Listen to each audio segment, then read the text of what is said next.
Hello, Hello, is it working? Happy Sunday! Happy Sunday, trolls! Oh my gosh, she's louder than me. Alright. Welcome back to Higurashi, guys, or as I like to call it, Murder Children. We got really far into the 10th chapter? I think this is the 10th chapter of Chapter 8. But I got really out of it at that time, and I really needed to rest, so I stopped it a little bit early.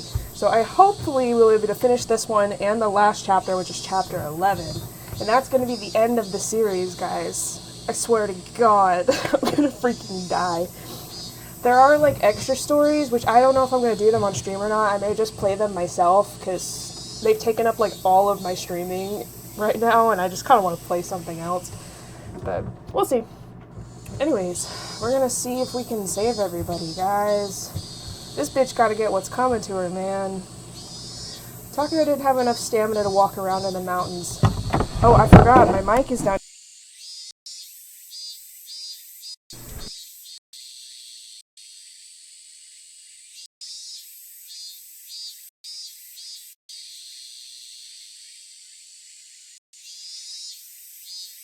Done.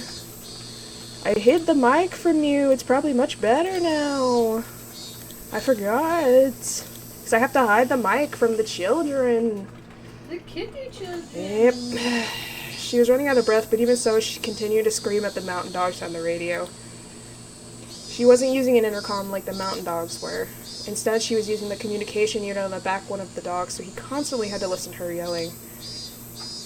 Yeah, she's really angry. She's very angry. どいつもこいつも頼りないったらありゃしない。それでも特殊部隊なの？天下の山犬はどうしたというのよ。Takano bit her lower lip and squeezed her left arm with her nails. Her arms had nail marks all over them. She was holding her grandfather's research scrapbook in her left hand. Even Takano didn't even know why she was holding it. Maybe she grabbed it unconsciously because she wanted her grandfather to comfort her. The mountain dogs had already suffered devastating damage. They had to walk around an area they weren't familiar with, and they wasted their energy on the multitude of traps that had been set. Although they were as tough as they can be, they were getting exhausted.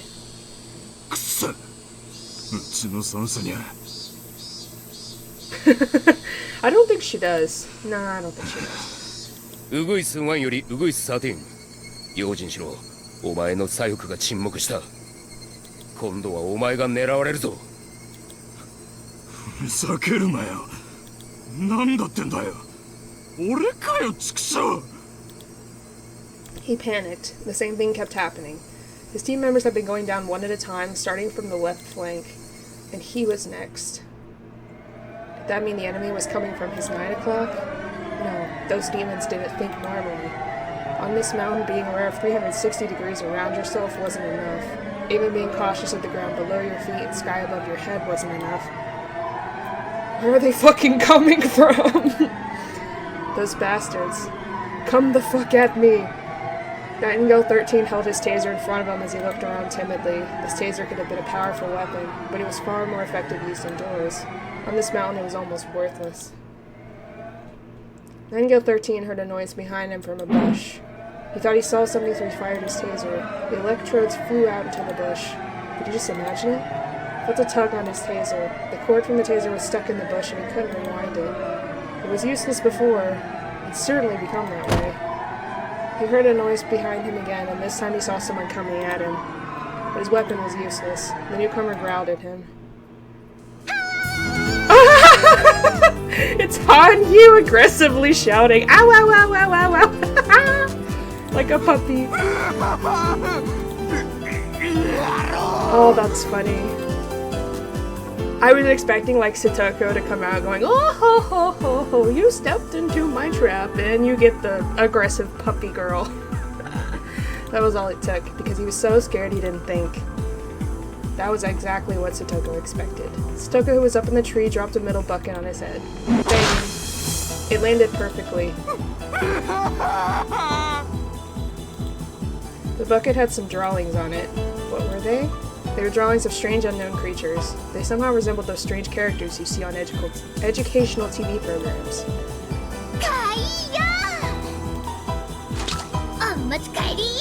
Take it home with you. Yeah, jump scared, right? As Rena jumped out of another bush, she hit the bucket with a stick. Get hit with the stick. Maybe it should be described as a strike instead of a hit. The man flew backwards. Keiichi was ready for him. The stance he was in looked a bit like... That's it. He looked like a batter in a batter's box. He was on one foot. That was the legendary one-foot swing created by that one world-famous baseball player. Destructive force can't be measured from just one direction. It's a function of both speeds added together. Both Keiichi's strike and the speed of his opponents created a truly amazing destructive force.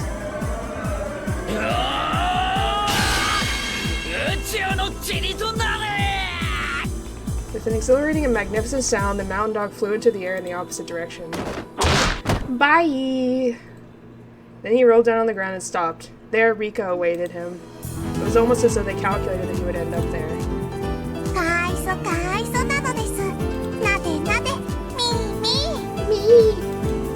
Rika patted the bucket happily. This comforting moment for Nightingale 13 only lasted for a second.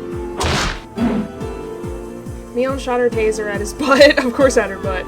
Nightingale 13 jerked for a moment, then went limp. Keiichi and Rena jumped on him and tied his hands behind his back with wire.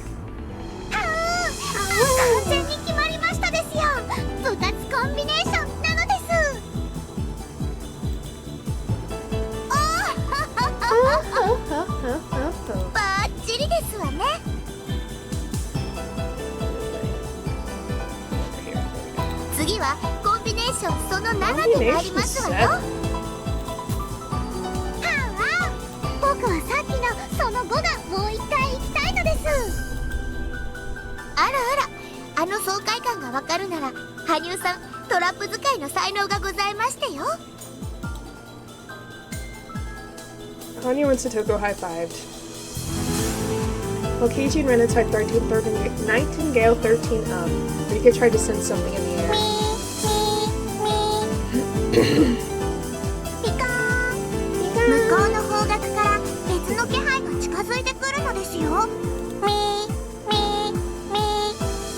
Oh my god, she's using her meeps like a radar sound. Meep, meep, meep. That's so cute.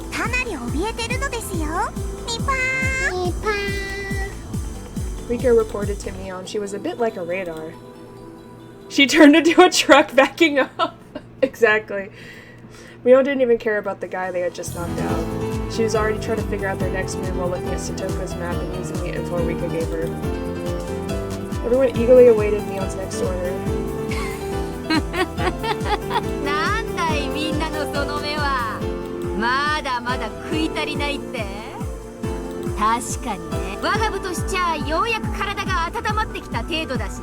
But wait, there's more!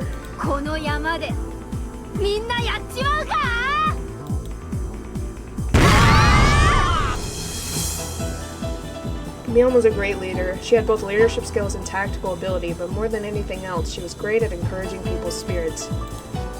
There are no cowardly soldiers under a brave general, and brave soldiers fight like a million men under Mion's command. Nobody could stop Mion and her club members. Both Mion and Okonogi's original estimates were too low. Now Okonogi was thinking something else. Before they started the siege, he likened one of them to a well-trained platoon, but that didn't fit anymore. They were on par with an elite armored division, but soldiers couldn't beat an armored division. What Okonogi had was just a company. Where was the air support or bombardment from a warship or an artillery base? These are against children, mind you. These are all children. And he's like, where's the artillery? Where's the Air Force crew? Where's the bombs? Okonogi needed someone to pump the mountain full of holes. If he couldn't have that, he needed a submarine to fire a nuclear weapon. These are children. These are fucking children.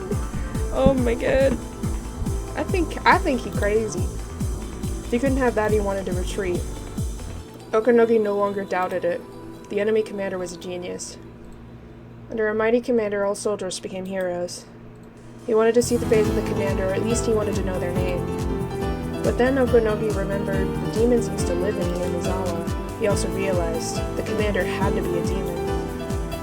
ウグイス13沈黙。大鳥4沈黙。こちらひばり10。子供の笑い声が聞こえる。頼む助けてくれ。ひばり10退却しろ退却しろ。退却ってどっちにだよ。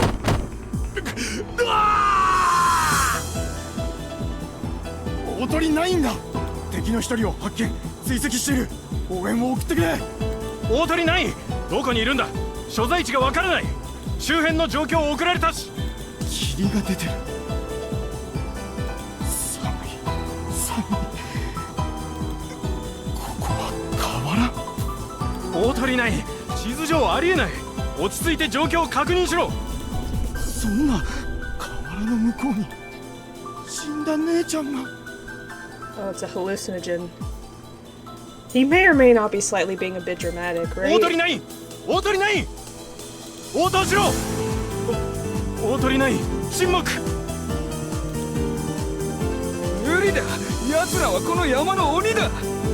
俺は知ってる。これは鬼隠しなんだ。俺たちは全員この山で消されちまうんだ。バカなことを口走るのはやめろ。各班長は再点呼で状況把握と指揮高揚に努めろ。敵は悪魔なんかじゃない。ただのクソガキだ。ビビるな。格の違いを見せてやれ。Not Han, you laughing. She doesn't usually laugh like that. 聞こえる。誰？俺じゃない。俺じゃない。熊だ。Where? 大鳥3だ。ここには野生のクマがいるのか。聞いていない。大鳥1一度撤退し下記の武装の検討を。バカ言うんじゃねえ。いくら矢後内三家だって野生のクマがいるはずねえだろ。連中のハったりだ。乗せられるな。 Although honestly, speaking of bears, I would not be like surprised to see Monokuma just pop out of the mountain like, "Hi, I'm here." 汚すことを許されぬ聖地を踏み荒らす罪を知るがいい。我に感謝せよ。 Oh, she's going into 聖 demon 地を godhood. 汚し Okay, た that's 罪を why she あ was がなう laughing. 機会を与えしことも感謝せよ。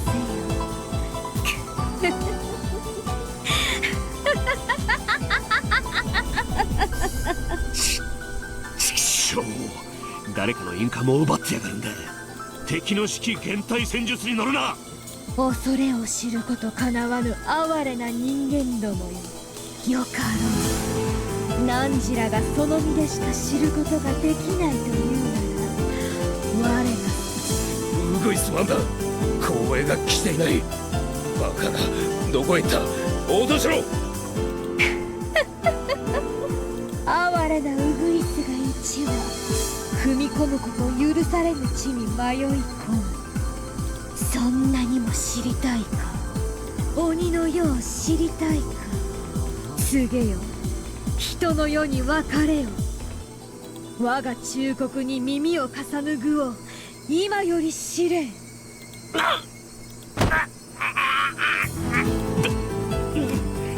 誰の姫だ今のは。ウグイス結構取れ。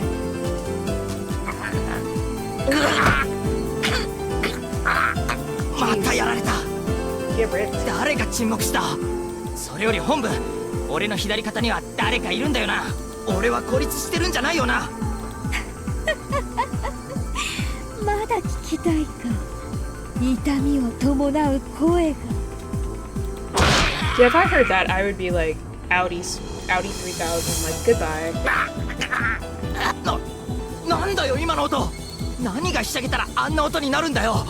俺昔電車の飛び込みを見たことある。あん時と同じだ。全身がひしゃげる音だ。やだ、そんな死に方ごめんだ。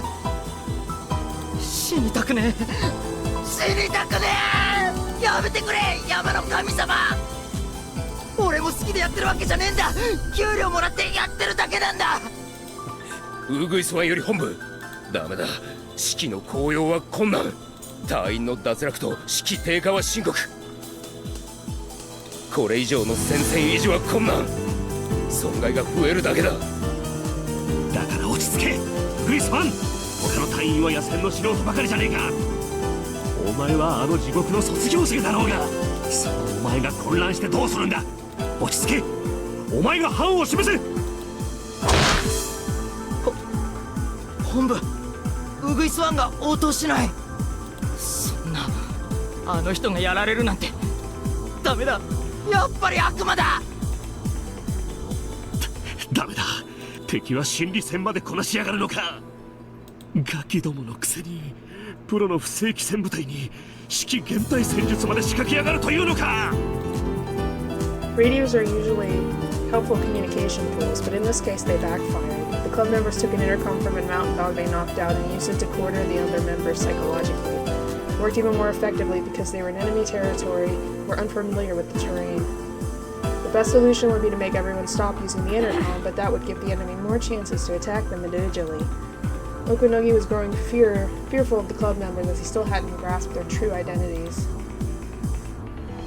However, Takano still hadn't recognized how serious the situation was. She kept yelling at the mountain dogs to get their act together. Okunogi could tell she was Takano's reckless orders were working in a way. Although the club members were winning, their area of operation was getting smaller. The club members were trying to lure their enemies to one sharp area after another. In other words, they were defeating the mountain dogs by allowing them to come into their territory. The mountain dogs were able to be annihilated, but the curtains were closing on the club members' theater too. Okunogi realized that his enemies were trying to finish this battle in a hurry. The mountain dogs fell back. Everything they'd done would be for nothing. He didn't want that, but he had to follow the princess's order. Okunogi figured he was finally about to get his enemies. Anime Keiichi continued to act over the commandeered radio. 羽生ちゃんすごいよ。本当の神様みたいだった。っていうかすごいね羽生。あのドスは何の人間にはちょいと無理だよ。だって神様なのですから。ミパーミパー。それを言ったらケイイチもすごいのです。鶏の首を絞めたみたいなすごい悲鳴を出してましたです。こんなのケイイチさんには朝飯前ですわよ。何しろ我が部の通り名は口先の魔術師でございますもの。Is he? へへへ、相手が人で耳がついてる限り誰だろうと俺様のケイイチマジックで思いのままに操ってやるぜ。 He should become a voice actor. I bet he'd be famous. That's funny. 聞こえる？私は高野よ。三等陸佐よ。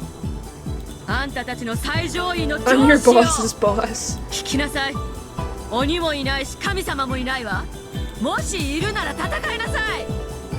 神などその座から引きずり下ろしてやるのよ。ヒバリとウグイスは合流して戦力を立て直しなさい。 There can't be that many more left. 大鳥は白鷺の残存と合流。敵は山頂付近の営林署の資材小屋あたりを本拠地にしている模様。交渉を取られてるわ。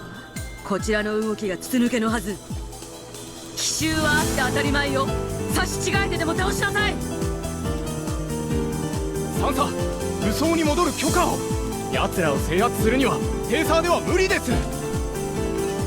許可できるわけないでしょう。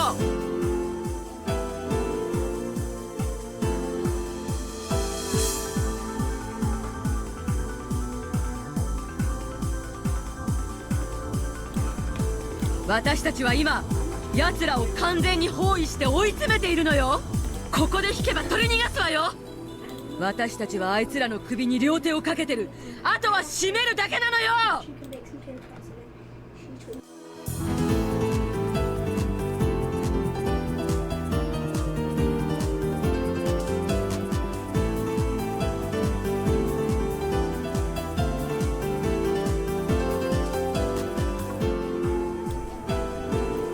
At the same time, Okunogi received another radio call. Using that line meant his caller didn't want Takano to hear the conversation. Okonogi understood the meaning of that, so he walked away from Takano and answered quietly. 指揮者より大鳥は緊急事態です。診療所研究区画が襲撃を受けたようです。 Haha, you got debated. エントランス区画への侵入者警報を受信しましたが、すぐに解除されました。ご法事の手続きによらない解除です。状況の確認を求めていますが無線に応じません。現在研究区画の武装保安隊も含め全員が沈黙しています。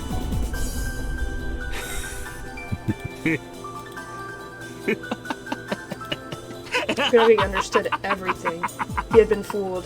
He suspected a diversion, but he'd never even thought that the heavily armed security unit of the Mountain Dogs could be bested. The enemies were soldiers in camouflage, and they wouldn't have been fooled. He underestimated them because he thought they were kids, but now he really understood. He understood the reason why no adults had showed up in this battle on the mountain. わかった。そいつは東京の各校に伝えたか。まだです。連絡しますか。連絡しろ。富武は奪還され脱出。村境で封鎖線を張らせてるが、武装保安隊を秒殺した連中だ。RPG 一機では難しいだろう。封鎖線に応援を送りますか。バカ。そんな余剰人員があったらお姫様が突撃させてるぜ。今手が空いてるのはむしろお前くらいだ。封鎖線に連絡。車両の強行突破に備えろと伝えろ。了解。了解。警戒を厳にする。各自聞け。診療所が襲撃され捕虜を奪われたとの連絡が入った。敵はおそらく車両にて強行突破を試みるものと思われる。 RPG を準備。他は一斉射撃で蜂の巣にしろ。射殺許可は出ているぞ。 One of the Mountain Dogs nodded and opened a narrow case in the trunk of the van. In that case was a powerful anti-tank weapon designated RPG-7. This was a weapon that many said changed the history of modern warfare.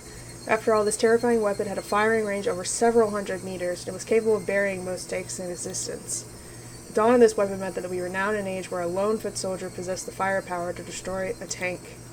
It was capable of reshaping the history of warfare. That was the RPG-7. Each of the other 4 members had an MP5, the weapon used to destroy the tire on Irie's car.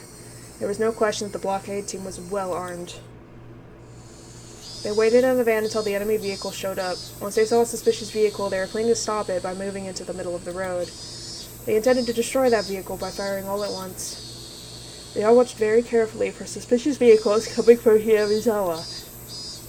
This was the only road that connected Hinamizawa to Okinomiya. It would take more than half a day to get there if they used a different route. Their blockade was where the gravel road changed to a paved road. It was what people called the village border, and it was their last chance to stop anyone from leaving. Hinamizawa was at a higher elevation from that point, so the vehicle would be coming downhill. They were probably expecting a barricade, as well as a heavy resistance from the Mountain Dogs. They wanted to pass this point, the only way would be by force. They could start a gunfight, but that would take too much time. So if they didn't want to waste any, they should avoid unnecessary conflict. Someone's stomach growled, but nobody made fun of it. That was understandable, since all the members were getting ready for a battle. Nobody even wanted to laugh. They looked at the clock. It was almost noon. Of course they'd be getting hungry. That time they heard a noise coming from the direction of Hinamizawa. Obviously the car was going very fast. The van moved to the middle of the road and stopped there. Some of them hid behind the van, some hid in bushes on the other side of the road. They pointed their guns at the suspicious vehicle coming towards them. The car must have been going very fast, but this was a straight road.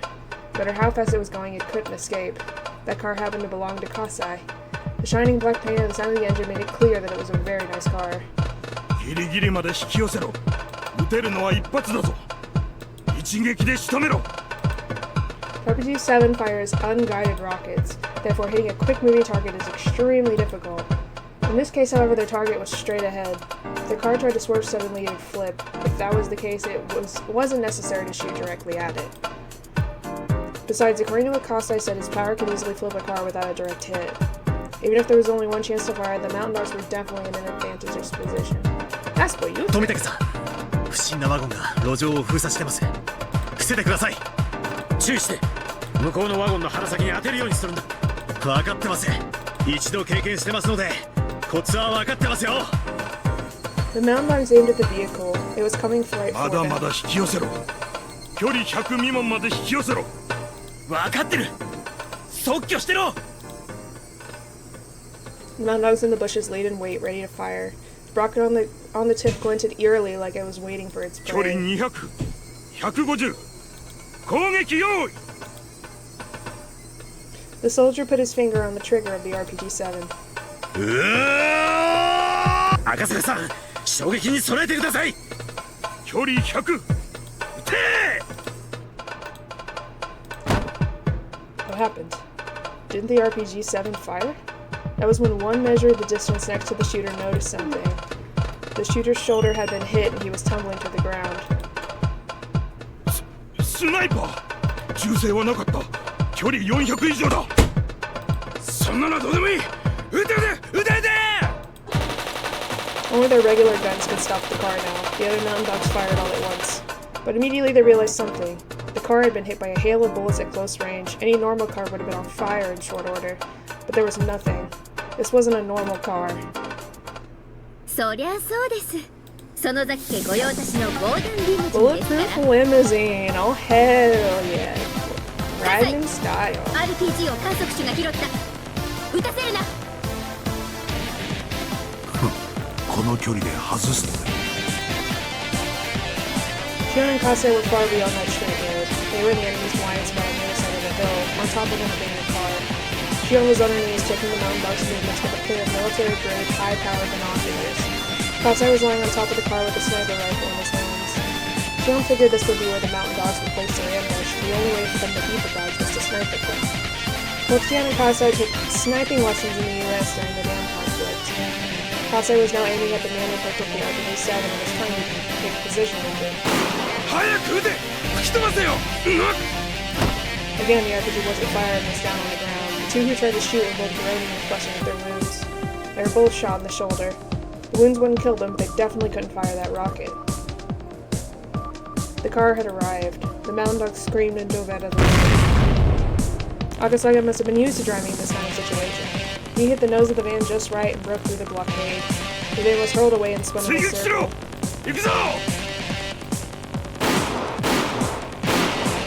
As the mountain dogs tried to get back in the van, Shion and Kase 銃 shot 声 at が them. 完全に着弾より遅れてるぞ。超長距離狙撃だ。狙撃教練を完全に修了してるベテラン狙撃手だぞ。 I feel like Kase is a veteran everything.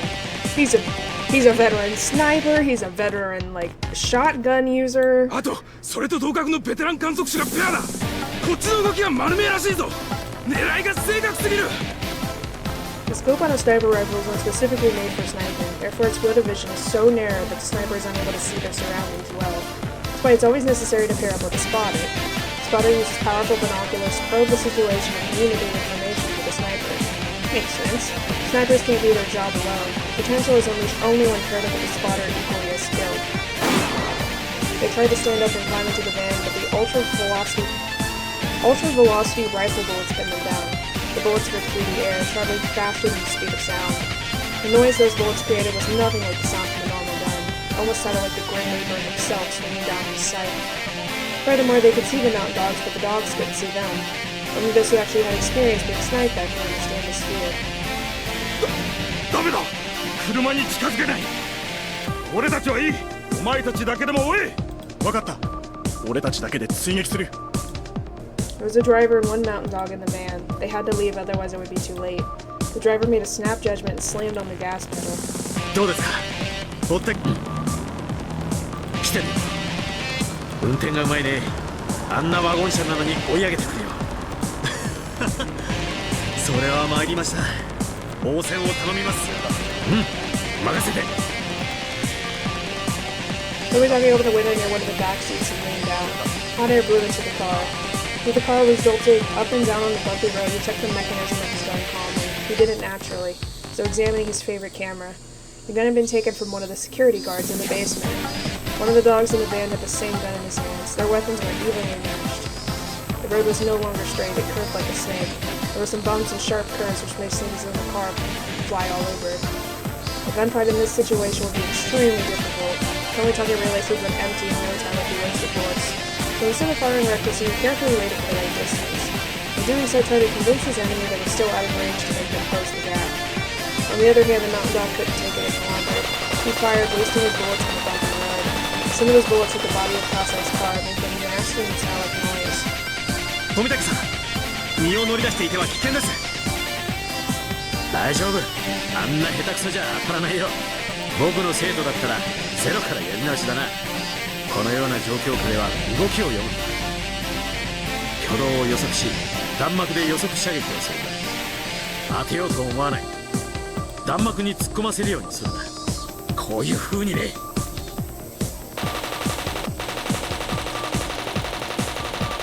Tomitake fired for the first time after cautiously waiting for the perfect moment. Those who understood guns would be fascinated with his shooting form. His stance was so firm he didn't lose control even in the violent bursts of shots. Yet there was no unnecessary tension, just enough slack.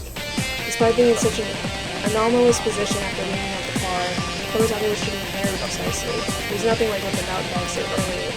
He shot at just the right time, so his bullet went where it was supposed to go. It's hard to believe they were using the same gun.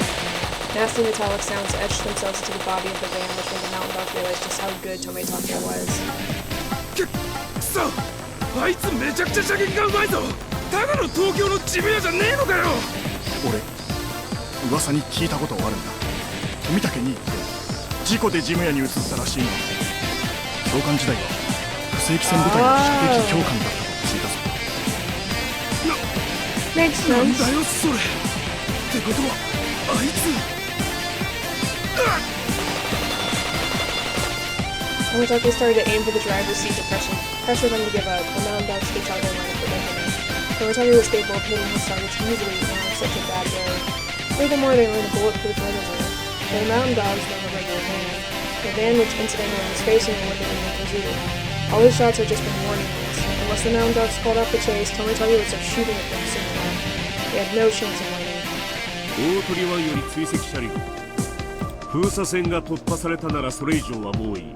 深追いするな。富武は射撃の名手だぞ。死に急ぐな。どうする？行かせていいのか？了解。こちら追跡車両。追跡を断念。帰投する。諦めたようだね。向こうは速度を落として。あれだけの銃撃戦をしたのに全く平静なままですね。相当の爆発を見受けします。訓練の賜物さ。Tomitake, having slid back into his car, raised his fist in victory. He was as easygoing as ever, even after a gunfight. Akasaka felt like he was finally getting to know Tomitake for the first time. They're gonna be like war buddies, man. 富武にご無事でしたか？連絡が取れず心配しておりました。 Oh gee, we figured it out. Tomitake was making a call from a telephone booth outside of Okinomiya. The phone lines around there were from a different network than the one used the mountain dogs had sabotaged. That was why he could make the call. Tomitake had called Tokyo immediately. He told Tokyo that there were some spies for the mountain dogs. I keep yawning, stop it. Within Tokyo's research division, which is how they found out where he was. He also told them that he was captured, but then he had escaped. He told them that they were fooled by the diversion and that they were on the mountain as they spoke. While he was captured, Major Takano, the ringleader, had hinted at the existence of masterminds she was working for. He explained everything that he had learned thus far. 入江機関の早急な鎮圧を。彼らはすでに地上での発砲を繰り返しており、このままでは村人に発覚するのも時間の問題です。番犬の緊急出動を強く要請します。もしもし、調査部の岡だ。無事でよかった。番犬はすでに南沢地区の南方30キロで空中待機してる。こちらも上層部に鎮圧命令を求めていたのだが、石頭どもが事なかれ主義で渋りやがってな。だが君が無事ならば話が早い。君の話はすぐにトップに説明する。許可はすぐ出るだろう。20分以内に番犬は到着する。つい今高野三佐と小野木兄に逮捕命令が Ooh, 出た。 let's freaking go. 入江機関の即時制圧と山犬への武装解除命令も出た。君のおかげだぞ。でかした。Tomitaki walked out of the telephone box. 話はつきましたか？ええ、番犬部隊が鎮圧に緊急出動するそうです。すでに近くに空中待機していて20分ほどで吸収するそうです。 So they have helicopters? どの程度に That's 強 what いん I'm ですか？ assuming. その番犬という連中は。山犬が機密保持のための多目的部隊だとしたら、番犬は戦闘のみに特化した精鋭部隊です。装備も人材も比べ物になりません。おそらくあっという間でしょうね。Akasaka looked at his watch. It was about 12:30. Bloodhounds would arrive in about 20 minutes. Akasaka remembered how hungry he was. It was lunchtime already. If he was brave enough, he would head to a noodle shop, and by the time he was done, everything would have ended. For the mountain dogs who fought well until this last possible moment, it was ending rather too soon. They were in an area where rice fields and a residential area mixed. It was the border of Okinomiya. The sun was covered by a thin layer of silver clouds, and a cool breeze was blowing. It looked like it might even rain a little. The two of them couldn't even remember how many times their lives were threatened that day. They wanted nothing more than to let the rain soak their bodies. After a while, Akasaka spoke. どうしますか、富武さん。どうするって何をだよ。私、ひなみ沢へ戻ろうと思っています。まだみんな戦ってる。そうだね。でもいいのかい？一度はくぐり抜けた視線だよ。リカちゃんが待ってる。まだ約束は果たし終えていません。You made the promise. なら戻ろう。僕も用事があってね。ちょうど戻ろうと思ってたんだよ。赤坂さんはヘリの旅の経験はあるかい？乗せてもらえることになってるんだ。They watched the breeze blowing over the rice fields for a while, then returned to the bullet-ridden car. The car started up quickly, and they drove it back the way they came. It was only noon. There was still plenty of time before the Watanagashi festival began. Clouds covered the sky, and it suddenly grew cool. It was going to rain a bit, according to Okinogi's intuition. They already knew that their enemy had broken through the blockade, but he hadn't told Takano about it. By then, it really didn't make any difference if she knew or not, and he also wanted to reach the top of the mountain. Okonogi was only thinking about one thing. He was thinking about the enemy's commander who made the day so horrible for him. He just couldn't accept his defeat until he saw the enemy commanders face to face. The battle was already lost. They just had a princess who didn't think they had yet. The rest of the mountain dogs fell into the traps and ambushes. Okonogi had ordered all units except his own to fall back from the front line and into the vehicles. The only ones left to go on were the determined princess, Okinogi himself, and a handful of exhausted members of the mountain dogs who could barely walk.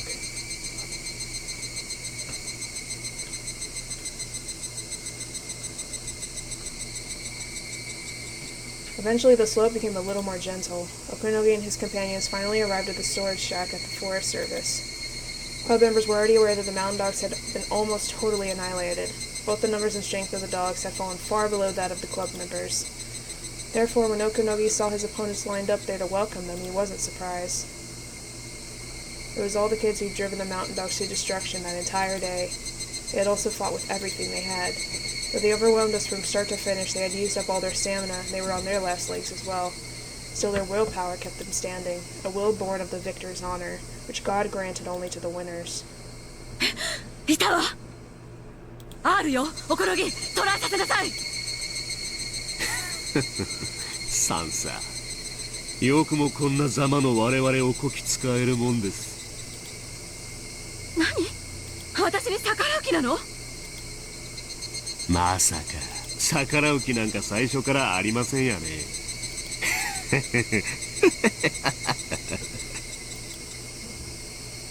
Okinogi removed his communication unit, his taser, and all the heavy equipment he had been carrying. Then he unbuttoned his shirt. He told his men to stay put as he stepped forward. He strode forward about half of the distance toward the club members. 山犬の大鳥ワンことおこのぎだ。お前らのリーダーに敬意を表する。名前を聞かせてくれ。The club members looked at each other. One of them was a girl taller than the others. She couldn't be that old, but her hawk-like eyes were as sharp as a veteran soldier's. Konogi didn't know her circumstances, but only those whose lives were threatened on a daily basis had eyes like that. 部長、園崎美音。 The girl stepped forward. いくつだ？いや、年齢なんてどうでもいい。朝からの沖宮署での騒ぎからこの山での戦いまで、全てお前の指揮なのか？ The girl didn't answer, but her silence confirmed it more strongly than anything she could have said. この戦はお前らの勝ちだ。まだ負けてねえと思ってるのはうちのお姫様だけさ。もう今さらどうにもならねえ。富武は封鎖線を突破。沖宮にすでに到着して、鎮圧部隊がいつここにやってくるか知らねえが、それも時間の問題だ。笑いたきゃ笑え。爪ってやつさ。おこのぎ、何をやってるの？その女は敵のリーダーよ。倒しなさい。お姫様が何か言ってるが気にするな。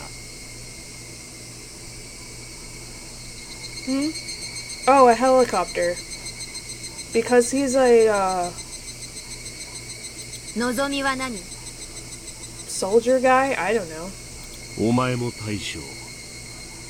俺も大将だ。It's not that surprising, my guy. わかるな。あいつ降参したんじゃないのか？レナにはわかる。あの人は今日敵の指揮をしていたんだよ。そして部下がみんなやられた。だから「はいそうですか」って言って負けを認めるわけにはいかないの。我が身を犠牲にしてしか大軍の将は見そげないというのですか？いいよ。あんたが納得するようにすればいい。感謝するぜ。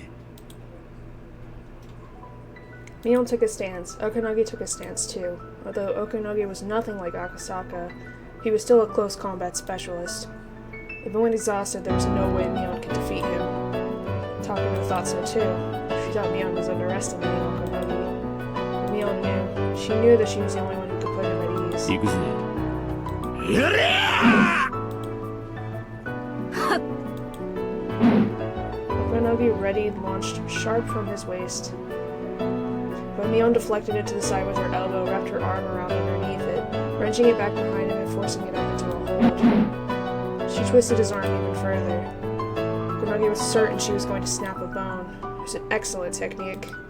She took his arm in one flowing motion. It's clear that Mion's self-defense techniques weren't spur of the moment. However, she didn't break Okonogi's arm, but instead threw him onto the ground. She didn't deliver the final blow, but rather chose to look down on him.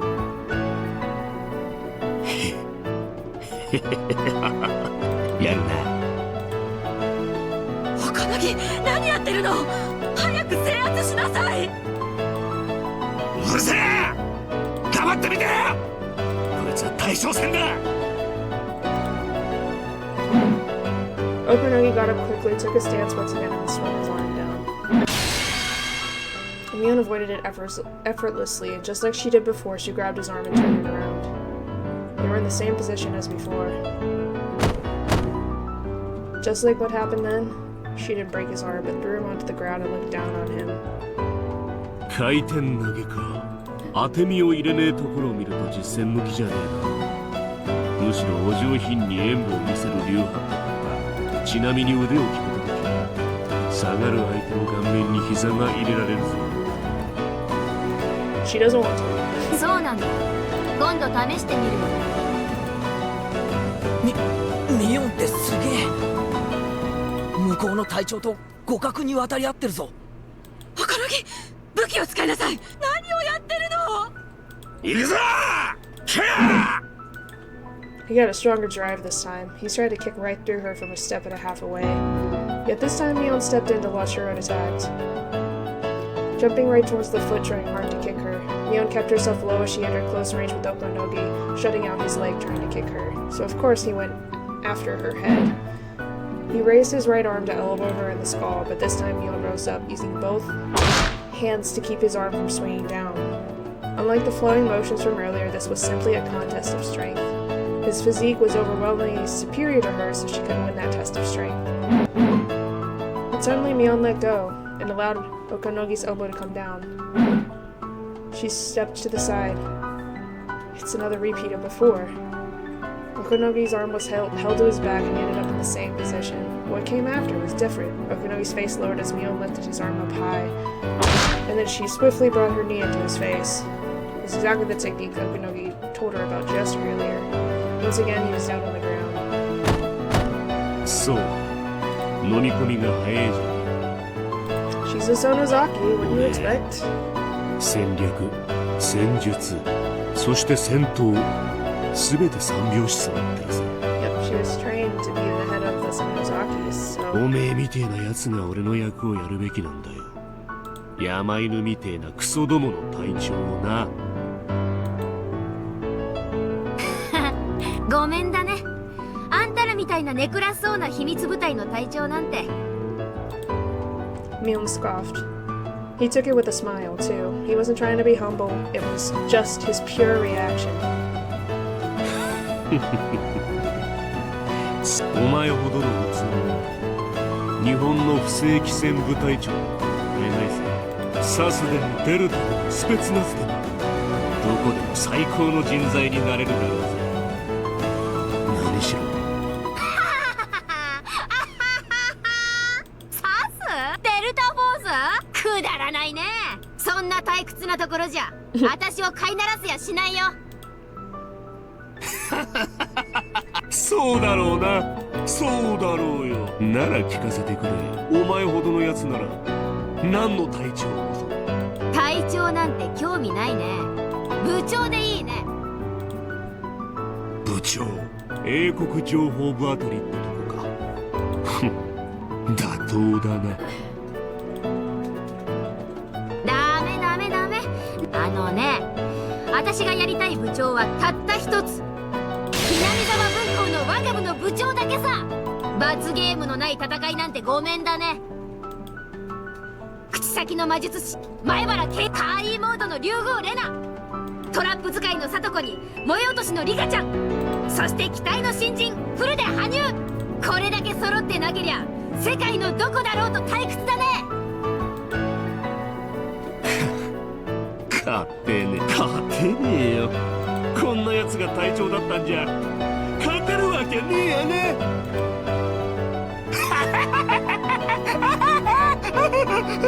He's lost his mind. Okonogi! しっかりなさい。 Takano yelled at him, but Okonogi didn't hear it.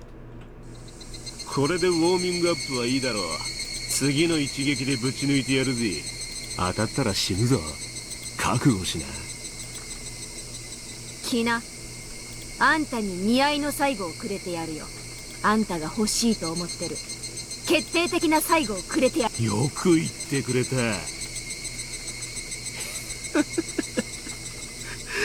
よく言ってくれたぜ。 Okonogi took about 5 steps backwards and breathed deep. His body twisted as he gathered all his spirit into his right fist. Just as he said, this next attack will be for real. He was putting everything he had into this one final blow. Mio narrowed her eyes, preparing to parry the blow with her side. The sky began to stir. They both felt raindrops on their foreheads. 行くぜ。殺すからな。殺しに来いよ。あんたのお祈りが済んだらいつでも来な。 That one tense moment was suddenly brought to an end.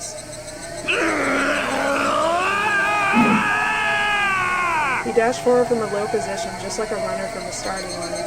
He added a twist from his body into the blow, as his right arm roared with all his power. A bolt of lightning punctuated that moment in time, burning the moment into our eyes. In that moment, Neon's stance hadn't changed at all. Or maybe she moved like lightning and the moment struck. We had to recall the moment burned into our eyes to review the scene.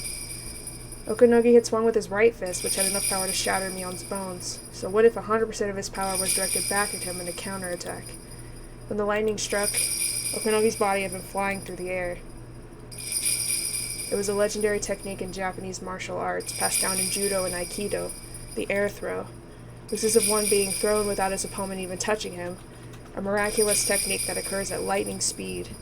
Of all the techniques Mion possessed, it was the most sublime, advanced technique she could have administered on the defeated General Okonogi. The feeling of freedom while flying in the air is more memorable than the impact of hitting the ground, supposedly. When Okonogi hit the ground beside Mion, a heavy rain suddenly began to fall. There's the helicopter. This is yet a massive helicopter appeared from the other side of the mountain. The helicopter's rotor stirred up the air and blew away the raindrops like a tornado. The rotor sounded much like a tornado too. The rope uncoiled from the rear of the helicopter and soldiers came sliding down it one after another.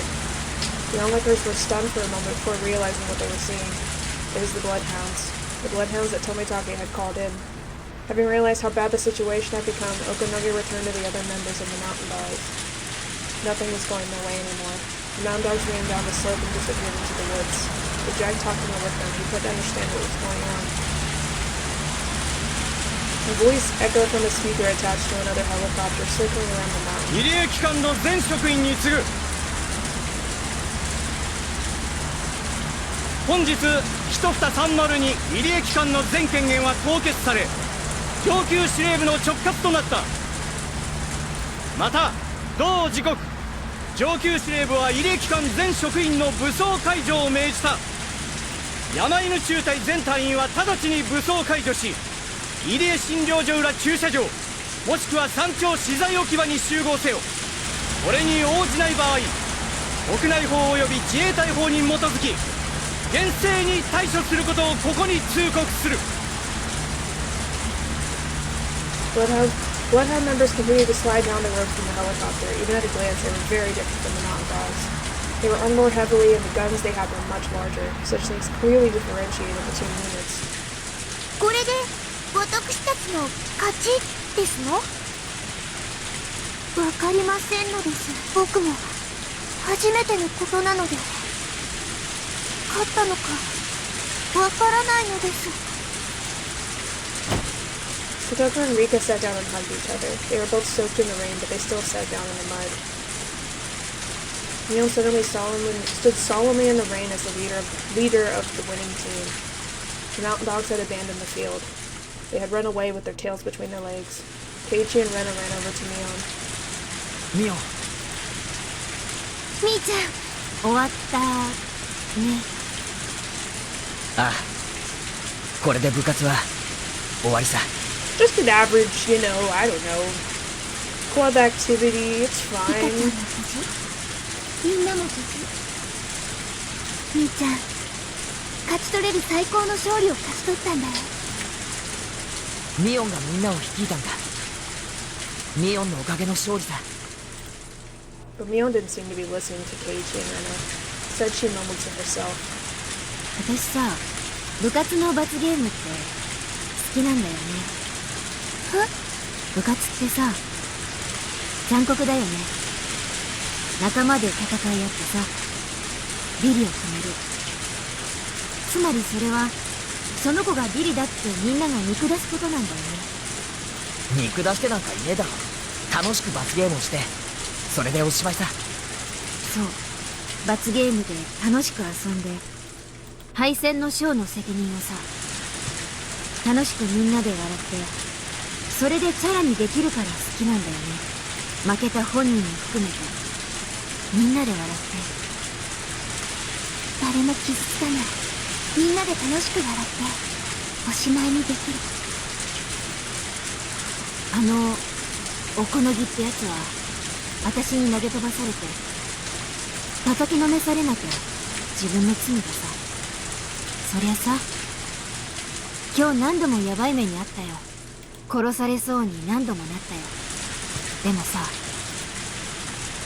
もう終わりでしょ。ゲームセットなんだよ。なのに彼らにはチャラにする罰ゲームがないんだね。You might have realized something when Chikiro Kanoji. Keiichi didn't think anybody else would understand that. ミオンが何を言ってるのかもう忘れろ。あいつらはもう終わりさ。I was gonna say they're gonna get arrested and or shot. そうだね。これでもうすべてみんな生きて誰も怪我してない。今は最高のハッピーエンドを喜ぼうよ。そうだな。誰もやられなかった。最高のハッピーエンドじゃねえか。 Well, they hadn't yet confirmed she only crossed out safely, they were correct. It's the happy ending they'd all been fighting for. However, Mion was still thinking. She only understood the reason for that in the moment the thunder struck. But as soon as the flash of the lightning disappeared, her understanding vanished as well. All she could remember was that she noticed something very important, and then, shortly after, she completely forgot about it. She could only feel a great sense of loss. The Bloodhounds soon surrounded the club members.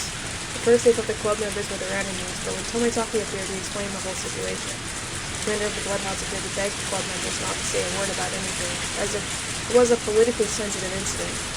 It was amusing to see a man like that beg while carrying all those weapons.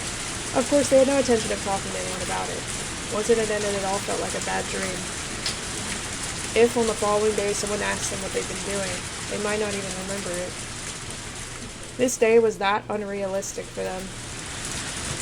Even if they were asked, they wouldn't say a word. リカちゃん、無事でよかった。After supper. 赤坂、無事でよかったのです。こっちも大成功だったよ。そっちもみんな無事かい？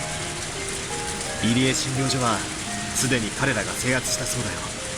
山犬の隊員たちも続々と投降に応じてる。隠れていた入江先生ともう一人の少年も彼らに保護されたそうだよ。監督も無事ですのね。よかったですわ。少年？はて、どなたでございましょうね。富田さんか岡村さんあたりが巻き込まれて怪我でもしたのかしら。Oh, is that Satoshi? 佐藤君、本当によかったのです。Rika's smile made it clear on what she had gone through. Someone could only smile like that after a long and exhausting struggle. Stoko had no idea what that smile meant. How much time would be needed to make her understand? Still, Irie will do something about it. For certain, it will bring Satoko's meaning back home. そうだ、佐藤君。今日のお注射をしていないのではないですか？お注射をしないとダメなのです。あ、そうでしたわね。こんな時にも注射をやめちゃいけないなんて面倒な話ですこと。Deborah seemed to have no idea what her medication was connected to the syndrome. Perhaps she was already aware but pretended not to be. Rika vowed to herself that no matter how long it took, she was going to witness with her own eyes the moment her best friend finally parted with her tragic past. このお注射も日に2回で助かりますわよね。以前の3回の時は本当に大変でしたわ。Stoko also had no idea that Satoshi was involved in the development of her medication. Irie had said that Satoshi as a specimen had contributed much to Satoko's treatment. Even while asleep, Satoshi longed to ease the burden on Satoko, and those feelings must have influenced Satoko's medicine somehow. Satoko had to inject herself in the stomach. For privacy, she ran to the grove of trees to give herself a shot. There was no danger in her doing so.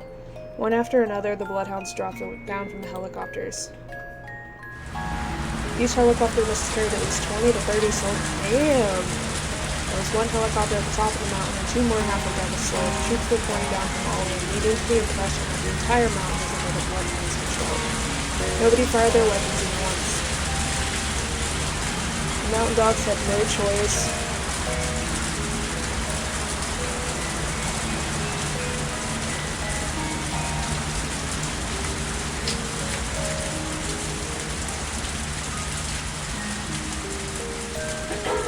The mountain dogs had no choice but to surrender. It wasn't raining hard at all. The sky should clear up after 20 or 30 minutes. It was the volatile weather typically of early summer. Stoko soon returned and spoke to her best friend. リコ、羽生さんの姿が見えませんわね。さっきまで一緒にいましたのに。羽羽生どこ？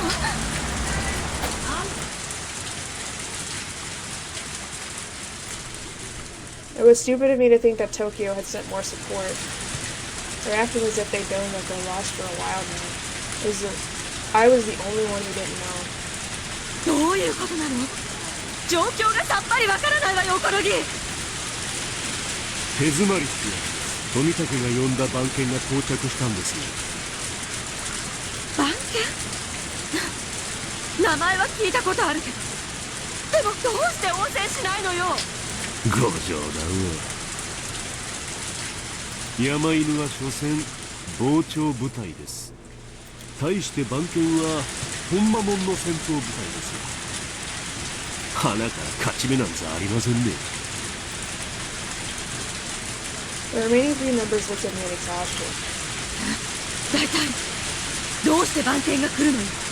富武は捕まえてるのにどうして？ Well, 他にスパイがいるんじゃないの？それは誰よ？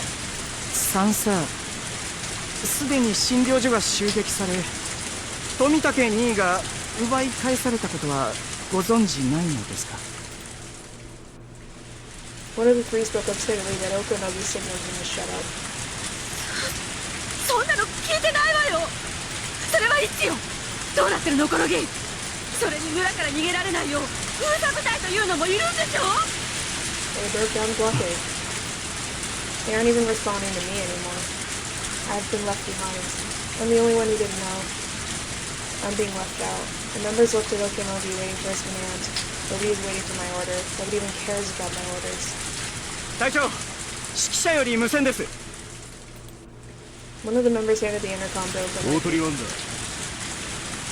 隊長、各校より最終連絡です。各校を実行せよ。各校了解した。指揮者を番犬が包囲中です。 What is 投 that? 降を勧告しています。いかがしますか？指揮者、いや太田、足立、ご苦労だったな。投降許可する。武装解除して以後は番犬の指示に従え。指揮者了解。各員その場で聞け。指揮者が制圧された。すでに診療所も制圧されているだろう。我々は全てのバックアップと装備を失った。全班は壊滅。個々の隊員たちも武装解除に応じているだろう。山犬の完全敗北だ。まだよ。なんとか東京の野村さんに連絡を取るのよ。番犬が何よ。番犬に匹敵する部隊を送り込んでくれるわ。R は生きていたのよ。終末作戦の実行は可能だわ。それをすぐに野村さんに連絡しないと。そのためにはまず東京への連絡手段を取り返すことが重要。こうなると村の連絡網を遮断したのが裏目に出るわね。指揮者を奪還するしかないわ。指揮者の無線で東京に連絡して You're 応援を呼ぶ struggling, のよ。 man. You gotta let it go. 幸い指揮 You 者は done 今 lost. あっさり降伏してみせたから奴らも油断してるはず。おこのぎと3人も隊員がいれば十分可能よ。まだ6月19日。作戦開始は21日22日だったかしら。まだ間に合う。まだまだ間に合う。ここから巻き返すわよ、おこのぎ。すぐに指揮者の奪還を実行しなさい。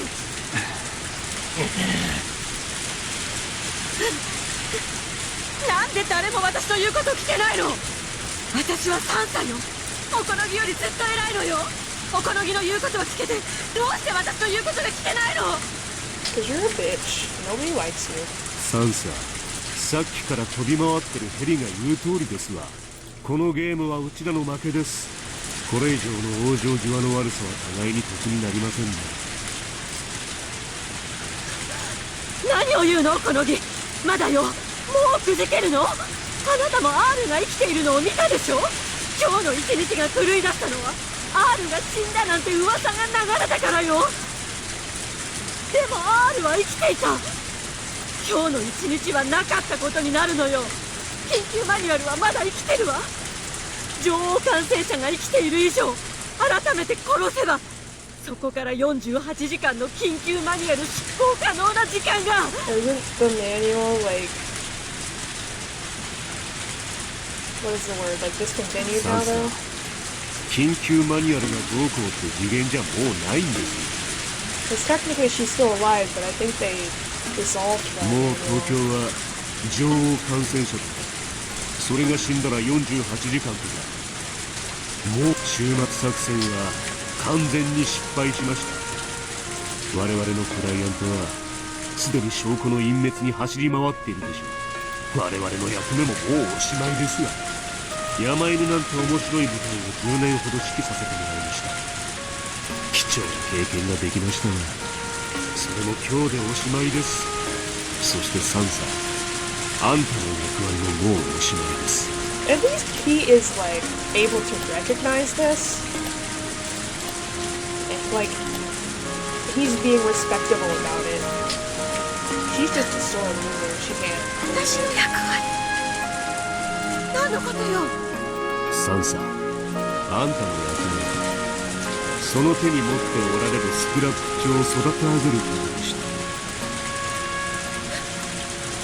何の話よ I didn't expect Okunogi to start talking about my grandfather's scrapbook. ひなみ沢症候群って病気があることは伺います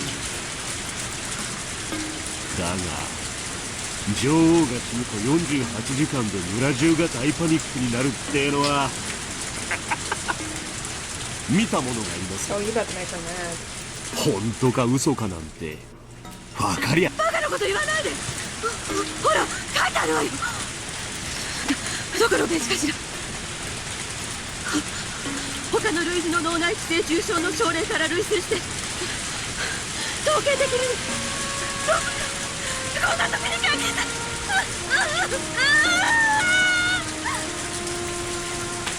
I flipped through the pages of the scrapbook in a panic. I can't even remember which page I'm looking for. Okunogi slapped the scrapbook aside with thud as though it landed in a muddy puddle, so it splashed onto the ground. The open pages of the scrapbook were face down in the muddy water, already turning color as they soaked up the mud. 何をするの It's like her most important object, and you just like tossed it in the mud. As I crouched down to pick up the scrapbook, opened up the stuff book. Damn, now you're kind of being being a bit of a bitch, buddy.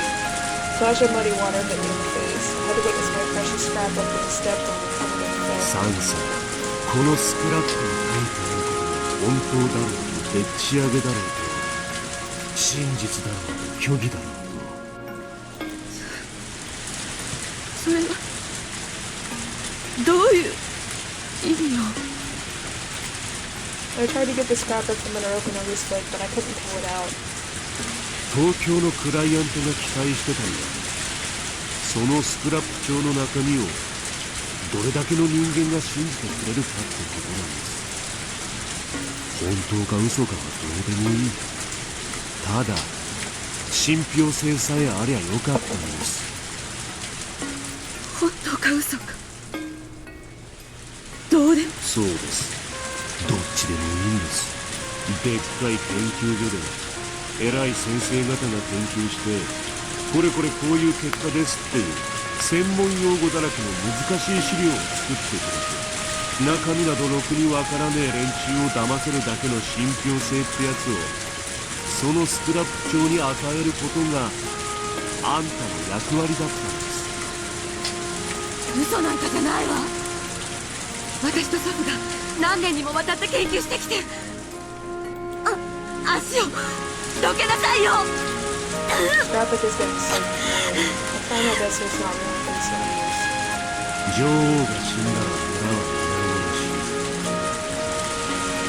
そういうとんでもない話を俺ら方に納得させられりゃよかったんですひなみ沢症候群が脳みそに寄生してどうこうなことは誰も興味ない政治的アクションに使えるかどうかにしか興味がなかったなことはあんただって十分承知していたでしょうがそして今や誰もこんなインチキスクラップは信じやしませんこのスクラップ帳に大勢がかけたそして負けたんですが山犬もこのスクラップ帳に熱く張って負けたそれだけのことです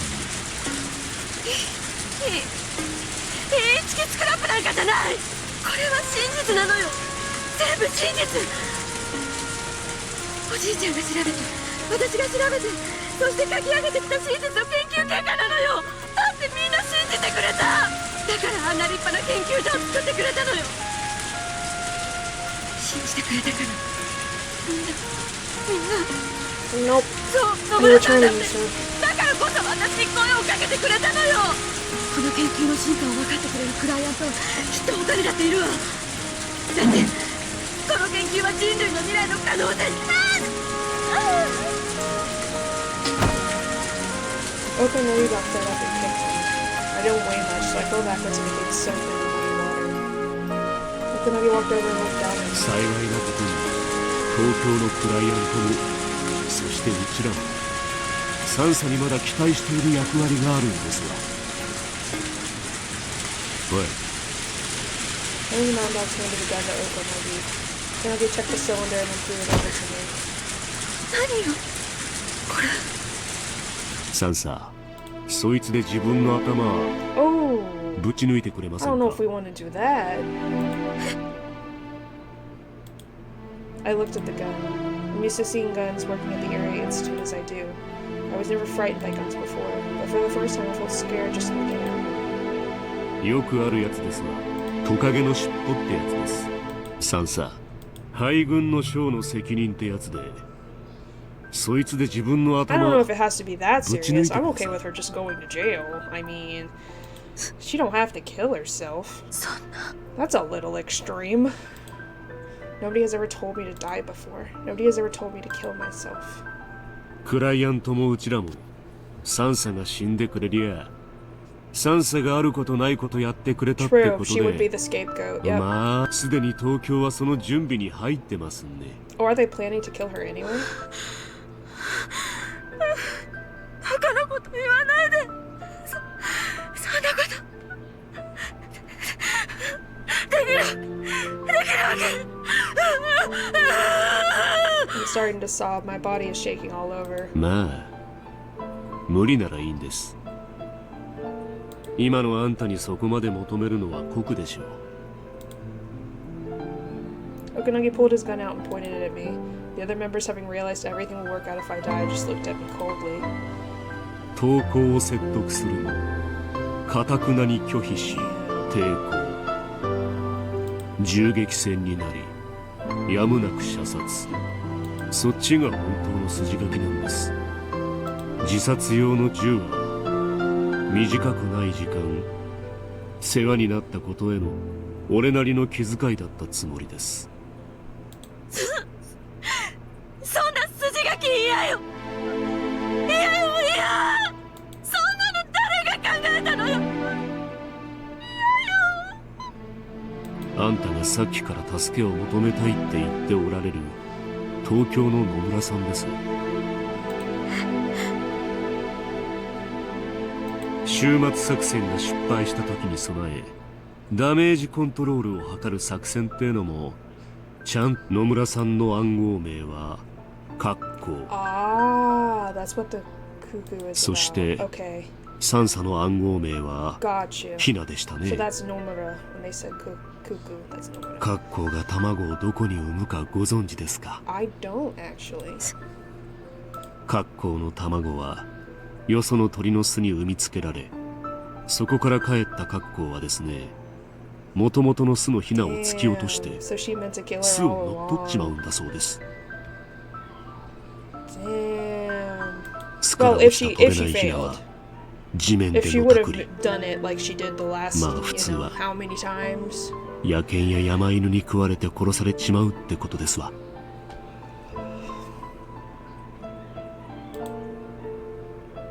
The symbolism there. I did not know that was gonna have symbolism, but that makes sense. I used the money I got from Uncle Koizumi to pay the mountain dogs, thinking I had gained a reliable ally. I also hold on. Brain go blah, blah, blah, blah, blah. I always thought that although Okonogi was barbaric, he was very reliable.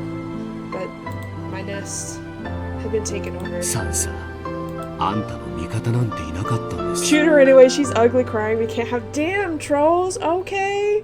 He said what he said,あん goddamn. たは I mean, 東 she 京のクライアン deserves トが書いた絵の通 100%, り like, 踊って anything 緊 coming 急 to マニュ her, アルって but や I つを mean, 煽ってくれりゃそれで十分だったん I です don't necessarily think it's, like, okay ever to, like, kill someone unless you absolutely have to. In this case, he's not doing it in self-defense. So, like, if it's self-defense, yes. ですがその舞台も幕が降りてそれあんたの大好きなスクラップ長そいつを左手に抱きながら右手で銃を拾ってください Damn. That's pretty tragic. The scrapbook was finally returned to me covered in mud, but she brought it on herself. I mean, she was going to let an entire village die. Like, she brought it on herself.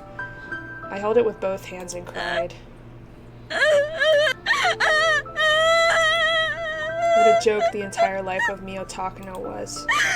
Right now, is when I should just go back inside that chain link fence. My shaking hands held the ice cold gun. 弾は一発ですから慎重に頭蓋骨は案外口を開けてその中に撃つのがよくあるやり方です Oh, I didn't know that. ほら銃を持って構えてそして死んでくださいな The fact that this feels like assisted suicide makes this so much more tragic. Ugh.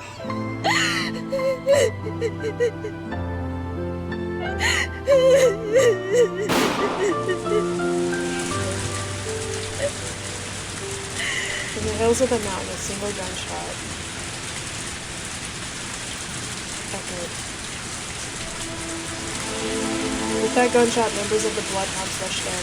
Okonogi and the other men raised their hands and surrendered. 高野三叉も一緒でしたがどうしても投降は嫌だと絞りましてね今の格好は三叉がこっちに銃を向けたんで撃った威嚇射撃ですレトリバー7よりリーダーオコノギニーと山犬隊員3名を逮捕 All you really had to say was that she stole your gun and, like, killed herself refusing to surrender. I mean, they would have believed that. 高野三叉はこのすぐ近くを逃走中の模様足跡が南西方向へ消えているが物資が来いそれ以上の追跡は不能大至急応援を高野三叉は武装している繰り返す高野三叉は武装しているレトリーバーリーダーよりオール重要手配犯の高野三叉が現在逃走中高野三叉は武装している模様逃走地点を中心にパトローリングで封殺せよ I'm running through the mountain covered in dirt, still holding the money scrapbook. Oh, she's not dead! Okay, he didn't shoot her, and she didn't shoot herself. I kept falling because of the mud, and branches and tree roots continued to torment me. I lost one of my shoes, so I decided to get rid of the other shoe too. This isn't the first time I've had to run like this. This isn't the first time I've ran barefoot. This isn't the first time I felt such pain on the soles of my feet. This isn't the first time I've cried like this. 繰り返す高野三叉武装解除し投降せよ逃げ場はない山犬はすでに全員投降した君に味方はいないぞ The helicopter above my head is calling out my name. I crawled into a hollow tree. I held my nose and hid. My knees and hid. The last time I ran barefoot like this was a very long time ago. My feet are bloody and swollen. I can no longer walk. I can only cry as I bite the corner of my scrapbook. Why are you biting it? Sadness and humiliation fight for dominance in my heart. When I feel sad, I cry. And when I feel humiliated, I scratch myself to calm my anger. And I still have the gun in my right hand, the one with a single bullet in it. I have to kill myself. My death is the only thing that can bring it all to an end. Killing myself is the only way to go back to that day. When I look at the scrapbook in my left hand, I'm assaulted by sadness and fear. 死にたくない死にたくないよ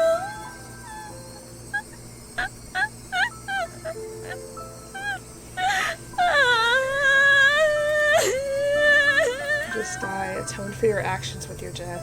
I recalled the look in Okunogi's eyes. I know I have committed sins. Yeah, you sure fucking did. You murdered children in cold blood, and you destroyed an entire village just so you could have the satisfaction of saying, oh, my grandfather's research is alive, yay. There are so many sins, too many of them. There are more sins than I could possibly atone for. But do I have to die for them?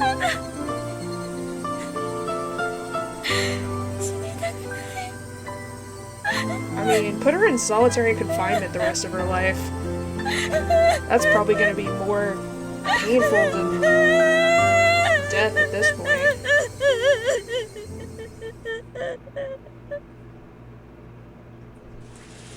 I cried again and I noticed someone standing nearby. Honey! It's Honey! It's the girl whom I met when I came to Hinamizawa when the Area Institute was first opened. I met this girl at the shrine when I became one god. This girl, the god of this place. The god looked at me and sneered rather than sympathizing. それでもまだ人の身を捨て神の座を求めるというのか。人ずいぶん久しぶりね。負けよ。このゲームは人の身の分際で神に挑戦した哀れな女の末路が。人の子よ、まだ神の座を追い求めるのか。数々の試練をまだくぐり、それでもなお神の座を求めるのか。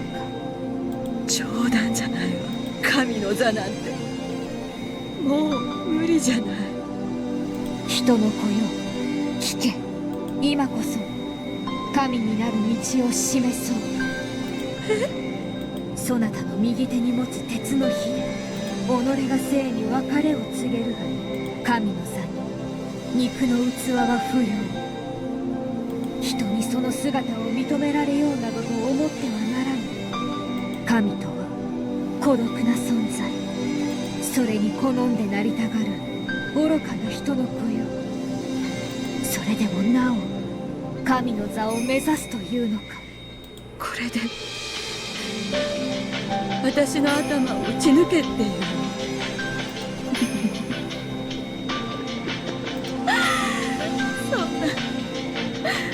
そんな簡単なことで私は神になれるの？そんなにも簡単なら私は何？今まで何を積み上げてきた？大勢の人間の罪に責めた。その大勢の罪を今こそ己を生贄に捧げることで見そぐる。その勇気がたたえられ、神の座の末席を許すである。Because I don't think she did anything that helped anyone. 私にトカゲの尻尾を引き受けて全員の責任を押し付けられて死ねと。そういうのふざけない。そんなの嫌よ。絶対に嫌。何故に嫌か。常に人の世で和を求めるためには一つの汚れに一つの生贄がいる。それが人の世の断り、罪のみそぎの方法ではなかったのか。そなたの望む未来、一人の少女を生贄に求めたのは、それを理解していたからではなかったのか。わかんない話はやめて。私には何のことかさっぱりわからないわ。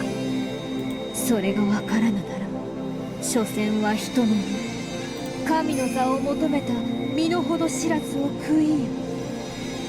食いるわ。他の人の責任をかぶって死ぬのが神になる道なんて絶対嫌。そんな神様になりたくない。私は人間でよかった。ただただ人間として生きていいよって。生きてもいいよって。それなのにならばこの度の人の世の汚れをいかにして代価を払うのか。なんでよ。なんで誰かが責任を取らされなくちゃならないのよ。誰もが相手を利用してジョーカーを押し付け合って、自分の手を汚さずに済むように立ち回り、それが人の世なの。 I mean, you're the one that pushed all of this forward. You're the one that instigated all of this. 違う。 So if anyone's gonna take the blame, it should だ be って you. お父さんやお母さんやおじいちゃんと生きてきた日々にはそんなのなかったもん。みんながみんな誰にもジョーカーなんか押し付けなかった。どうしてその世界から私はこぼれてしまったの。どうして私はこんな雨の山中を泥まみれになりながら一人でさまよってるの。私はどうしてこれが私の罪に対する。分かってた。うっすらと気づいてた。何か大切なものを間違えて、でもそれを認めたくなくて取り返しがつかないところにまで来て初めて後悔した。It is much too late. 自分の罪に対する報いなのね。人の世はそなたの罪のみそぎを求めるだろう。この度の汚れはそなたを生贄に捧げることで払われよう。それが人の世の払い方なれど、我は人にあらず人を超える存在にして欠けたる輪を埋める存在、人の罪を許す存在。人の罪は人には許せない。我こそが人のこの罪を許そう。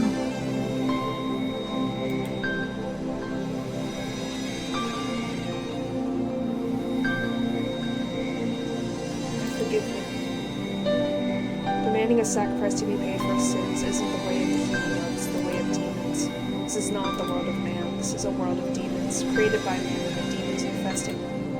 Humans cannot end the way of their world, so I became a god to grant that end. It was over 1,000 years of pain. I wanted to come down from this place. I desired a world where God doesn't need to make peace. Finally, after 1,000 years' time, I have found that fragment.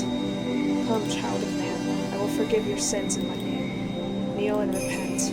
Ask for forgiveness, and you shall receive it. God will forgive you. God will forgive your human sins. God in the form of a little girl walked up to me and reached out. As I knelt and looked down, she touched my head.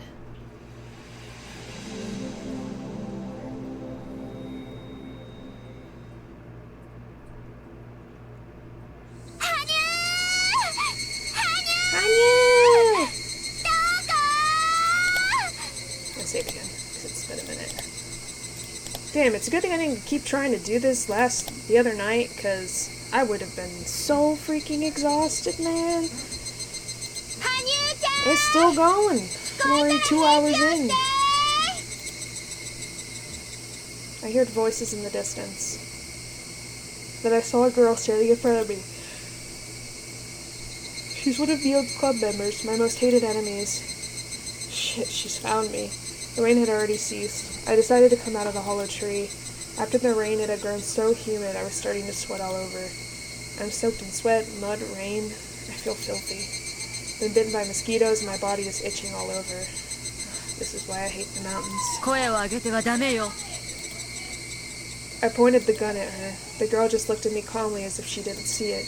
At the very least, she did follow my order. What should I do? Should I take her as my hostage? You're still trying to get away? I only have one bullet. How long can I keep running for? アニュー、どこだよ。参ったな。マジで迷子だぞあいつ。あ、見つけましたわ。羽生さん。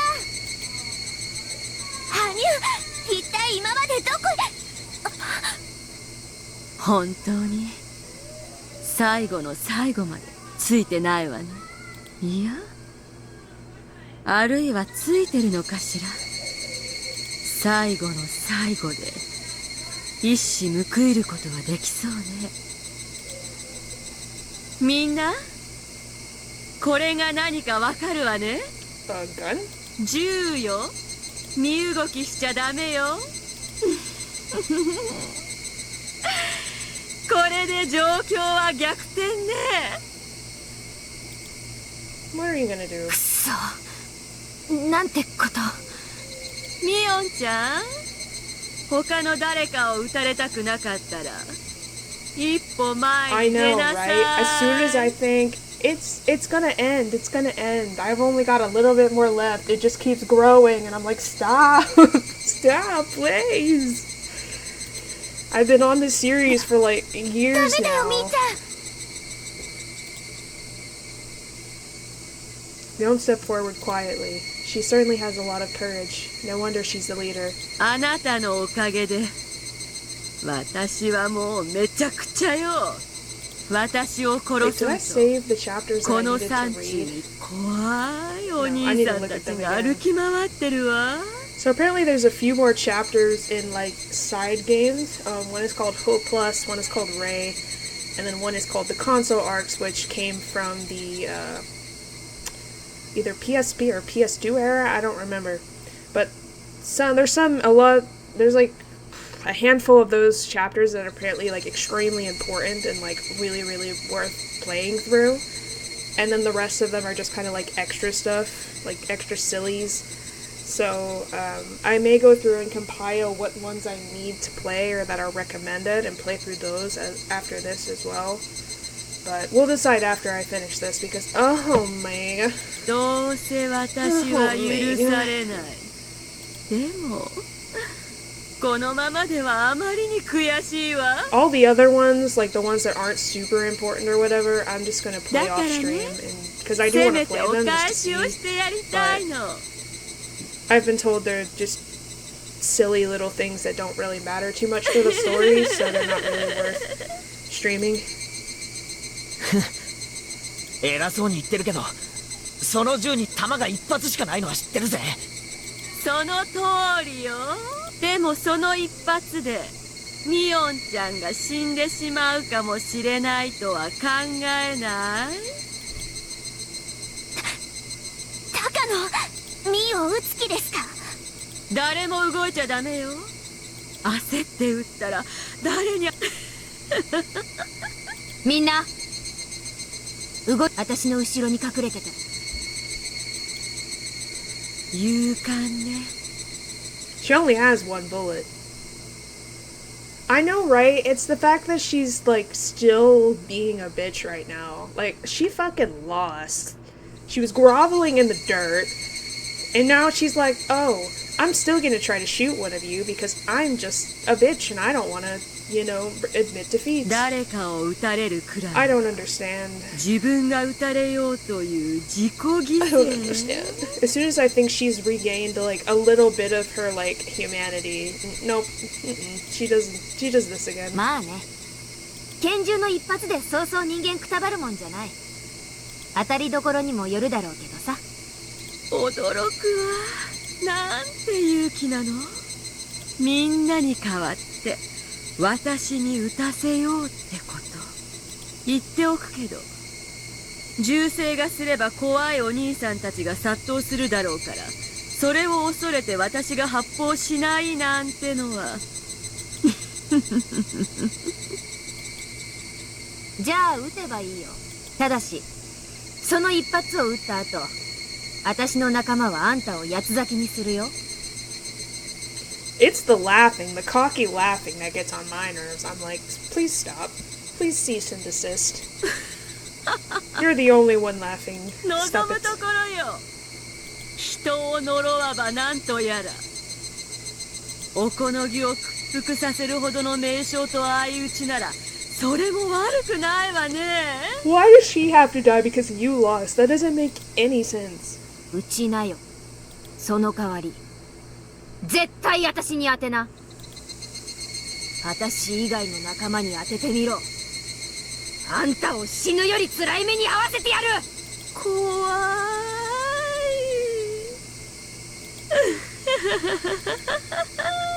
ダメだよみーちゃん、高野さんは本気。この人本当に撃つよ。なんとか時間を稼ぐんですのよ。そうすれば番犬の誰かがきっと。もちろん。それだから一矢報いる機会がなくならないうちにさっくり一発撃たせてもらうわ。さーてどこに当たるかしらね。下手くそだからどこに当たっても許してね。みー本気ですか？みんな動くんじゃないよ。私は部長さ。みんなを背中に守れるならこんなに嬉しいことはないね。もし当たりどころが悪かった時はさ部活ロッカーの中に神棚を作って私を軍神と称えてよ。 That's sad. I don't want to do that. 次期部長はケイちゃんね。みんなそん時は後をよろしく。Neom is prepared to die. Damn.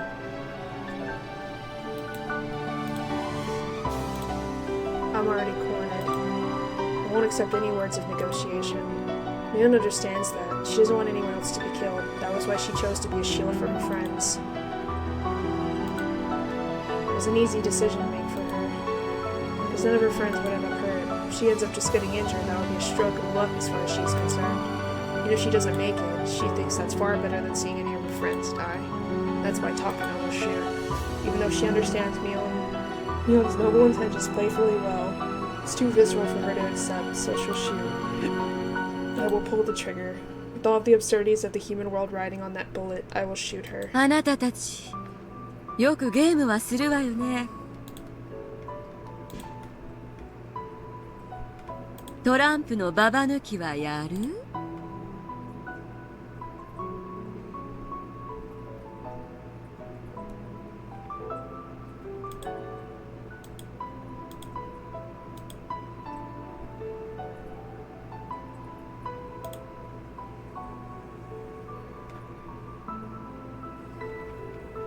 やらないね。うちはじじ抜きばっかだよ。同じようなルールよ。人の世の罪はババ抜きと同じ。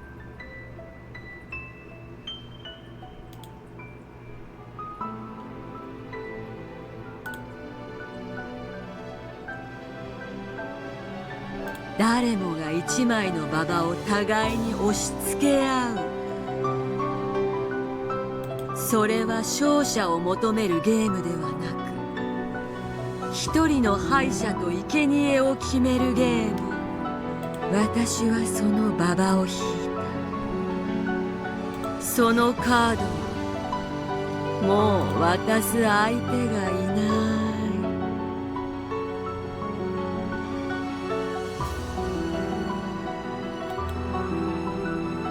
だからその腹いせにあなたを撃つの。不条理な人の世らしくね。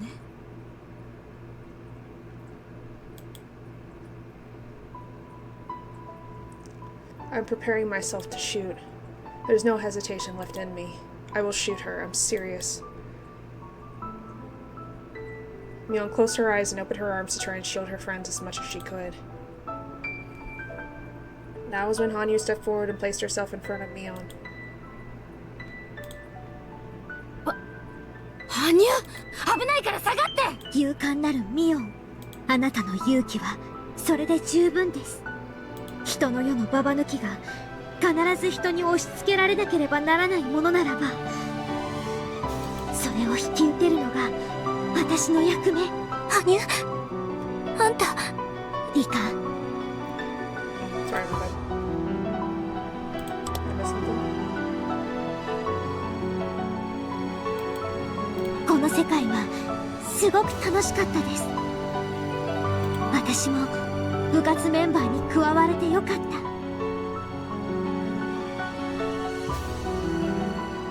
見ているだけじゃなく加わる部活は本当に楽しかった。ありがとう。もう十分に楽しんだ。神の身には過ぎたくらいに幸せだった。 In that moment, Hanyu glared at me adamantly. さあ撃て、人の子よ。人の世の押し付けずには済まぬ罪を放て。それを受け止めてやる。分かったわ。分かったなら死ね。 Club members must have thought I was joking or bluffing. They didn't think that I would actually shoot. There was a noise like something exploding. And the word where time became as sticky as syrup, we saw it happen. A silver bullet hitting an invisible wall in front of Hanyu. Although the wall was protecting her, the bullet wanted to pierce Hanyu's chest, but it couldn't reach its goal. A bead of sweat formed on Hanyu's forehead. So she had stopped the bullet with invisible force.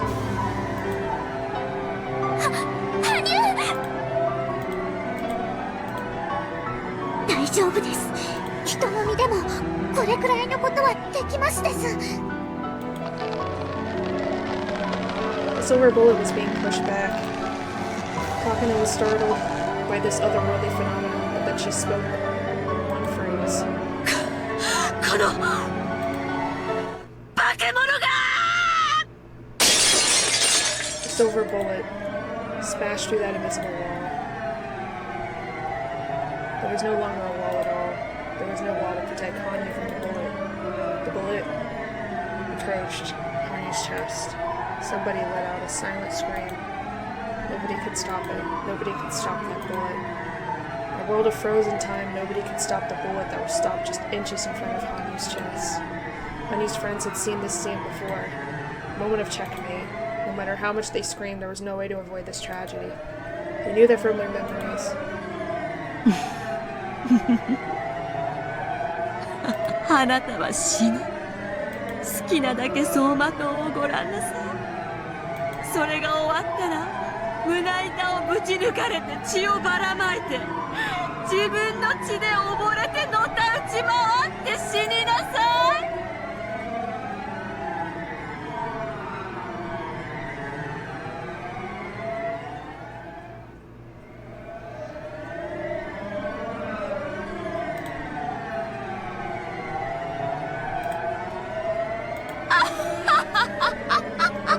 She's such a bitch. その覚悟がなかったら僕はミオンの前になんか出ないのです。 Hanyu thought that this would take care of everything. Hanyu wasn't supposed to exist in the first place. She would leave the stage and the rest of the cast would stay unharmed. This is how it's supposed to be. But in that moment, something happened to surprise even Hanyu. In the world of frozen time in which nobody could move, Rika reached out and put her hand on the bullet that was stopped in midair. How could she move? Even Hanyu couldn't move. Why could a mere human like Rika grab the bullet? She's not a mere human though. それを驚くのはおかしいわ。あんたと学んできたんじゃない。奇跡の起こし方。今日何度もすごいことが起こったけれど、本当の奇跡なんて何一つ起こしちゃいないわ。すべて死んじゃえば起こって当然のことだった。だからこの最後の瞬間に本当の奇跡を使うわ。私お社様の生まれ変わりだしね。最後にこの程度の奇跡は使わせて。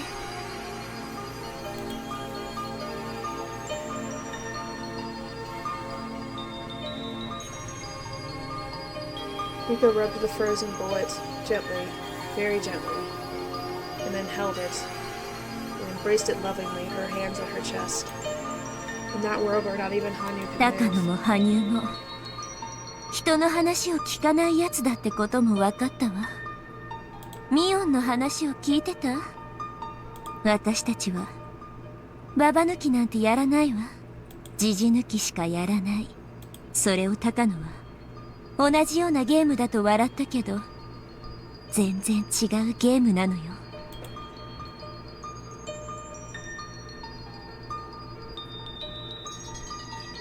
In Old Maid, a single joker, an unharmonized element, is added to a full harmonized set of cards, and people try to foist it onto another.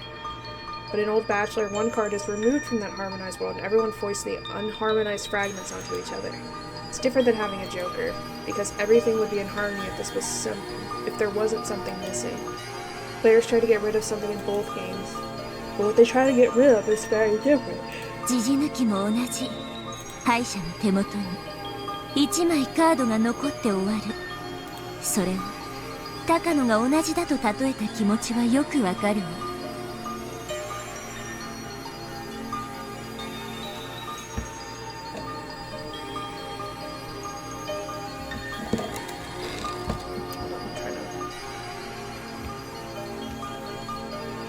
My eye blinking is kind of weird.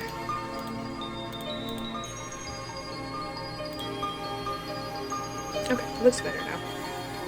でもね、違うわ。だってジジ抜きは If the missing card was added back in, there would be no loser. Hanyu, the missing card in this world, where someone has to foist their sins onto another, has joined the game. So this game has no losers. Yet you're still trying to take one card away? What a waste of a miracle. 敗者なんかこの世界にいらない。これがフルでリカが奇跡を求めた1000年の旅の最後にたどり着いた答えよ。The answer has always been there. It wasn't there in the very first game of Neon's Club. Or it was there in the very first game of Neon's Club. It was always a loser because we were playing a game of cards with one missing.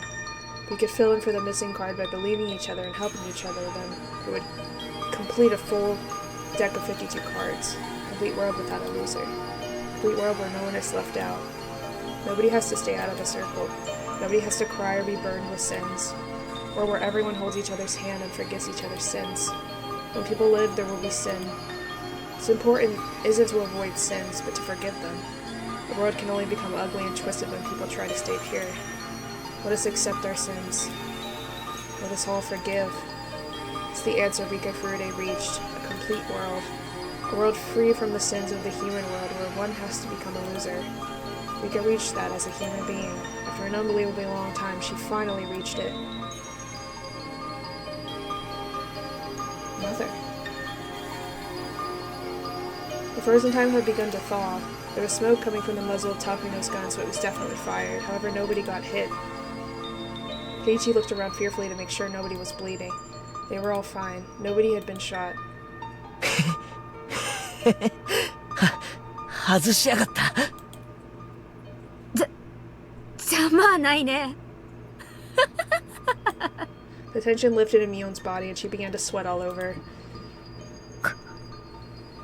この私がこの距離で外すなんて。All the club members thought the same thing.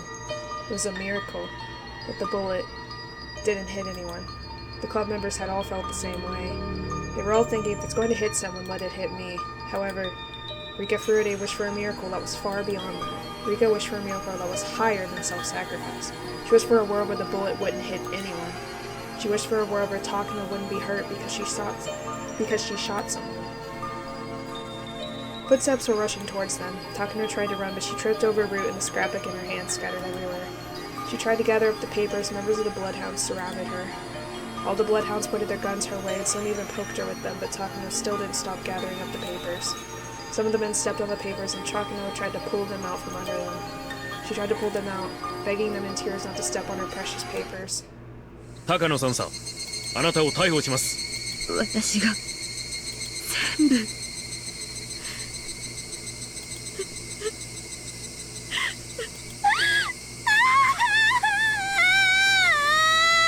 Club members feeling bad for her looked at the 立て、 ground. 両手を後ろに回せ。こら、抵抗するな。いやよいや、おじいちゃんのスクラップ持ってくの。いや。Takano just wanted to pick up the pages of her scrapbook, but the Bloodhound, seeing that she was just resisting, pulled on her hair to try to make her stand up. Although this was her fate, it was too hard to watch her be treated that way. And then a noble voice resounded among them. 待て! Oh, he's here! Damn, what a time for you to show up, my guy. Radiating with divine light, a man appeared. They all knew this man very well, but they had never seen him look so determined. 調査部の富武2位だ。彼女は調査部が保護する。しかし司令部から直ちに東京へ連行せよと命令を受けています。君たちは彼女を見て気づかないのか。彼女の全身を見るかきむしった後でいっぱいじゃないか。ひなみ沢症候群のかなり高いレベルの発症が疑われる。There were lots of horrible scars on her wrists, arms, neck. Takano had scratched herself throughout the day because of all the stress. There was no way for anyone to be certain if those marks were symptoms of the syndrome. But when Tomitake said that, it certainly sounded true. しかしサンサは入江機関で予防薬の投与を受けているはずです。発症するわけがありません。君たちは資料をちゃんと読んでいるのか。予防薬は 100% の効果を保証するものではないと書いてあるぞ。十分読んでいれば彼女の状態が末期症状であると分かるはずだ。調査部は彼女の尋問にあたり、ひなみ沢症候群の治療が最優先されると考える。そもそも今回の事件が彼女の意思に基づくものなのか、末期発症による妄想錯乱によって引き起こされ、それを慎重な判断がなくては全容解明は不可能であると考える。彼女の罪なのか、彼女の病んだ病の罪なのか、この場で断言するのは不可能だ。それを判断するためにも彼女には治療を受ける権利があり、義務がある。Wow, he is way too nice. 次郎さん。Oh my god. She does not 彼 deserve 女を him. 直ちに入江機関本部へ移送し、発症レベルの検査に入る。Well, isn't the Erie Institute supposed to be shut down? 高野三佐の治療体制を準備させるよう入江二佐に連絡を。ただし三佐については今後厳重に監視をつけ、全ての行動には制限が加えられるものとする。詳細は調査部長岡一佐から上級司令部を通して命令があるはずだ。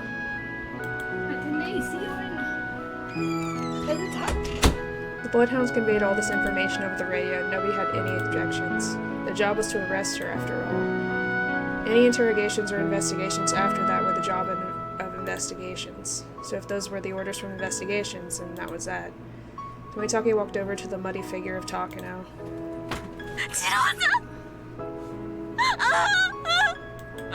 Wow, she's so fucking pitiful now. Damn.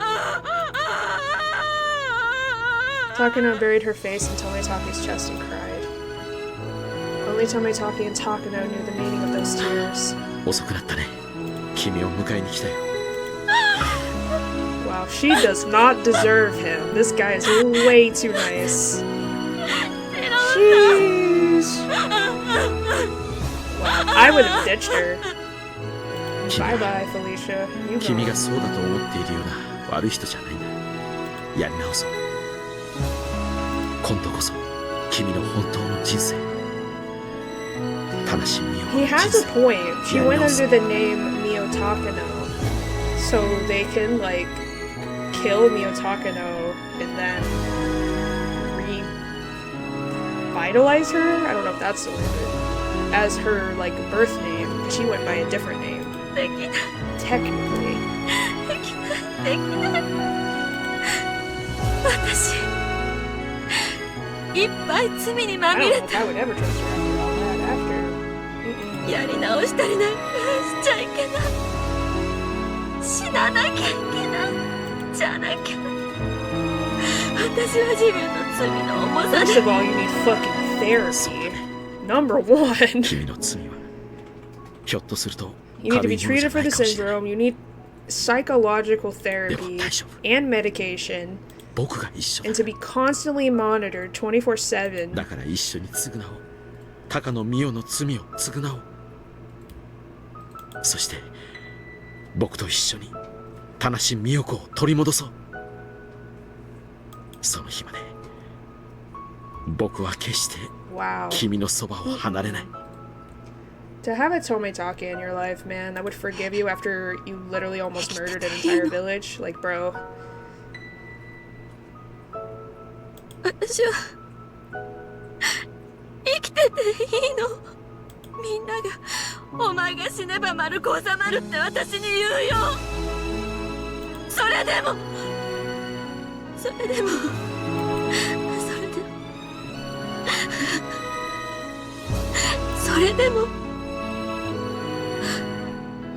世界は君を許さないかもしれない。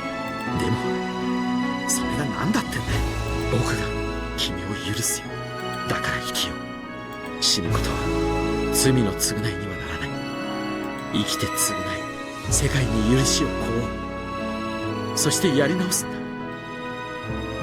そうしたらきっと思い出せる。君が本当はどんな人で、どんな風な笑顔を浮かべていたか。 It may seem like the solution, but death does not fix any of this. It'll just be another person that died.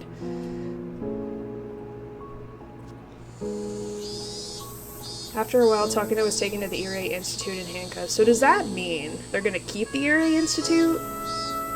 Because I thought they were gonna shut the whole thing down after all this. She was, however, handcuffed with her hands in front of her. She was holding the scrapbook. Tomitake had cleaned the mud off of it. Downpour from the earlier afternoon had passed. The cicadas began singing again, reminding everything that this was a normal June in Hinamizawa. It was so hot despite being June. The sky was brilliantly clear. Someone asked someone else this time. She looked at her watch. It was 3 p.m. The Watanagashi Festival will be starting at 5. It was almost time. Even from there, the Furude Shrine could be seen. There were red lanterns hanging all over. Once the sun went down, those lanterns would be lit. It was almost time for the Watanagashi Festival. Preferably a festival where no one dies this time. And with that, everything would end. When the Higurashi cry, "Tidal drop!" The game that stretched across different worlds has ended, and what the winner obtained after their victory is that the game ended without a loser. Anya was prepared to leave after the game was over, but she was still there. She was allowed to be there. In other words, she wasn't the card that was taken away. The card that was taken to play their game of Old Bachelor was no longer there. The breeze rustled Hanu's sweaty, messed up hair. She was dumbfounded. Rika went over and stood next to her. She didn't need to say anything. She only smiled at Hanu. That girl had pretended to be a bystander, but decided to step onto the stage.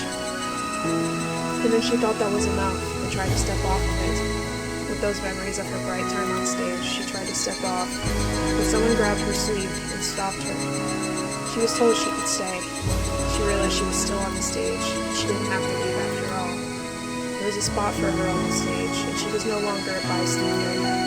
And that was an unbelievable miracle. She didn't even exist in the script. Nobody needed her to be there. The miracle had allowed her to stay. あれだけ苦労した旅だったのです。その程度の奇跡じゃちょっと足りない気もしますですよ。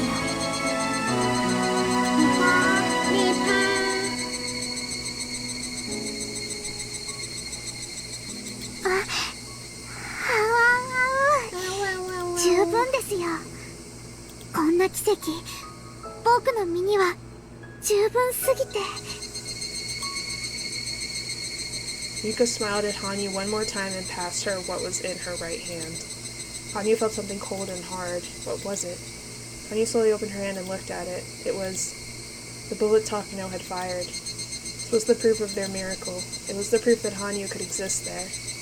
The proof that they could be together forever and ever. もうすぐ暗くなってお祭りの時間になりますです。みんなで楽しくお祭りで部活なのです。もう脇で見てることなんかできませんです。きっと新人いじめの洗礼で罰ゲーム三昧でかわいそなのです。もう綿流しのお祭り見てるだけじゃないのですね。そうです。だってお祭りは見るものじゃなくて加わるものですよ。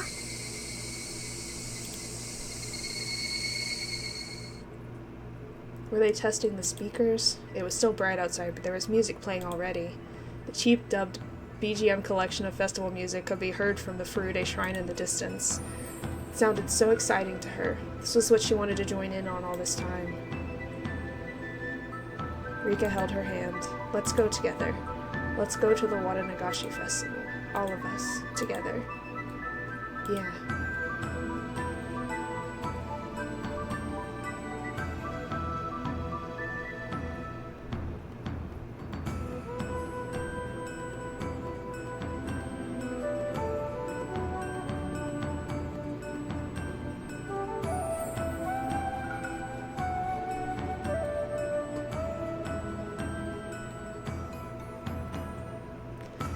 We still haven't hit the last chapter, unless this is the last chapter and I was wrong. Oh my god.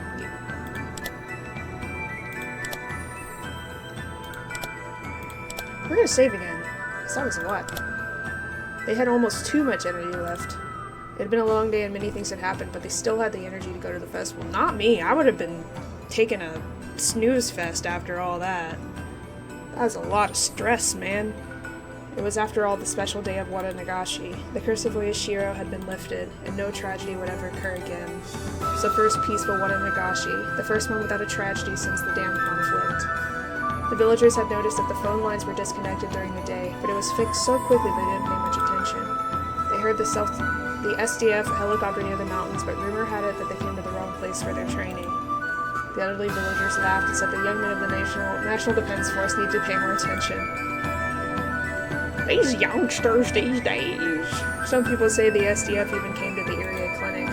Villagers didn't even get suspicious about that. They assumed that the area clinic had started doing physical checkups for the SDF. There were pieces of broken glass on the roadside near the village border as if there was an accident. Some people wondered how anyone could have an accident when there was no obstruction on the road. The elderly people said to each other they always had to drive carefully, even on a familiar road. It looked only like a trace of a normal accident, so they didn't get suspicious. The rest was a ghost story. The villagers heard an extra firework to signal the festival taking place. It wasn't an echo. People in charge of the fireworks were puzzled, but when Rika said Oyashiro must have shot the extra firework, the villagers simply believed that was true. It was the night of Wada Nagashi, the biggest festival of the year. The villagers forgot their worries and enjoyed themselves. The club members were doing great as usual.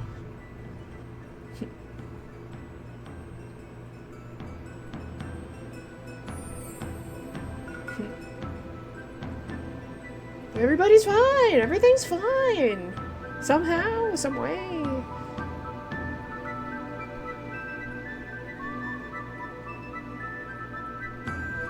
Oh, Sensei looking very sternly. They were doing so great that they were all taken to the main tent and yelled at by the mayor. That was a normal Wada Nagashi night for the villagers. There was one thing that was very different. The girls fought for an unimaginably long time in many different worlds for the sake of this night. However, nobody would ever know that. It's like in Lord of the Rings when they saved the entire freaking world and everybody in town just looks at them like normal, and it's just like, man, they really don't know what they went through, did they? Do they? Oh, there was another big change too. Rika Furude said she wants to go to a pool in the summer. It's unusual for her to say she wants to do something. She wants to see the stars, she wants to go on a camping trip, she wants to look at the sunflowers, she wants to make the school into a haunted house, etc. There are so many things she wants to do over the summer break. Right, Rika Furude for the first time is making plans for after June 1983. Because this is the first summer break she's going to experience after 100 years of repeating the same life. She will now experience an all-new summer vacation. Who would stop her from getting excited about that? Rika Furude is looking forward to waking up before Satoko to rip the page off the calendar at the end of June. Rika Furude's infinite future has begun. There are infinite possibilities, yet she can only make one choice. But that's why it's a great world. Let's talk for a moment about the people who fought with Rika Furude. Mion Sonozaki has vowed to study hard to continue her education after the summer break. According to Keiichi, even that may not be enough time for her. Well, however, how can the legendary club leader Mion Sonozaki fail an entrance exam? She will more than likely find a way to get into the school she wants to go to. Hopefully it isn't an illegal one. Anyway, she's looking forward to enjoying her final summer break, so she has tons of plans. The club members can't get away from Mion even during the summer. Once you're involved with her, she'll always find a way to get at you. No matter how much you want to be alone, you'll never go back to spending a boring summer by yourself. Keiichi Maebara has been asked by Mion and Ch.8 sensei to be the next class president. He was also asked to be the next club leader too, but he declined immediately. Keiichi likes the club because Mion runs it. He continues saying that it's Mion's club until she got mad. Keiichi can't understand why she's so angry. Well, Keiichi wouldn't be Keiichi if he wasn't dense.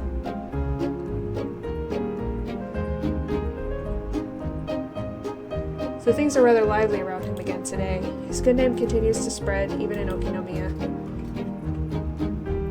Venna Ryugu is growing more energetic every day, too. She's taking them all home with her! Satoko, Rika, And Hanyu spent every day in fear of being abducted by her.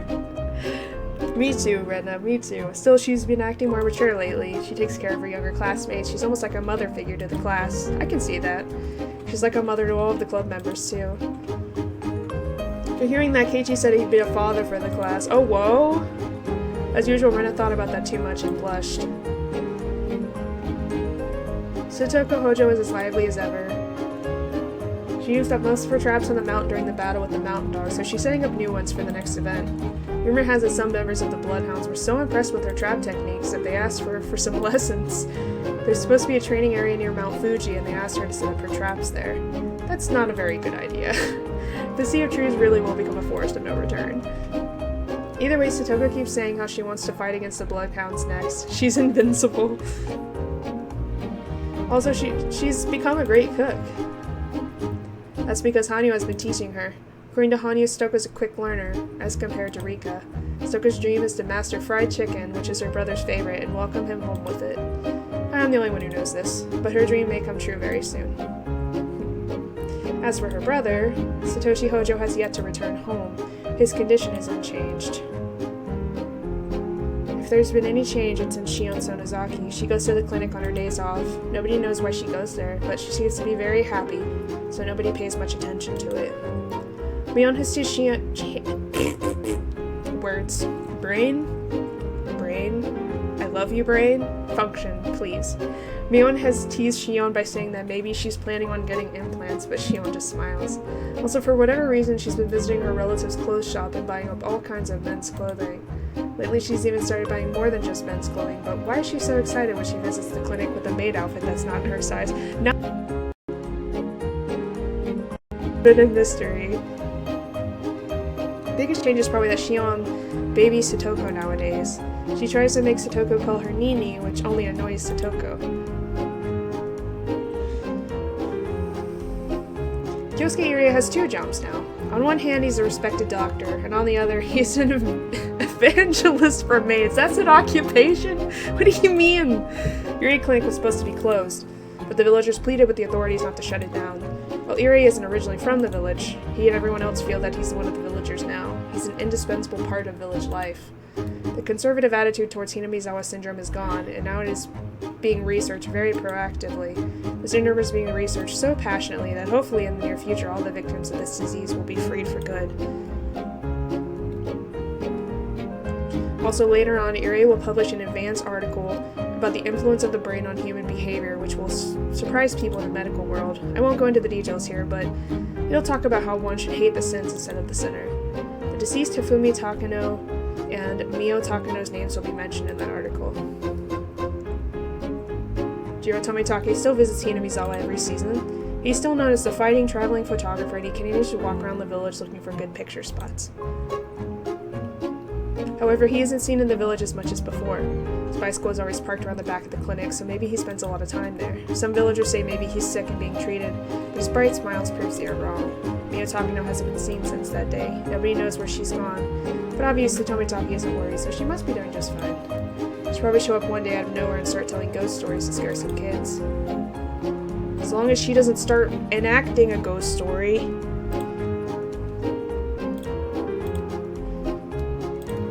As for Mamoru Akasaka, what happened to him was pretty funny.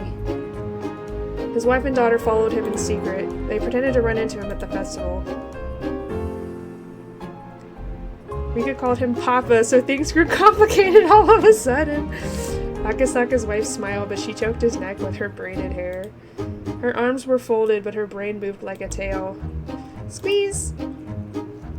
She tortured a man who destroyed a special forces unit without even using a weapon! Rika continued to tease him, making the situation even worse. However, Akasaka's family liked Hinamizawa, and they said they wanted to come back. Aww, look at Akasaka's daughter. She's so cute. Akasaka's daughter and Rika grew so close they seemed like sisters.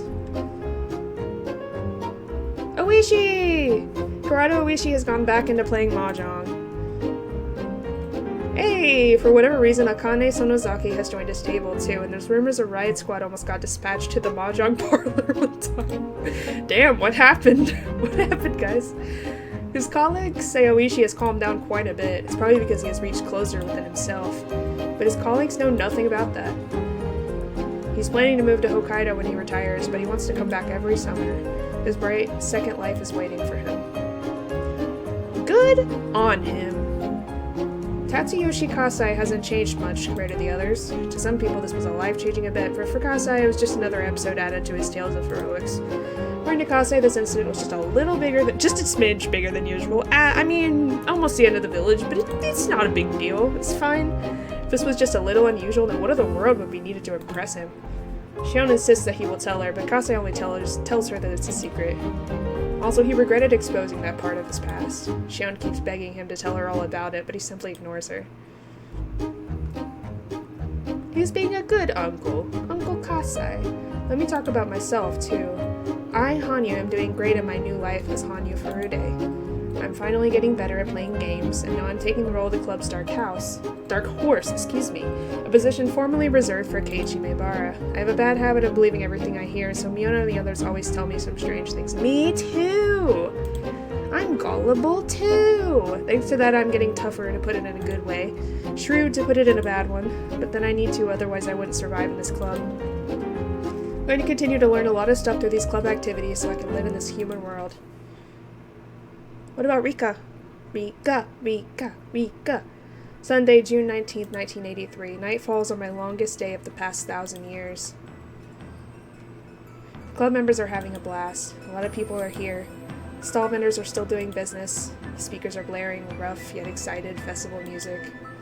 I've known all of these, but how wonderful it is to actually feel and hear them in person. I thought I knew. I thought I knew because I've been following and watching them. But that was completely different. I knew of it, but this is the first time I've actually experienced it. We had a takoyaki eating contest. There was no octopus in it, but it was still very tasty. We had a shaved ice eating contest. I would have enjoyed the shaved ice if I had eaten it more slowly. I bought a candied apple for the first time. Everyone took a bite from it. It was tasty. It was fun. We played a shooting game. I didn't know how difficult it would be to shoot a target. It was fun, too. Also, we played a shady lottery game. It was one of those things where you pulled a string and got a prize. Nobody got a good prize. We all complained about it at the vendor. That, too, was just so much fun. Then it was time for the dedication dance. Of course, we go there early, so we commandeered the best seats. I snuck out and stood where I was told to. I could see better than the other club members. This was the spot where the object of worship sat. This was where I was supposed to be during the ritual dance. No, this is where I thought I had to be. Seeing the dance from that spot wasn't fun. Therefore, I returned to where I was and sat with everyone else. They saved me a spot. Everyone rubbed my head while asking me where I went. I apologized by saying, "Ow, ow!" That made me very happy. I watched the performance in a crowd of people. It was the best dance I've witnessed in the past 1,000 years. I couldn't keep either my happiness or my tears from flowing out. After the dance was over, a handful of cotton was passed around to all the villagers. We left the cotton absorb all the filth and sins of the past year and washed it down the stream. Cotton is cotton. Obviously, it's not human. We use cotton instead of humans so that nobody is sad. In other words, this is a way of purifying sins without making anyone suffer. はい、これ羽生ちゃんの技だよ。やり方はわかる？わかりますのです。こうしてポンポンしてから流すのですよ。あんあん。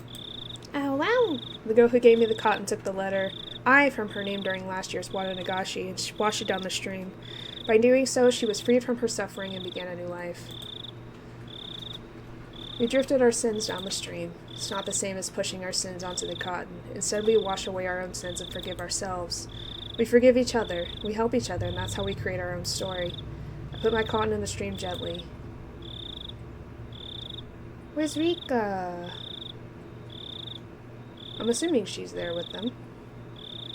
Oh, it's a pretty CG. Look at all our babies. There she is. She's there. Oh, look at Hanyu's little dress. I don't think I've ever seen that one before. The cotton went down the stream, into the world where sins are cleansed. I let my bare feet soak in the clear stream as I watched the long, long line of cotton flowing downstream into the dark. surrounded by people sending their cotton flowing down the wondrous stream. Everybody's smiling and alive and not dying and murdering each other. Oh my god, it's beautiful. It's so fucking beautiful. But wait, there's more! God fucking damn it. As soon as I think it's over, it's like, no, there's another! This is a complete world where all the fragments were put together. This is an ideal world. What else is there? What else do you need? Hanu Furude still wants more. Because we can be even happier than this. We can? We can be happier if we wish it to be. Not a long time from now, but in the near future. And when is it? I told you it's in the near future. We will be happy then too. See? Yes? I see? Oh. Title drop. Is that the end? I thought there was another chapter. Maybe the guide lied to me. Everyone is entitled to happiness. The difficult part is accepting that. Everyone is entitled to happiness. The difficult part is fulfilling that. I too am entitled to happiness. The difficult part is working out a compromise. Because from now on, I'm going to live a much happier life. I'm not going to compromise with just this. We'll achieve all the happiness that we miss. 100 years worth for me, 1,000 years worth for you.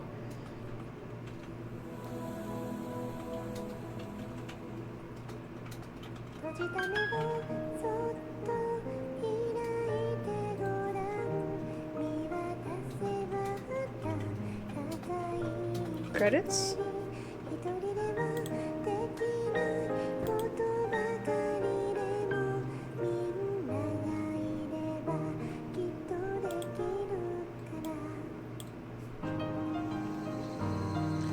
Regarding the coup d'etat of the Irie Institute, one of the responsibilities of the Irie Institute was the administration of Emergency Manual 34. Certain personnel, however, aspired to execute the manual under false circumstances, accepted bribes to do so. These individuals include Miyatakano and Okanogi. Authorities of the Institute were detained immediately. An emergency response was sent back to the Institute. I'm not going to be able to read all this fast enough. Regarding the commissioned officers, commanders of the Irie, he was instructed to remain in leadership position in order to take care of what business remains. She was recovered sufficiently to be moved. She will hand it over to the disciplinary committee. Okonogi, willing to hand over information, has contributed greatly to the investigation on this case. Will conclude within 3 years. A new director will be sent from headquarters. We decided the previous director will continue his research studies under the new director's supervision. Is this acceptable? If I may obtain your approval, I will report to your residence tomorrow evening. Nomura.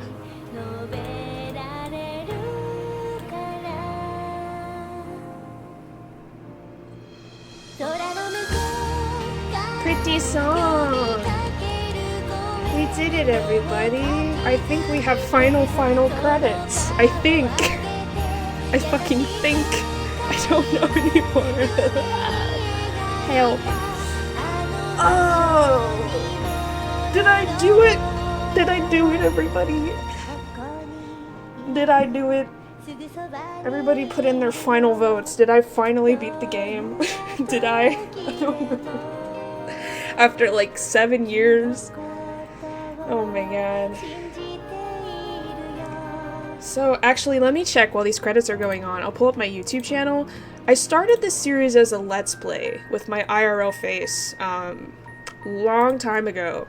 That's when I started doing like content creation stuff. And I didn't know what else to do other than like, you know, using facecam and stuff. Before VTubing was a thing that I understood. Let's check the Higurashi playlist then. Let's see. I posted my first video October 3rd, 2020. So that was 5 years ago that I started this series. It would be a full entire 5 years in this October. So I've been working on this series for 5 years, guys. 5 years. Oh my god. This game is so freaking long. Sheesh. How many hours did I put into this game so far?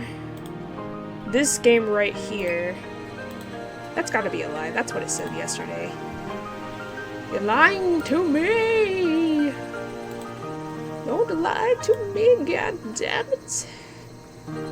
The playtime will probably update whenever I,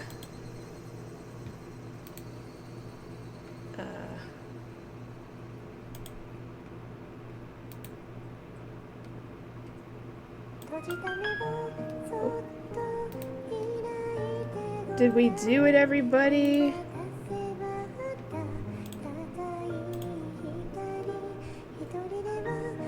Did we do it, everybody?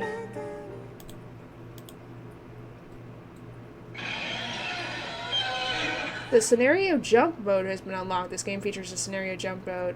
You may replay any scenario completed before the start menu on the main title screen. The tips reading room has been unlocked. You can now read the tips you have obtained so far. To view them, select extra, read all tips. The staff room has been unlocked. This is a thank you message for purchasing the game. To go there, select extra in the staff room. The forbidden treasure. And so, the shining future. It's the final battle. The final battle achievement. Okay.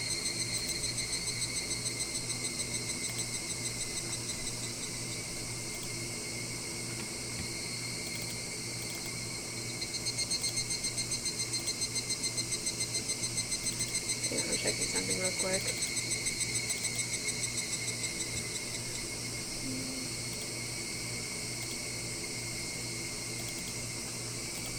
I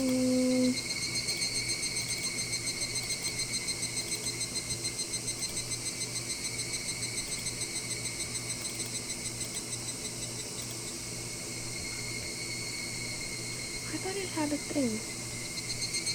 Huh. I mean, it's fine, I guess.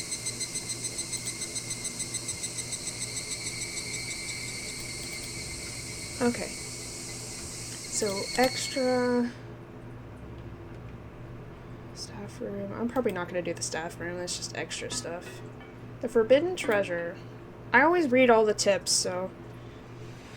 The forbidden treasure, Onigari no Ryo, is the most valuable asset of the Furude Shrine that's kept in the ritual storehouse. In ancient times, when this place was a chaotic world of both humans and demons, the precious sword defeated the demon god. Oh my god, I would fucking die. Jesus Christ. However, nobody has seen it for 1,000 years. According to the legend, it is sealed in the statue dedicated to Oyashiro in the ritual storehouse. Because of its structure, as long as the belief in Oyashiro continues, it will remain a forbidden tool forever sealed away. Also, it is only mentioned in the forbidden scrolls of the Furude Shrine. Therefore, only a handful of the Furude family heads have ever known about its existence. According to several of those forbidden scrolls, the sword is shaped like a willow branch. There are some ink paintings of the sword made by a few Furude heads, but none of them match that description. It means they drew those pictures from their imagination. The legend said there's a girl named Oka, who received a divine message that commanded her to defeat the demon god. However, neither the swords of humans or demons could conquer the demon god. It would require a blade that was neither a human sword nor a demon sword. Only a sword that mixes human and demon qualities could defeat the demon god. It has been said repeatedly that the ancestors of Hinamizawa are half demon and half human.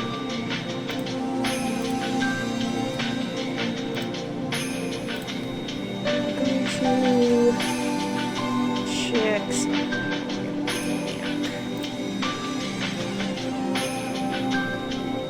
Since this is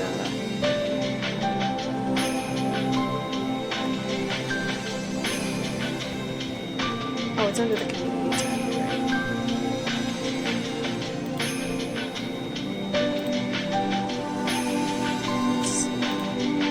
There's a reading order somewhere that says when you're supposed to, the recommended reading order. There it is.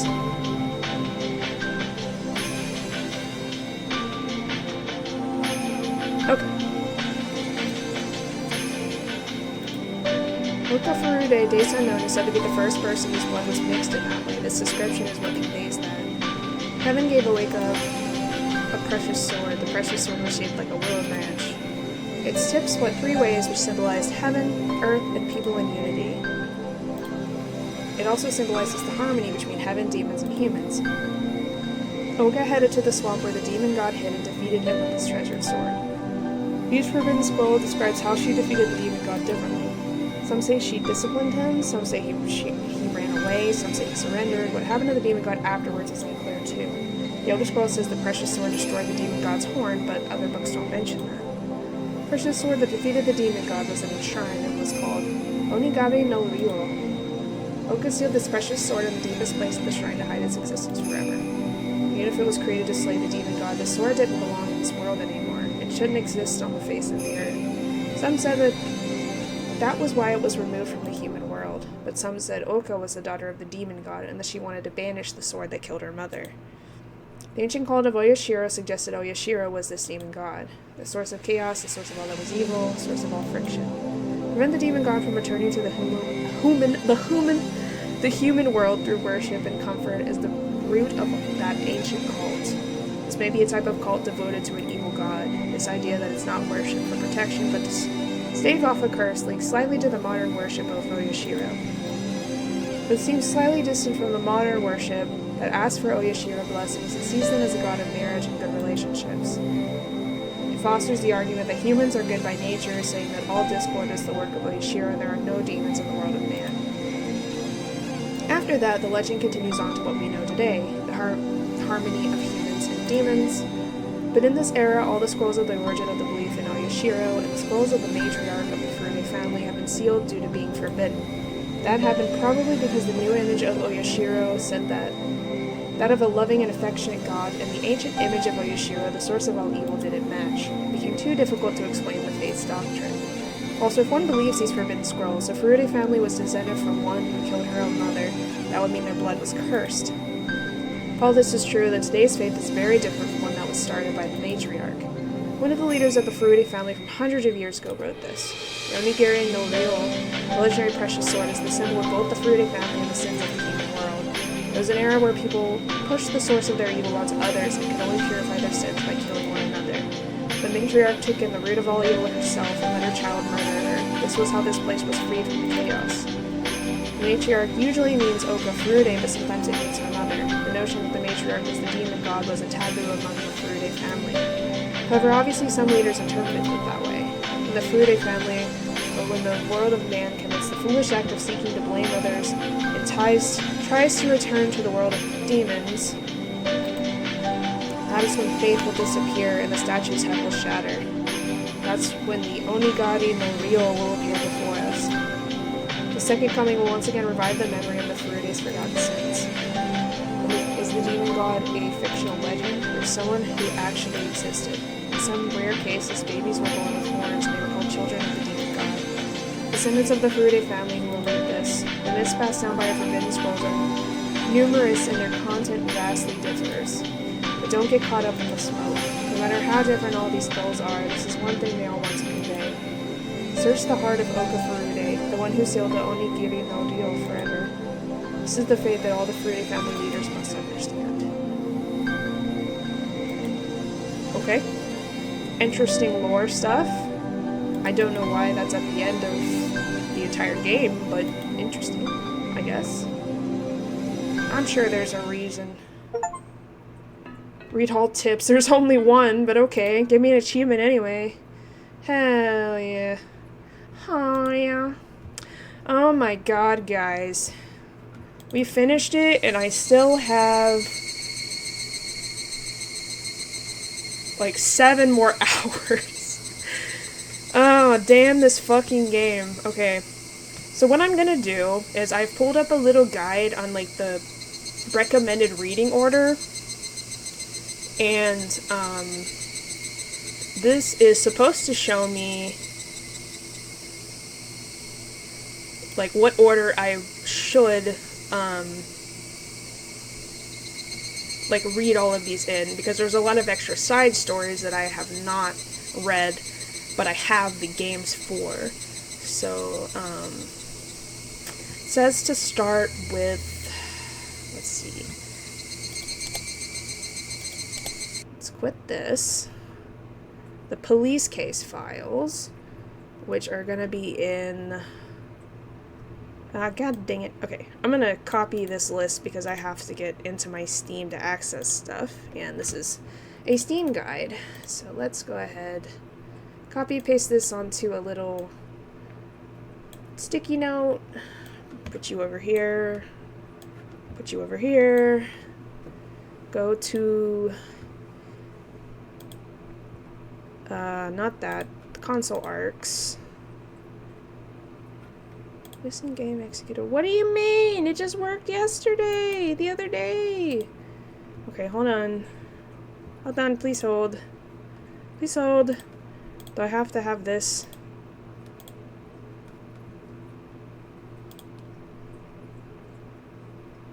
I might have to have this available in order to play that one.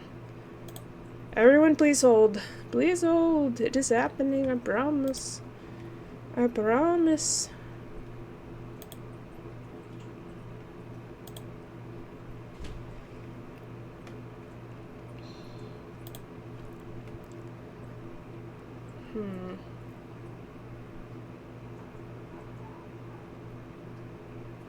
Come on, download. Quickly now. Before I lose my entire mind.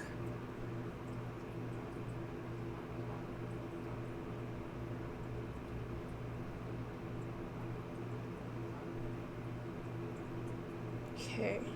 If this reinstalls itself, then this other file should work. Potentially.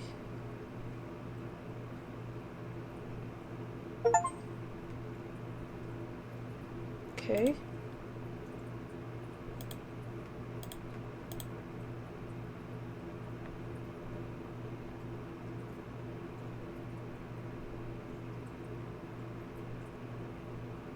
Here it is. Okay.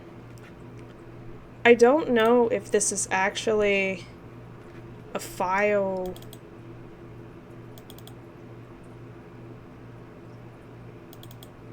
Did I break it?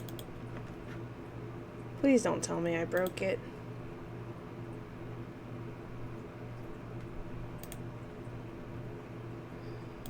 This just worked. It was here. It was working. Oh my god. Hold on. It was here. It was working. Why no work now? Now I just got a blank screen. God freaking damn it. Okay. So I'll have to go back to the mod and download it again.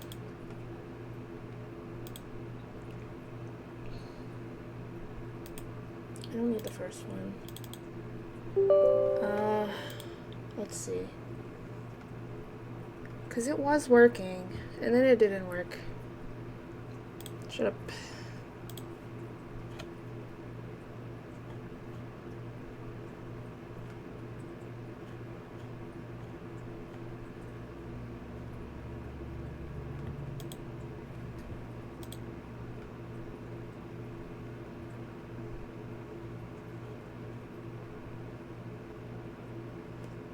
Okay, so it says it is downloaded.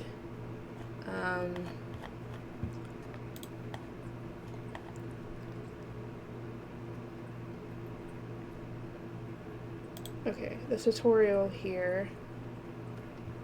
Do I need to like re-add this?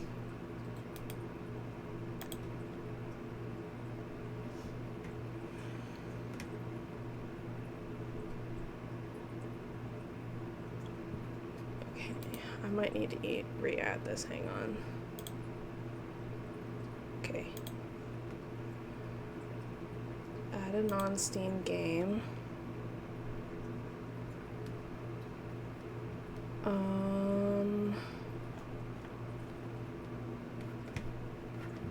Browse.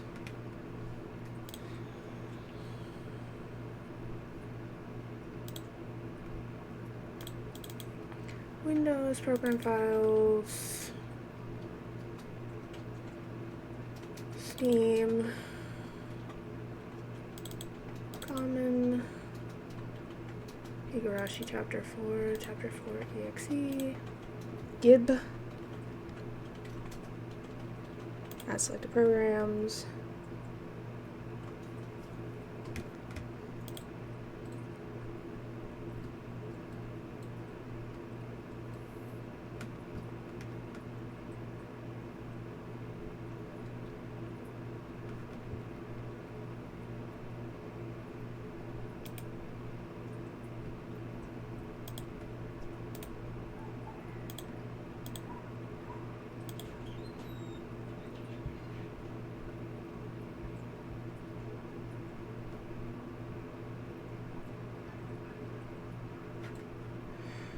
Why are you not working now? You were working before. God damn it. God fucking damn it.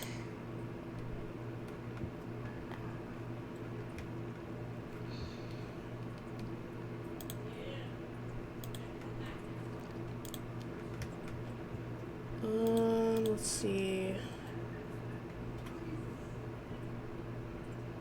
Chapter 4.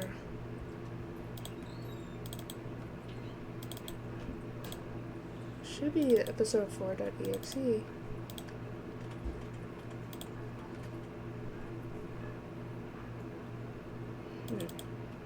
That's what I did. But it's not coming up.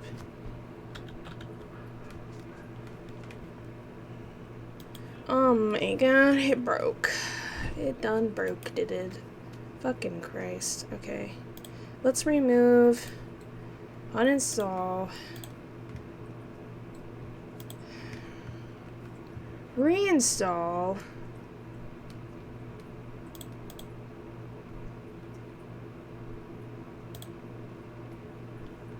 let's see.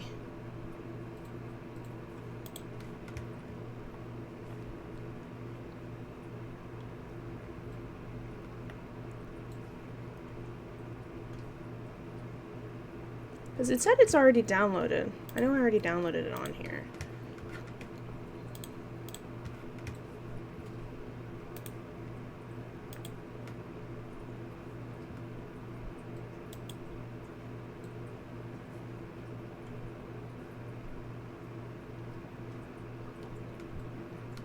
Okay. Maybe I need to activate... Stop it.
Okay. It says it's fine.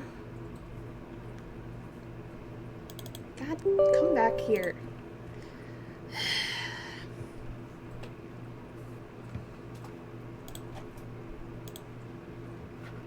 Okay, let's try again.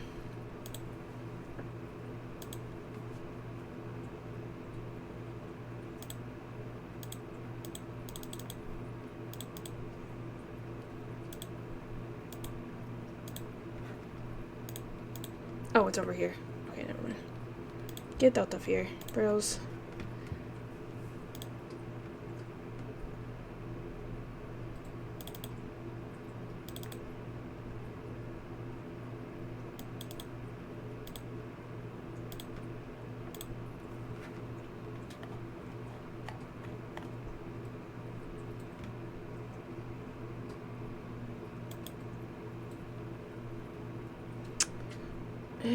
is it not working now? Okay, hold on. Can I uninstall, like, everything?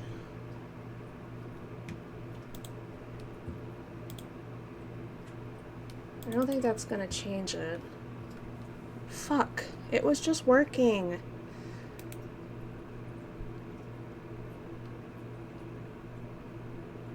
Browse local files. Can I, like, delete the whole folder? And then re-download the whole folder?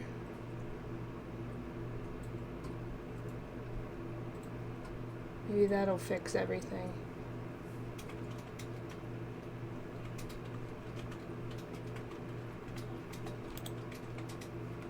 No, that's not gonna work. Contents, resources.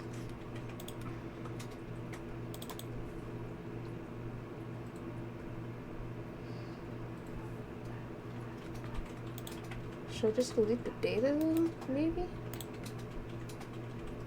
I don't fucking know. I don't know what I did. I broke it. Well, I guess I'm not reading those ones. God damn it.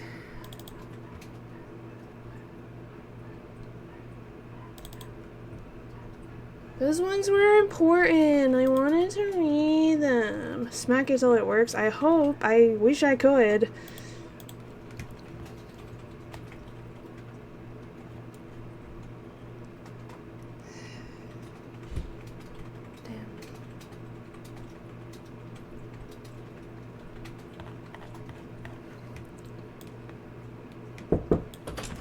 Christy. Yeah, I'm going.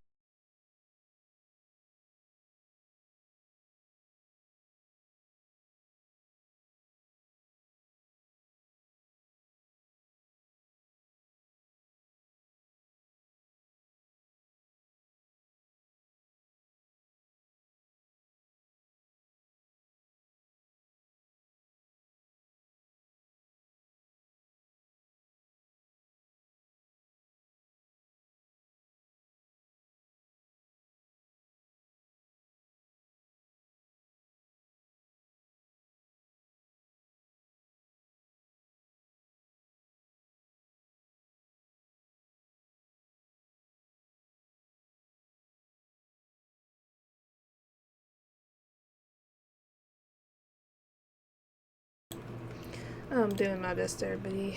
Hold on. What downloaded this, but this is the same thing, I thought.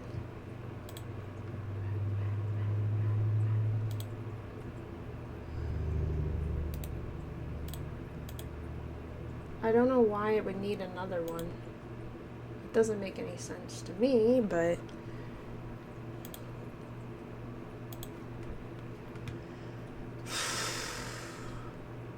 it says it's complete, and then I go to re-download it again.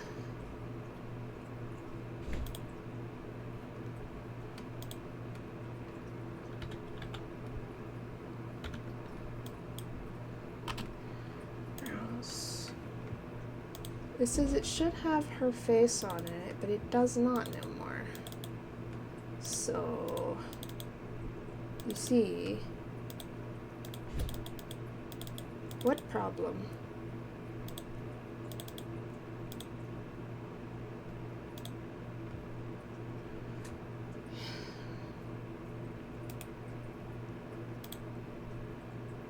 You're right, delete the entire fucking folder. Uninstall.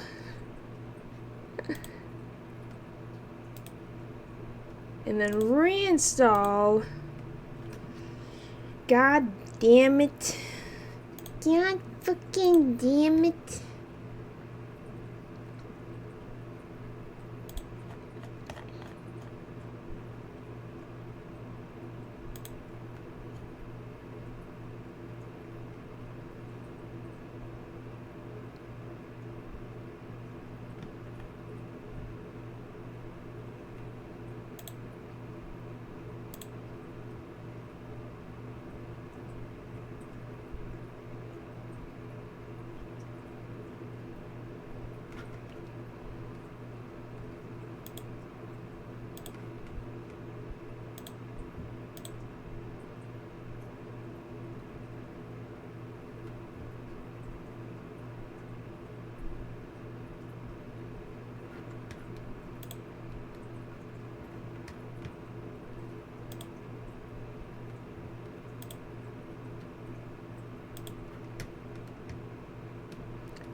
installed it, so it should be fine.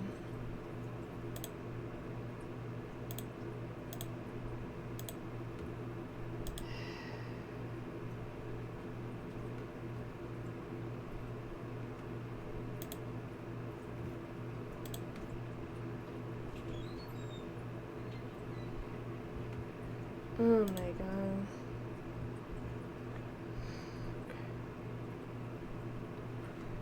Okay.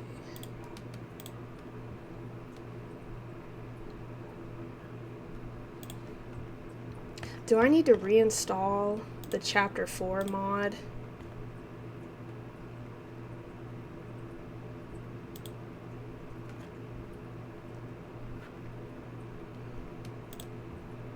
And then redo it again? It's the only thing I can think of to work.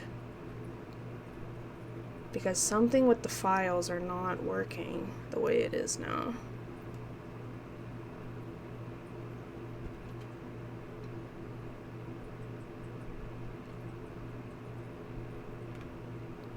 You know what? Fuck it. Fuck it. I'm not doing it no more. I am done. Okay, I tried. I had it all ready, and then for some reason it fucked itself, and I can't use it anymore, so that's not my fault. So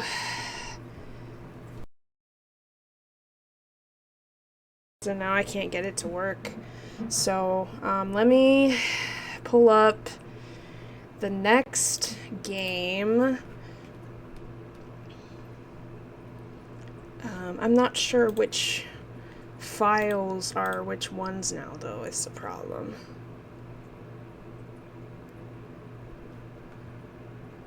Because there's 2 other games I did purchase on Steam.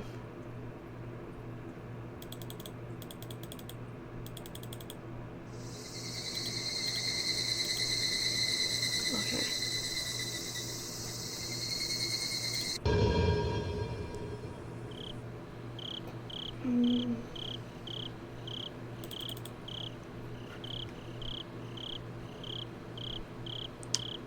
Okay.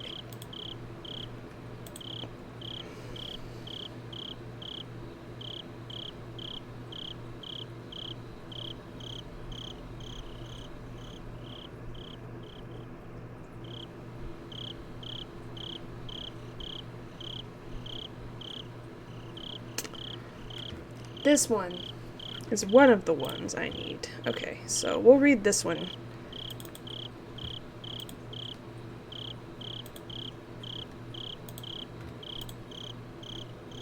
If it'll load. Hey, let's go. This is Higurashi Ray, and Saikoroshi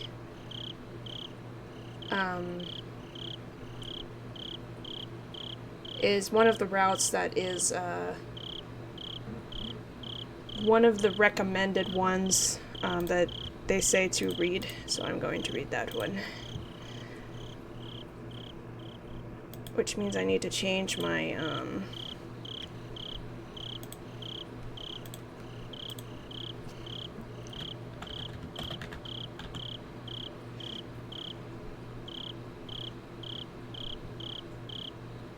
here it is, Ray.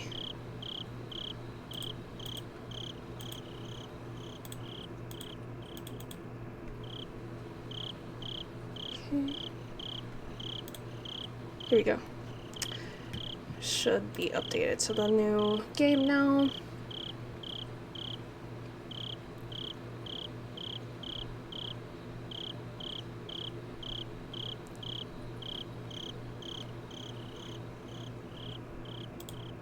Oh my god, Twitch.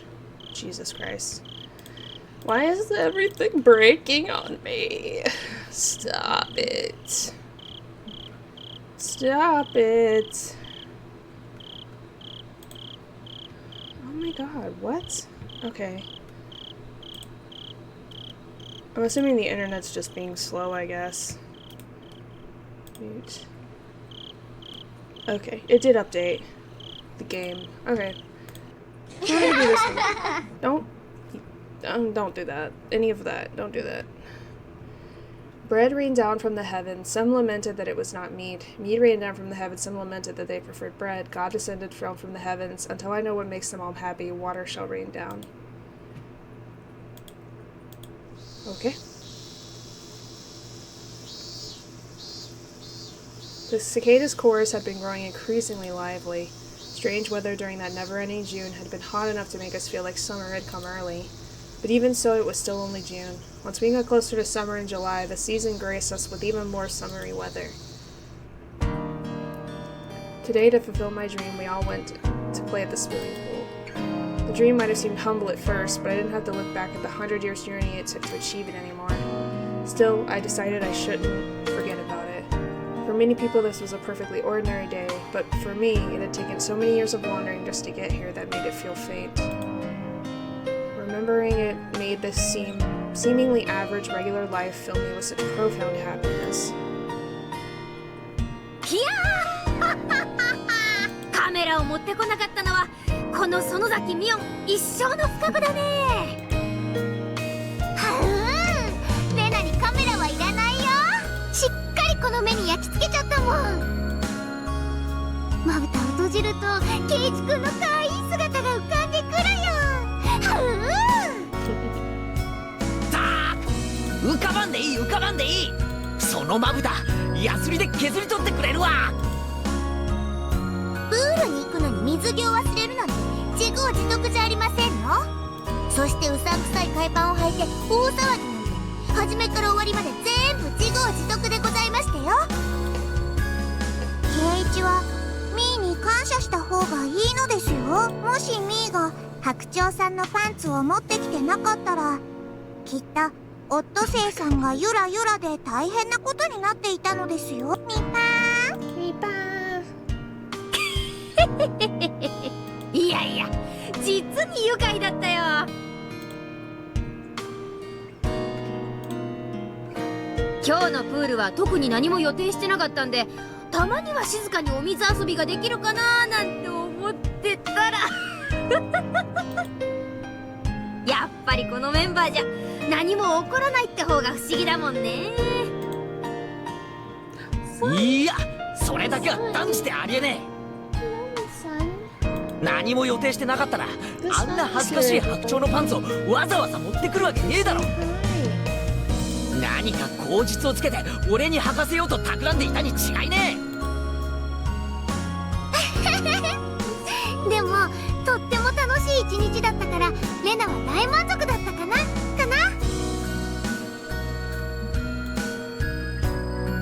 そうですわね。その点につきましては同感でございましたよ。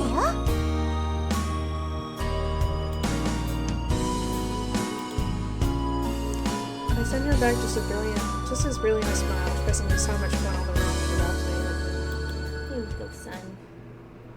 Happy son. Happy son. Why are you licking me? Why is he licking me? Why? Why do? What is happening? We all missed on our romp at the pool today. We got on our bikes and started on our way home. Hinamizawa didn't have any pools, so we'd gone to a public pool in Okinomiya. There was an elevation difference between the two communities, and while going downhill had been very pleasant, we had a long trip upward on our way back. For Hinamizawa, children at the zenith of their energy, it wasn't much of a chore, but we finally fell silent as we quietly pedaled up the hill. Seeing everyone so silent made me want to screw things up somehow. Messing with Satoko at times like these was so much fun for me that you could almost call it the very purpose of my existence. I pedaled harder, caught up to Satoko's bicycle as she pedaled in silence. It gave her a nudge on the shoulder. Rika? Me! She's so cute. After pretending to be mean to Satoko, I sped up. Of course, she sped up too and chased after me. Satoko struggled to somehow nudge me back, but I was no slouch either. Our speech naturally increased, and we began to quickly pass the others in the group. 何競争？おじさんも負けないよ。道路でふざけちゃダメ。リカちゃん、サトコちゃん、危ないよ。 This was a public road and cars sometimes came and went, but we'd lived here a long time, so we knew not many cars came around at this hour. リカ？車が来ましたよ。その手には引っかからないのです。So when Satoko said that, I thought she was just trying to distract me. A car horn. When I heard it, I realized Satoko's warning wasn't a trick. It was so sudden that I was overtaken with surprise. When I looked in front of me, the car was right there. I panicked and violently swung my handlebars. The motion was more than aggressive and sudden enough to throw me off balance. As my body lurched forward, I realized I was flying through the air. My nose caught the whiff of asphalt, telling me I was a moment away from being hurt. I heard Satoko shriek. No, the sensation I was experiencing was so unreal I could only say I thought I heard her. I couldn't even figure out if the sight of the car coming towards me as I hurtled through the air was real. That absence of reality probably only lasted about 1 second. I wasn't even given the time to say, oops. I heard the cries of Higurashi in the distance, and those cries dwelt such cool tenderness that I wanted to listen forever. Eventually the silence was broken. The sound of many footsteps approached, pulling my mind back to reality. Suddenly the cries of the Higurashi were gone. The cries filling the room were that of cicadas. That I'd been hearing the Higurashi this whole time. Was that a dream? I was in a bed. I didn't recognize the ceiling. Where was I? The room was small, with an office desk and shelves full of medicine. I recognized the smell of that medicine. How do you smell medicine? The voices of children mixing with the cicadas' cries. What I'm gonna do, actually, is look up the console arcs, and I'm gonna watch them, or watch someone play them, because I know they're on there.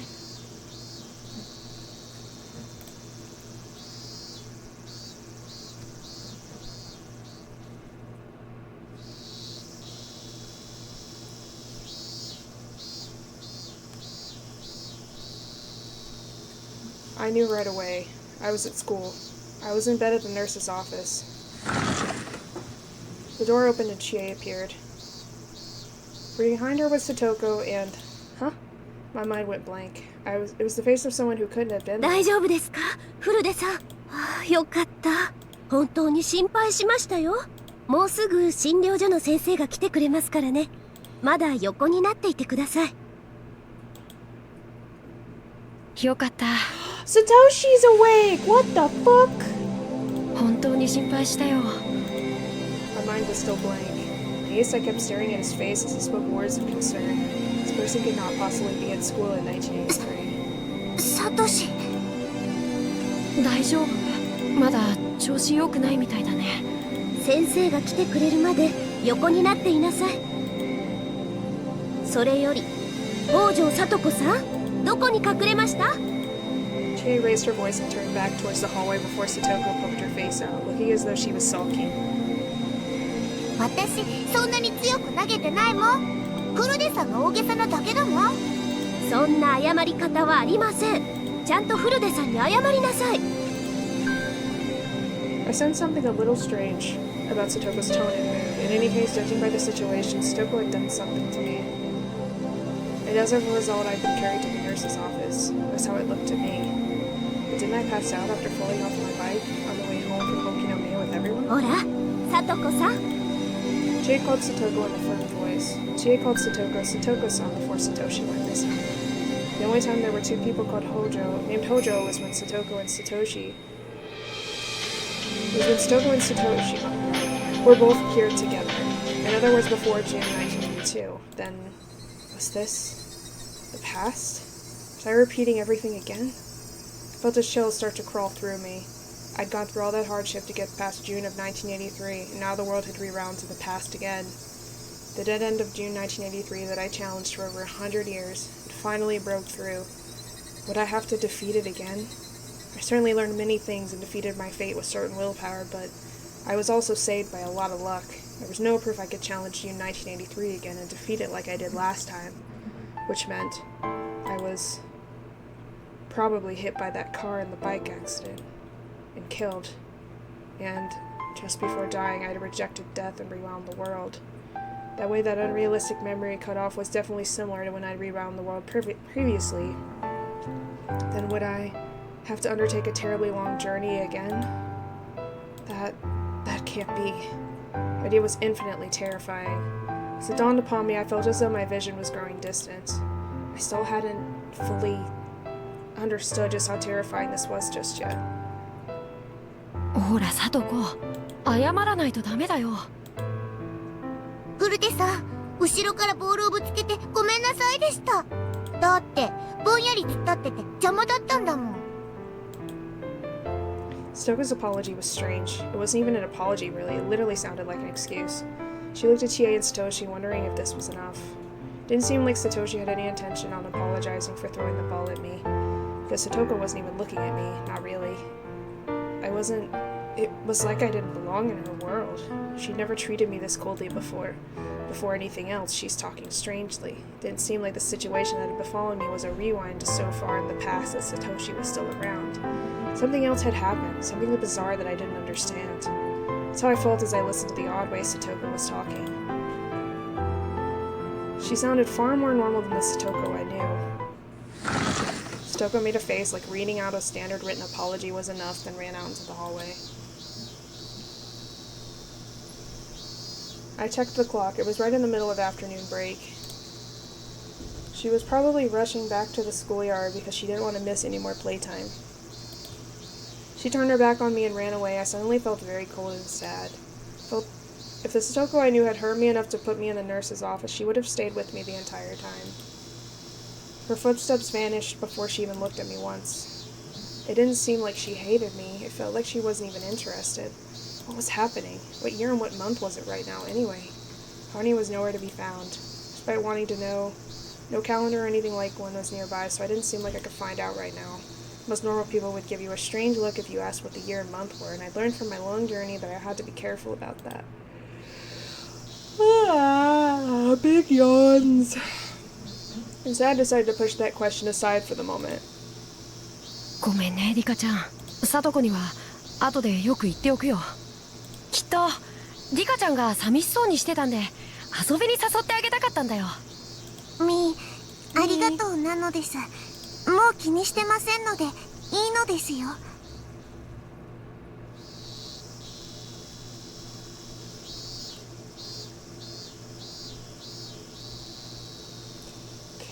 I'm gonna look up hang on.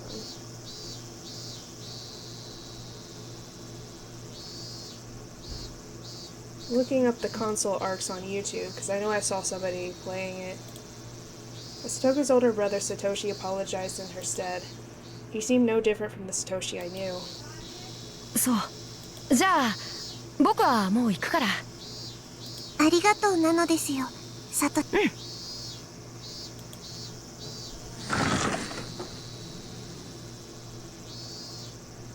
Search. Satoshi gave a little wave of his hand, turned, and left the nurse's office.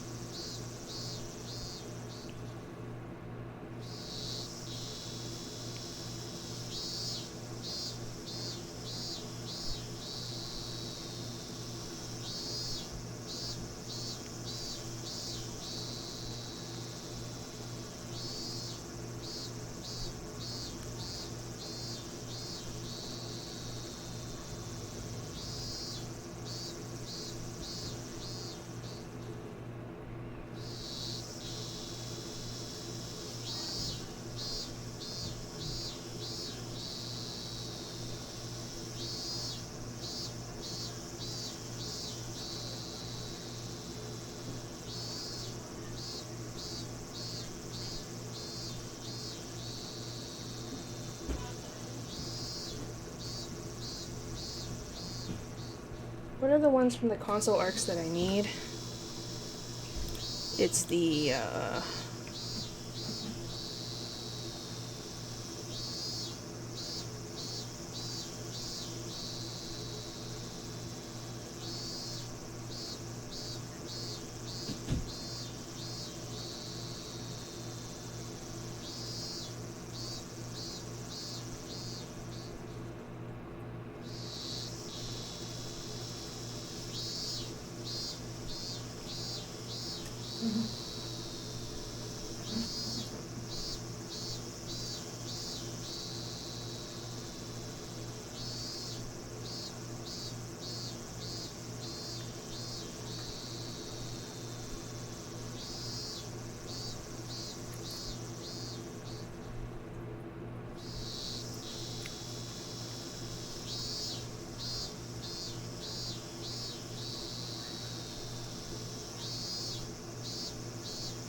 Sume Sushi. Okay, that's one of the ones.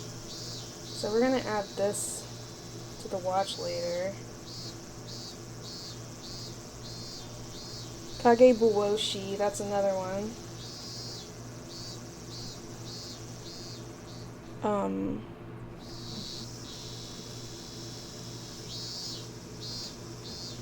Shiwaranagashi.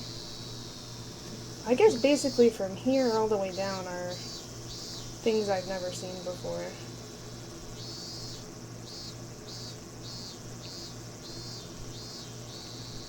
But Sume Atsushi and Kageboshi are like the two that are like highly recommended. And then there's also a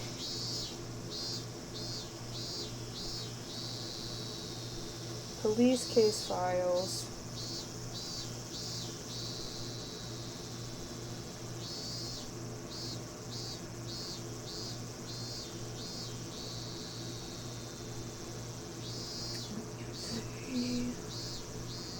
Inagarashi, Sumiatsushi.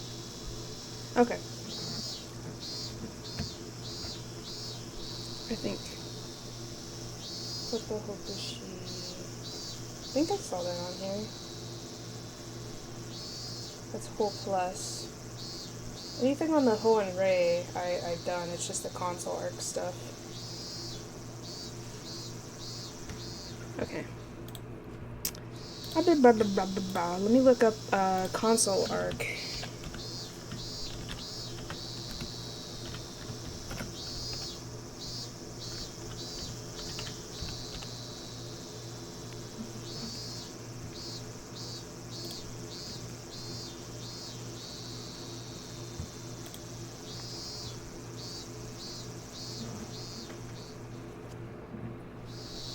Okay, so I'll just keep this image saved.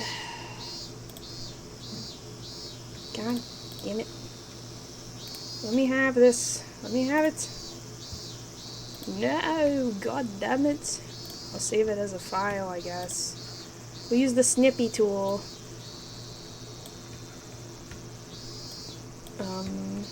That's not what I wanted. Get back here.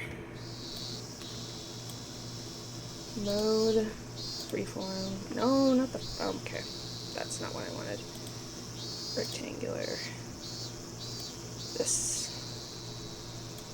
Okay.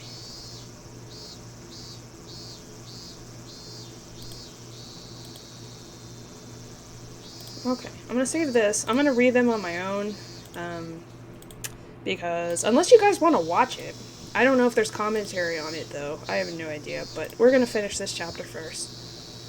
A new set of footprints approached in this place, but I did find a guide.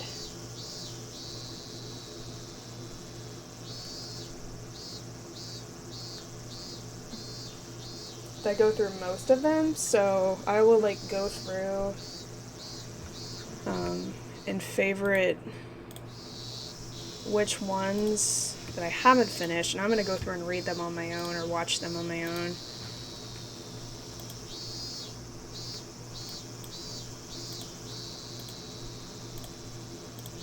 Okay, get out of here.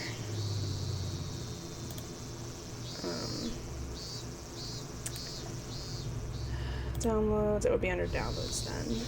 And then capture. And then you go over here. Sumiatsushi, Kageboshi. I think I saved both of those.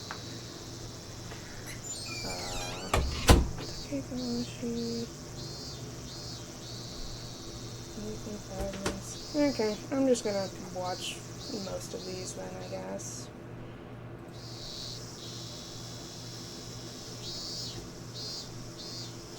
Higurashi, and then the connecting fragments, which I don't think I need to watch that one, but we'll add it anyway. Omote.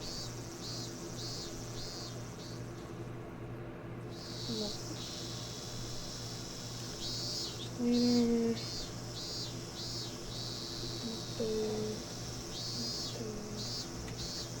Just epilogue and down.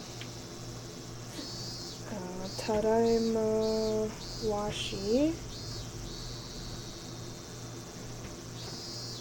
And then Tsukiotoshi.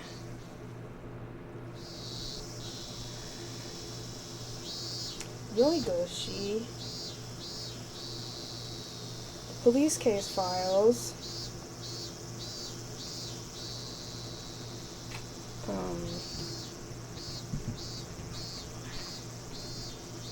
Koto Hagushi.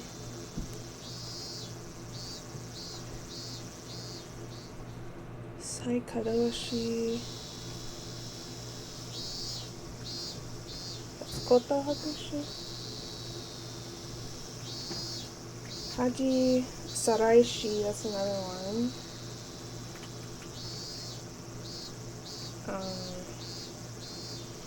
Fukushi.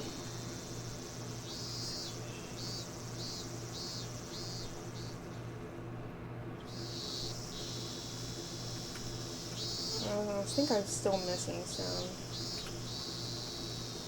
But I'll go down the list, I guess, and check them all off and see which ones.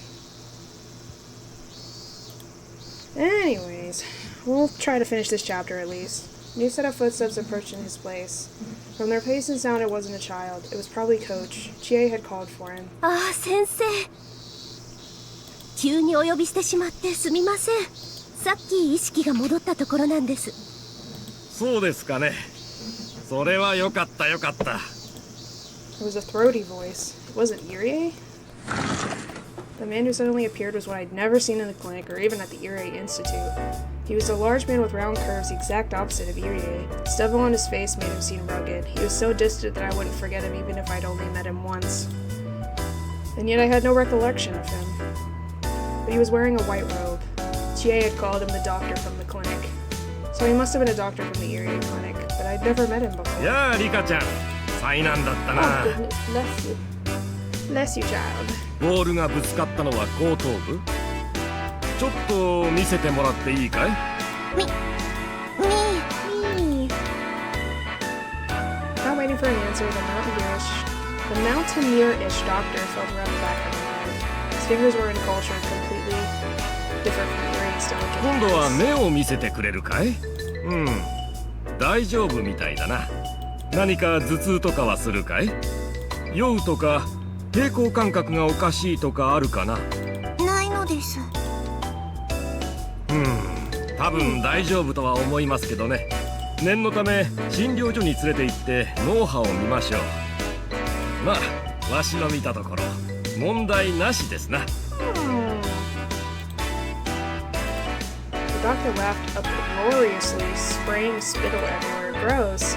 She gave a look of relief too, as if there was a sign there were no problems. そうですか。では念には念ということでよろしくお願いいたします。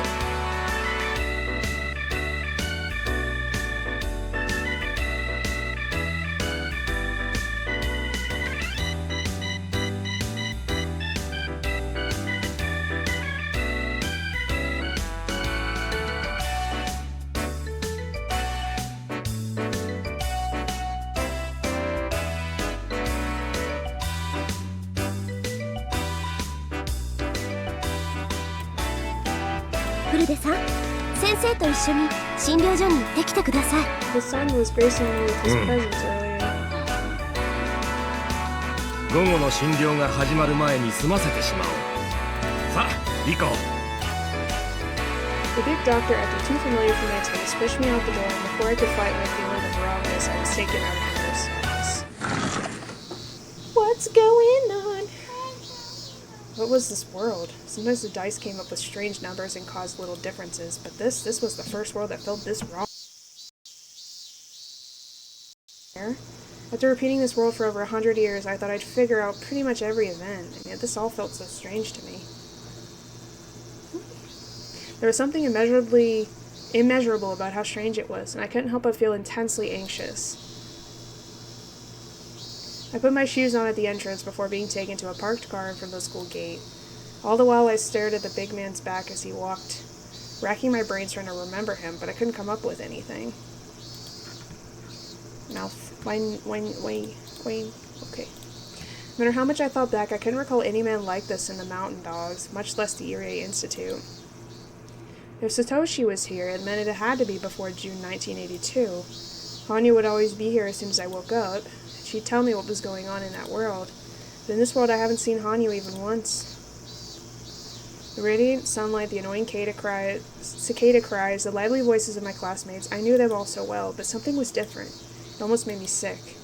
Hanyu, where am I? What kind of world is this? Hanyu didn't answer me. Fine then. If I went home and opened a bottle of wine, she'd be sure to come rushing in. Not once has she ever allowed me a few elegant minutes to myself. みーちゃんみーちゃん、甘いね。ドッジボールの鉄則は弱いやつ狙い。私を狙うのは戦略ミスだよ。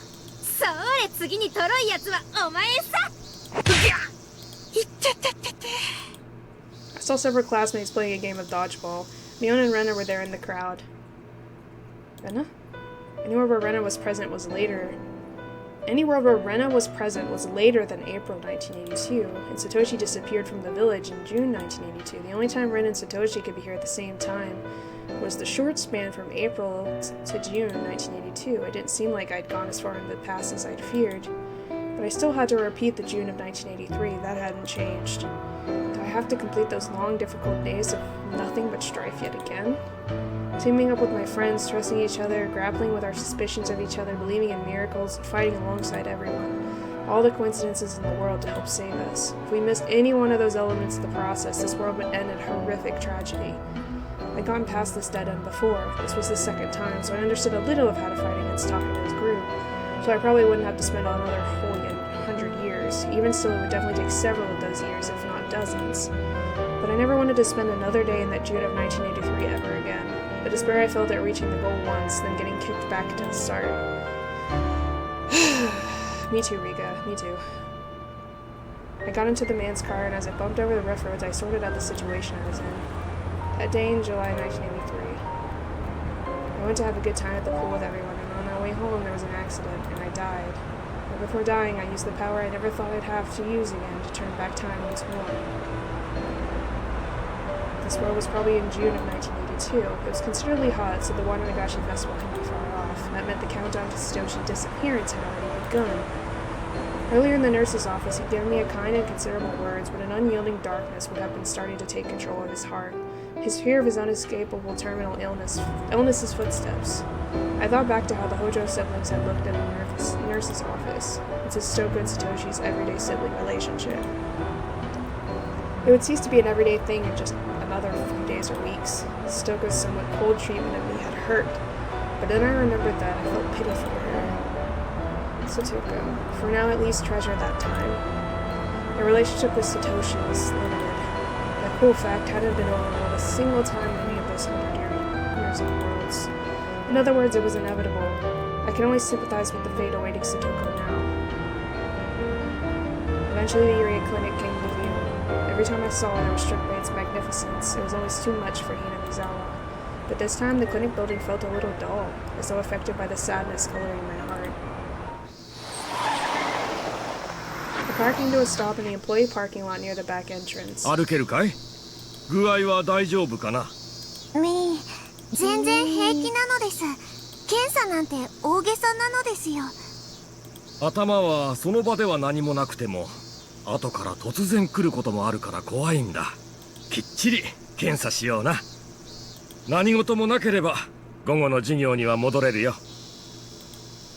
This was the first time I'd met the strange doctor, but he didn't seem unreliable.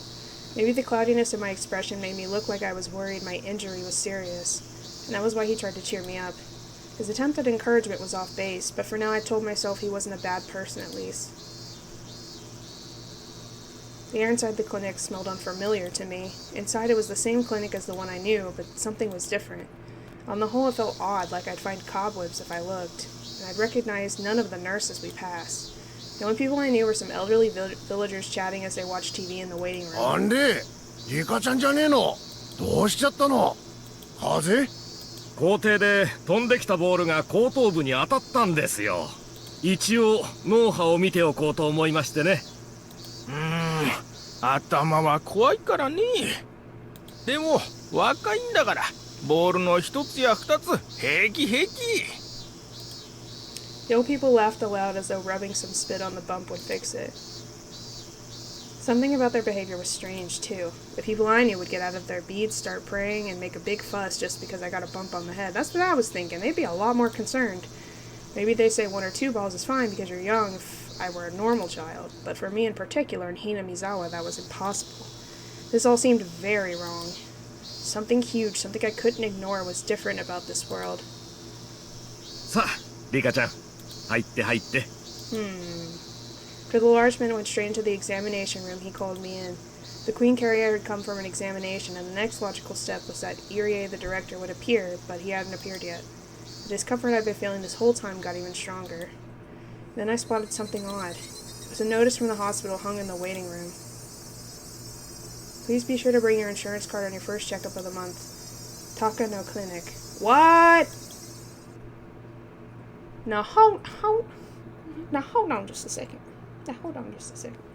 When you say Takano, what do you mean? Is this like a reality where Takano's grandfather didn't die? Takano Clinic? I looked around at the other notices hung about the waiting room. All of them had Takano Clinic written at the end. Not a single one said Irie Clinic. Where am I? リカちゃん、どうぞ。時間ないから早く入って。 I heard the man's deep voice from the examination room again. I ignored him and burst out the front entrance. Why? Because I wanted to know. To know the name of this clinic. Takano Clinic. Looked exactly like the Irie Clinic I knew. But there it was, the answer to why everything felt so out of place. ここどこよ。 I could feel the strength drain from my body. My legs gave out and I sat. For a while I stared dumbly at the name that was inexplicably different. I'm not sure how long I stayed like that. Eventually the big doctor from before and a nurse came running out. They asked me if I suddenly felt sick, and if I didn't answer, they would annoyingly get even more concerned. So somewhat offhandedly, I lied that I felt a little dizzy for a moment. But they must have thought the vertigo pointed to a symptom of something. They picked me up and brought me into the examination room, hooked me up to an EEG terminal and told me to rest. 本当に何でもないのです。めんどくさそうだったので逃げちゃおうと思ったら転んでしまっただけなのですよ。何でもないかは医者が決める。わしがいいと言うまでそこに横になっていなさい。いいかね。I felt like the more I tried to stay, the more complicated things would get, so for now I decided to play along so I could get out of here. 先生。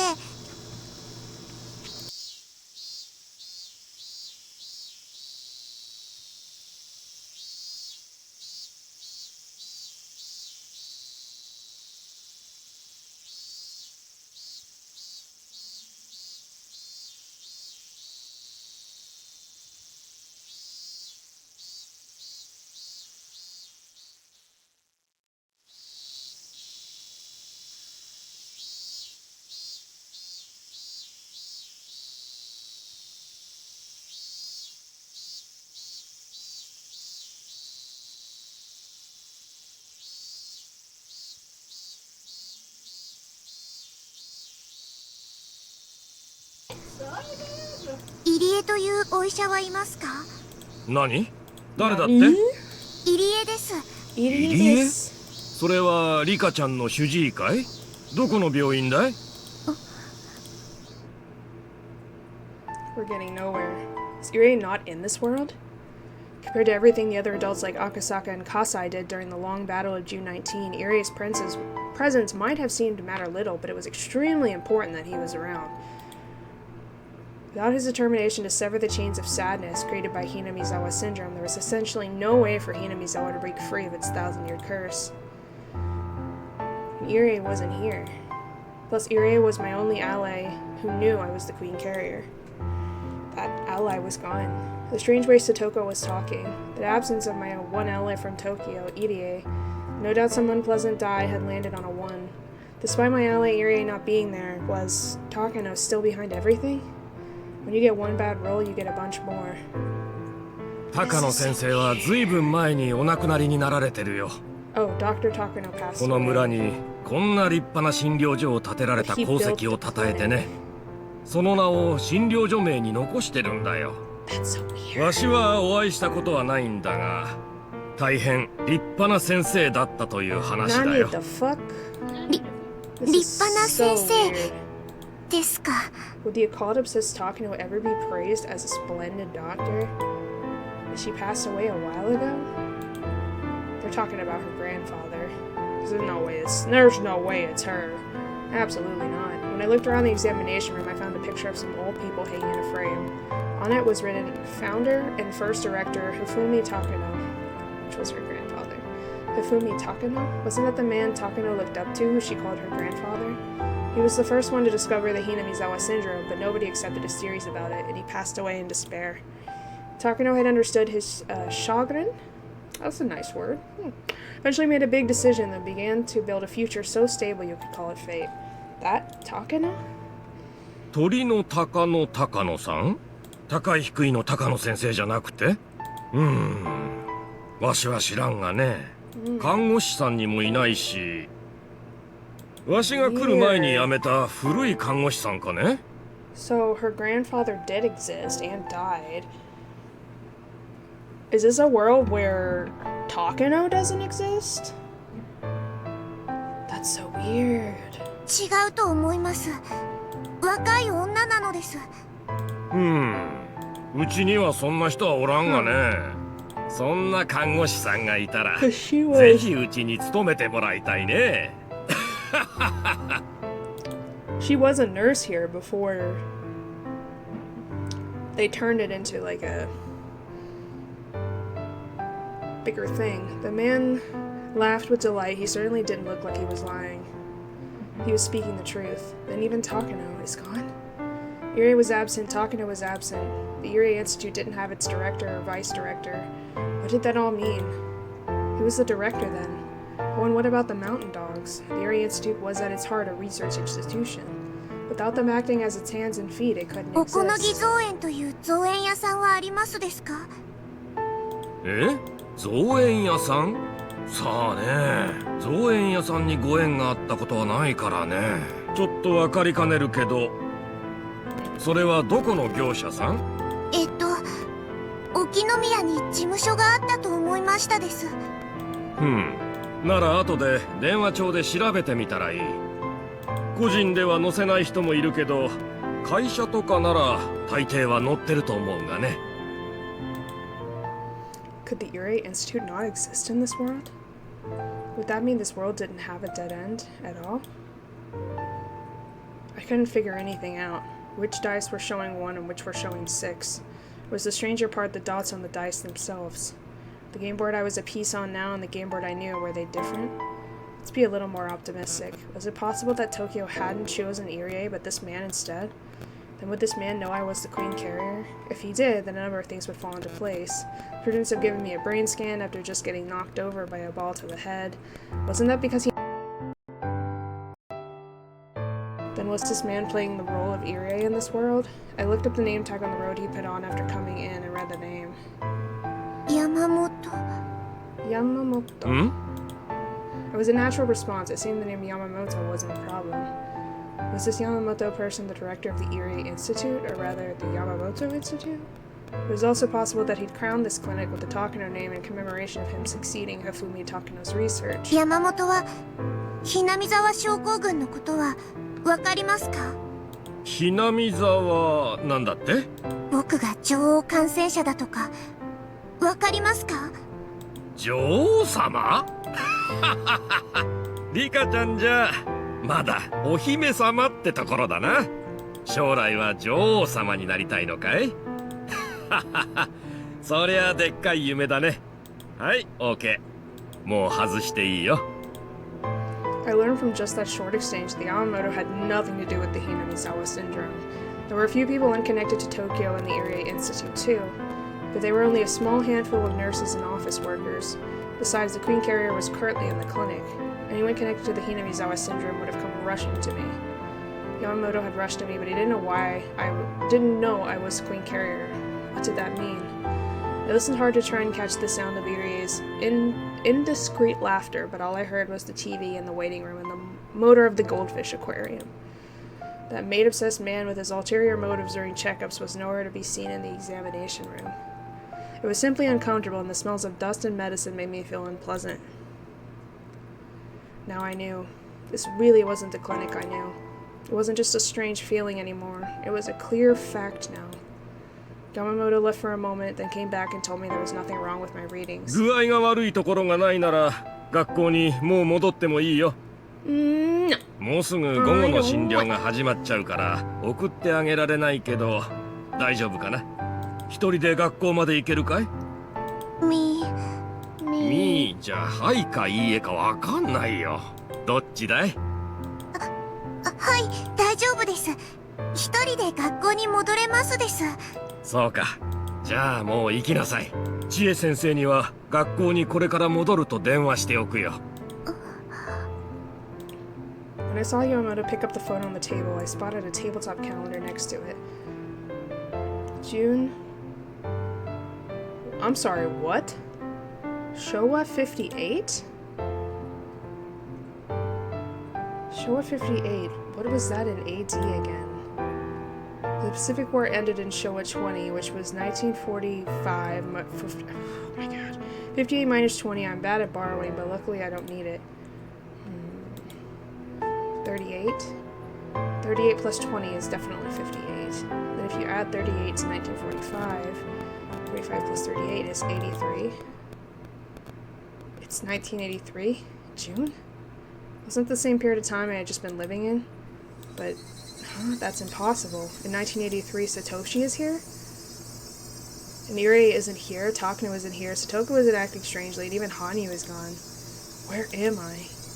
Hanyu, I know you're wasting time somewhere. Get over here with your ow-wows and tell me what kind of world this is, god damn it.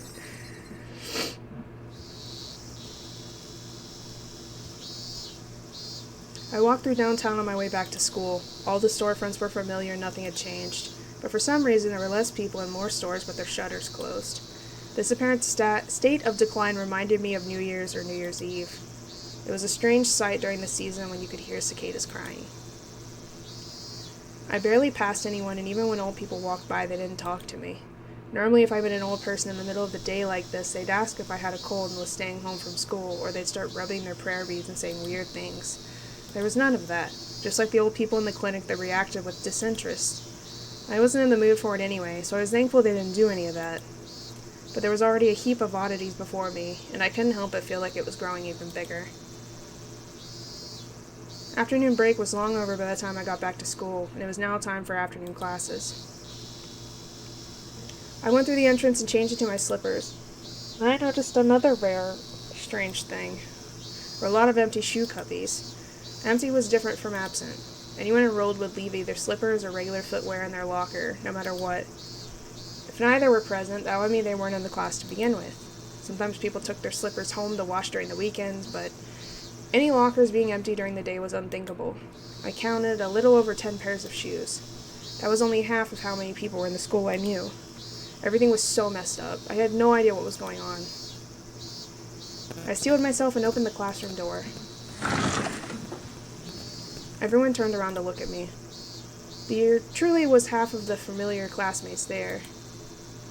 And they weren't absent, because only half as many seats were actually in the classroom. フルデさん、着席してください。はいはい、皆さん、授業中ですよ。ドリルに集中して。She clapped her hands and everyone looked back down at their desks and workbooks, ignoring me altogether. My seat. Satoshi was sitting at the desk next to Satoko's. That didn't seem to be my seat. And where was it? Soon I found an open seat looking small and quiet in the back near the window. I could tell from the pattern of the floor cushion with my disaster hood in it. That seemed to be Rika Furude's seat in this world. It was in the corner as though the classroom had forgotten about it. There were no seats next to it and nobody would see it when looking at the blackboard. A place where I wouldn't block anyone's view whether or not I wasn't here. The seat was almost symbolic of how I'd been feeling ever since I awoke. I sat down and took out my workbook. Then, pretending to study, I looked around the classroom. Nihon Sonozaki was there. She didn't seem very different. When Ryugu was here too, the way she was helping the child in the next seat over with his work was very like her. But Keiichi's not here. Stoke and Satoshi were studying together as friendly siblings. Satoshi, being the older brother, was teaching her things, but Satoko looked disgruntled and his words went in one ear and out the other. To me, it was almost like she didn't hate studying, she just didn't like the roles being reversed, and she looked after him at home, and it made me smile a little. Still felt a tiny pain in my chest from Stoko's cold treatment of me in the nurse's office, but as far as I could tell by looking at her individually, she seemed totally normal. I still couldn't shake the feeling that something was wrong there. Satoko was with Satoshi, she was often gloomy because of problems at home or their aunt's abuse. No sneeze? Okay. So, they were acting like normal siblings, and though I knew it was rude to Satoko, that felt wrong. But if Satoko had a normal life, that was fine. The bigger shock, though, was the absence of the most important person in our group of friends.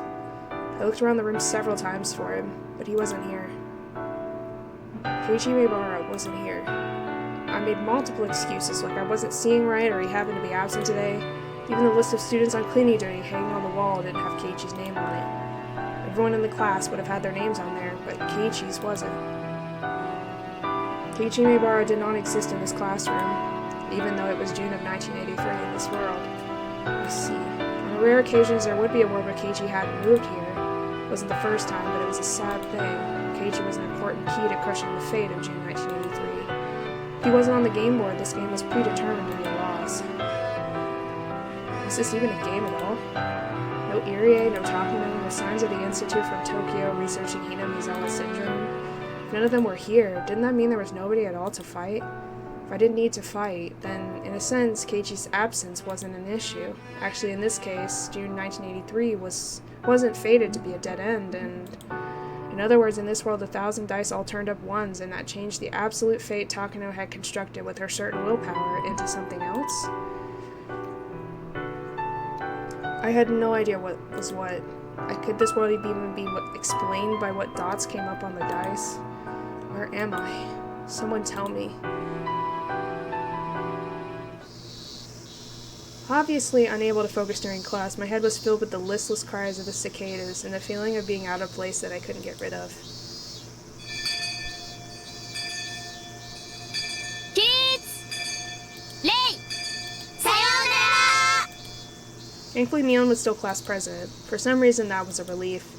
Oh, was there even a club in this world? If I could receive the baptism of those crazy club gamers, maybe it would clear up my feelings a little. On days we had club, she'd always call out the members right when school ended. Expecting that, I stayed in my seat as everyone ran out into the hallway. Soga's one of those who dashed out. She was flying headlong towards the entrance, jostling the other kids her age. So she left too, following behind her. Mion and Rena talked to each other as they got ready to leave. As far as it looked, we didn't have club. Club was annoying at times, but I yearned for it so much now. Was there no club in this world? As I started to feel lonely, I saw a grin spread across Mion's face before she and Rena approached me. Normally that grin would look gross, but when Mion did it, it didn't feel bad. Our eyes met. Thank goodness. Even in this world had the after-school club it was supposed to. Hey, hey, Rika-chama! お帰りになる前にちょいといい？部活なのですか? For the first time since coming to this world, I smiled. I had no idea what was going on, so having one of my hopes come true made me very happy for the moment. 違うよ。明日の日直でしょ? はい、これ日誌ね。で、部活って。なんだ、リカちゃんも私の部に入りたいの? I gleaned two things from Mion's few words. One was that I still wasn't a club member. The other was that even so, the club still existed. For me right now, that was an incredibly happy thought. ならばフルでリカ。君に我が部への入部を許可しよう。みーちゃんおかしい。Rena laughed like it was a funny joke, but why? ただ、リカちゃんとは同じ部になれても、部活動は一緒にはできないんだよね。Why? どうしてなのですか? Nani? だって、リカちゃんちと私たちんち方向違うじゃない?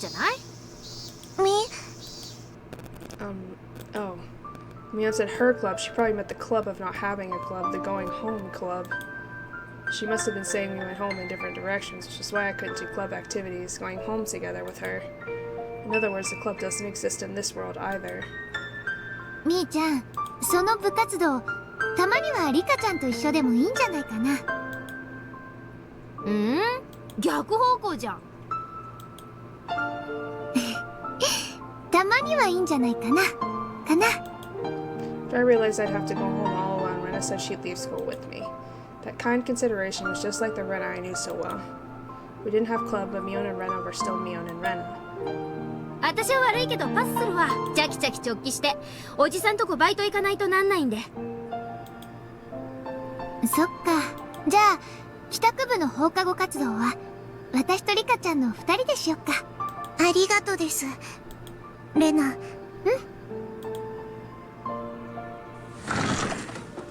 The three of us headed for the entrance. Our outdoor shoes were the only ones left. 僕が知っているより上履きの数が少ないのです。 Yes, I decided to naturally mention it. Rena responded right away. 寂しいけど仕方ないよね。よらば大樹、長いものにはぐるぐるってとこさね。そんじゃ悪いけど私はこのまま失礼させてもらうわ。じゃレーナ、リカちゃんのエスコートお願いね。 Oh, she called her Reina with the I. レイナ。何？なんでもないです。 Rena was the kind Rena I knew, but her name wasn't Rena. Reina. That was Rena's real name, but in the worlds I knew, she'd thrown it aside, which meant she hadn't given up being Reina. Or her path leading to today was different from the one in the worlds I knew. I knew Rena hated herself because she considered herself responsible for her mother's divorce. As she'd messed up both her life and herself, she would have decided to part ways with that old self, start over, and rename herself Rena. But that didn't happen. That wasn't the only thing I learned from this conversation either. Regarding the number of people in the class, when I mentioned there weren't many people, they acted like there was a reason. It meant the current number of students in this world hadn't been that way from the start. It had decreased to this number. Mion ran off, and Rena and I left the school together. Interesting. When we went across the schoolyard, I saw Satoko fooling around playing tag. さとこちゃんを見てるの？Her name was different, but she still picked up on those things quickly. さとこちゃんも悪気があってボールをぶつけたんじゃないと思うよ。許してあげて。別にどうとも思っていませんですよ。 Rena and Reina seemed to be trying to smooth it over. Kind of sounded like Satoko and I weren't normally friendly with each other. So I asked. 僕とさとこは友達ではないのでしょうか。そんなことないよ。ちゃんと同じクラスの友達だよ。I wish she said that was enough of an answer. Now I knew why Satoko acted so coldly to me in the nurse's office. In this world, Satoko and I weren't friends. Maybe that made sense. After all, if Satoshi was alive and well, Satoko would spend all her time with him. The real reason Satoko and I got to the point we could call close was because Satoko ended up all alone. I asked her to stay at my house and we started living together. Of course, we were friends before that too, just nowhere near how close we were in 1983. Maybe in the end our relationship was nothing more than me sitting in Satoshi's empty seat. When I thought about that, when I considered what would happen if Satoshi was around in June 1983, maybe this was the most natural future. Okay, we're gonna save and we're gonna go get food, everybody.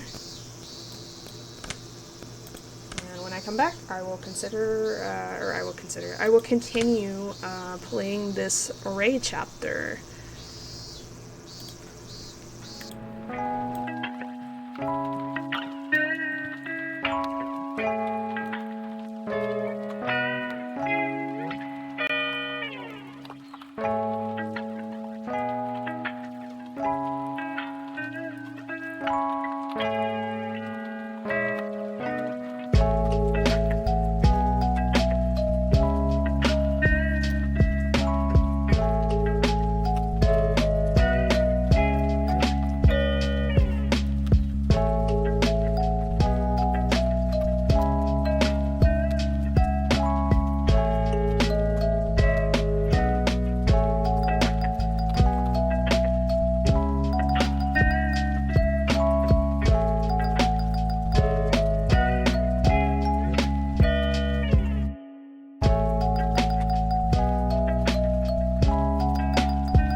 Alright, we're gonna read a little more, and then in about an hour, I gotta go get dinner.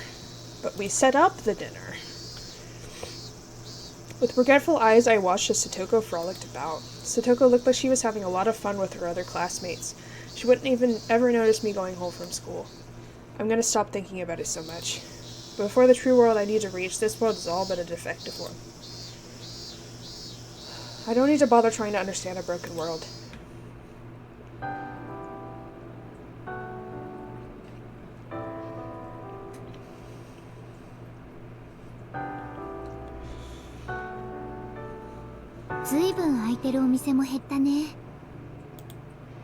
We went through downtown with all its stores and their shutters closed. Anna spoke up.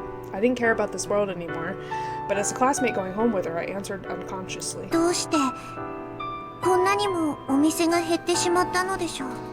Well, you see...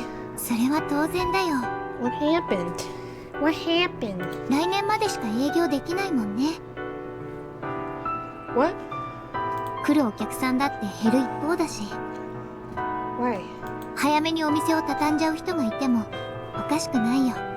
Why?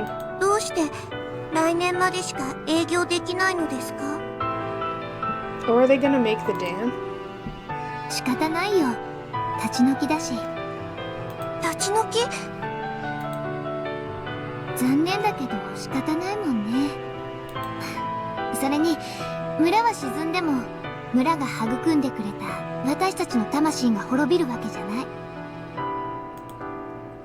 I gave a start when I heard that. That couldn't...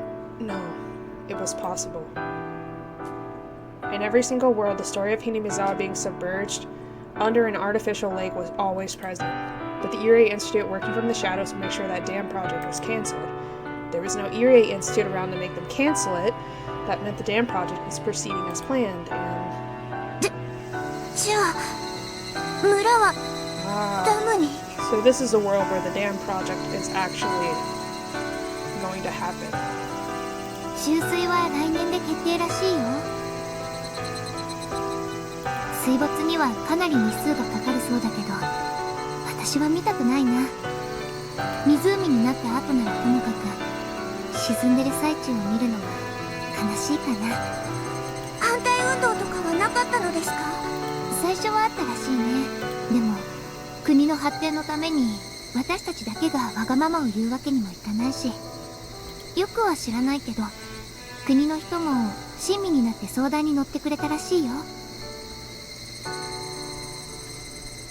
But that's not correct. The damn conflict I was hearing from Rena wasn't even a conflict in this world.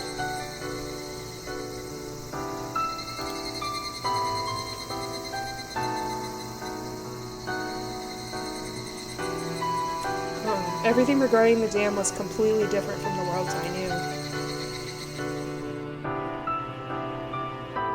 They proposed the Hinamizawa Dam project, which was the same as the worlds I knew. Relations between the nation who wanted to evict us and the residents who refused gradually worsened and eventually broke down. It snowballed into a dire conflict over the dam, but in this world it had been different from the very beginning. First off, relations between the country and the village were stormy at the very, very beginning, but apparently that was resolved quickly. The Sonozaki and Kimeyoshi families negotiated on this village's behalf, and they accepted the eviction on the promise of a large sum of compensation money. After that, the conversation was between the three families and the villagers. Nobody wanted to part with the soil of their ancestors, but for the villagers, who certainly couldn't be called wealthy, the money the nation would provide was no trivial matter. They worried over it to no end. Rumors flew about, wondering if Oyashiro's curse would befall them if they abandoned these lands. The Furude family head, my father in other words, declared we shouldn't be cursed if we built Oyashiro a new shrine somewhere else and remembered to honor him. Despite many objections, the elderly agreed on a cooling-off period of several years. In addition to the compensation money they demanded from the government, the movement of the Furude shrine, the graveyard, and its symbolic trees, in addition to the guarantee of a new place they could call Hinamizawa, and if those requests were fulfilled, they would consider agreeing to the eviction. The nation consented to this. They proposed preferential occupation rights of reclaimed public housing land in Shishibo. With regards to giving the town a new name, they considered the residents' proposal as most important, and they consented to the movement of the shrine, graveyard, and other locations as well.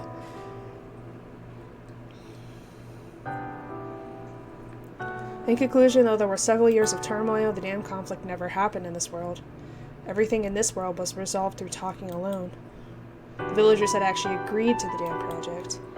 Actual construction on the dam had begun a few years ago, and apparently construction vehicles were a constant source of traffic on the villagers' wider roads. The eviction deadline was set at the end of April next year, so more than a few thousand families have begun moving out in advance. More than a few families, excuse me, not a few thousand. There's only like 2,000 villagers here. One closed shop's shutter had a worn paper notice on it. On it was written, "Our deepest gratitude for your many years of patronage." I spotted a few other notices with opposed to the dam on them, but those had deteriorated over time, a silent indication that the dam war was a thing of the past now. クラスの子も全員が公営住宅に行くわけじゃないみたいだね。さとこちゃんちなんかはよそへ引っ越しちゃうみたいだよ。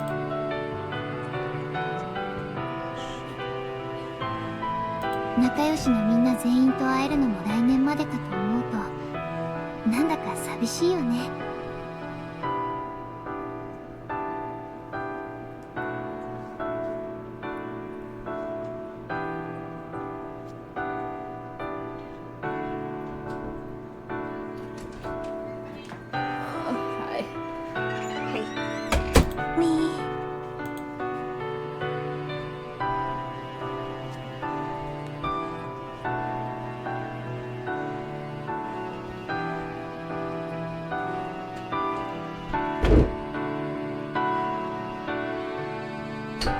The village I was born and grew up in, being submerged was very sad, but all my classmates enjoying the state to the fullest, even though they knew that seemed so strong to me.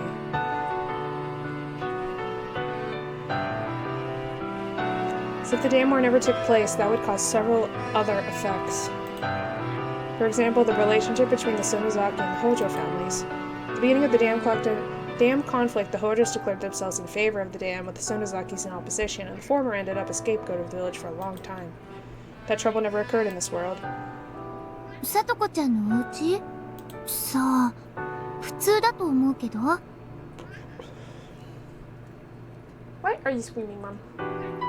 Why are you screaming? 別にみーちゃんちとも特別接点はないと思うけどな。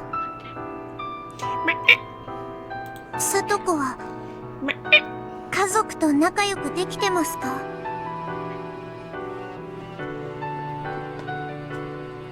？What are you doing?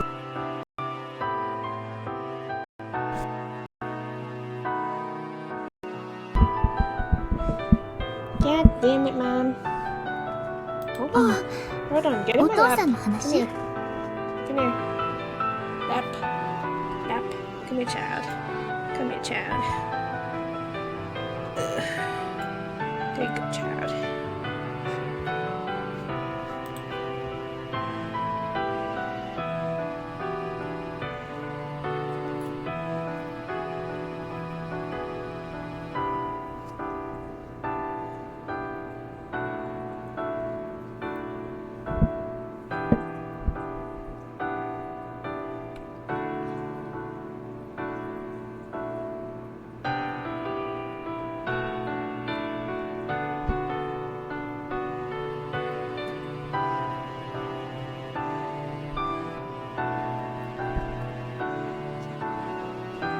Even without... God お父 damn さ it. んの話 Mother, why are you on my computer? Stop it. Oh, man.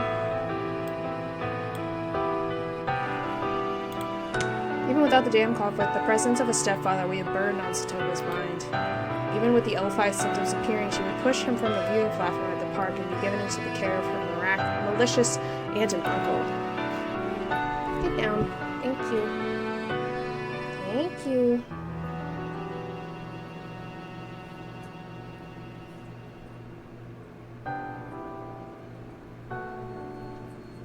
I think this is all of them. I'm looking through.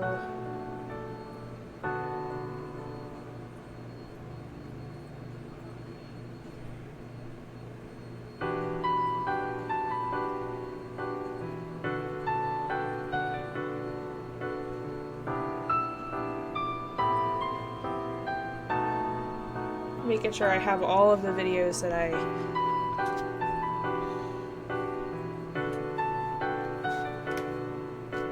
今にして思うと最初の頃のギクシャクした関係もいい思い出かもしれないね。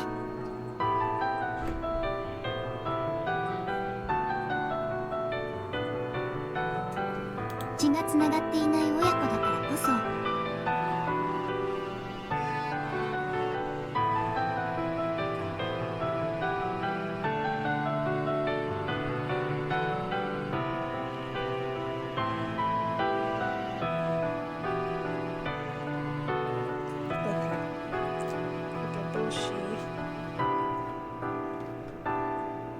互いが父であろう娘であろうと努力することによってひょっとすると実の親子より強い絆を作れることもあるかもしれないもの。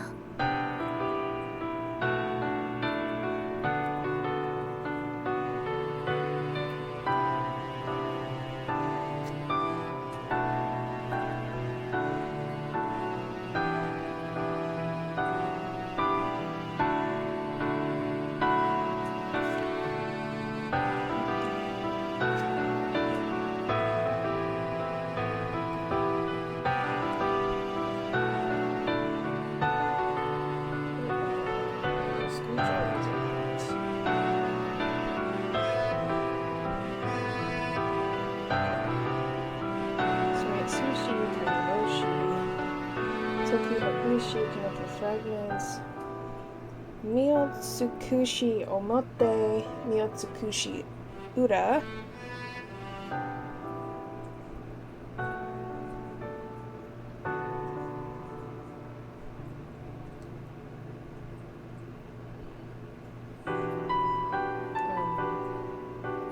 And the police case files are written after Yuigoshi.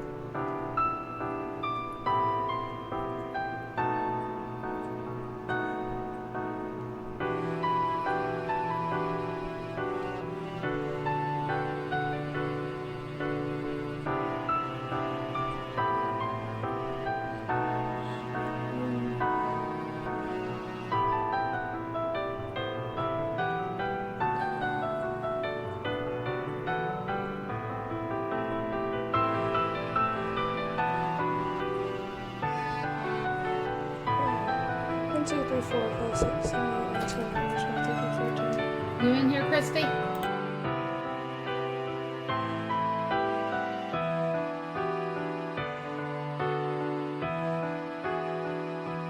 私も何度かお話をしたことあるけど家族を支えようと頑張るいい人だったよ。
それ聡子の今のお父さんの話なのですか？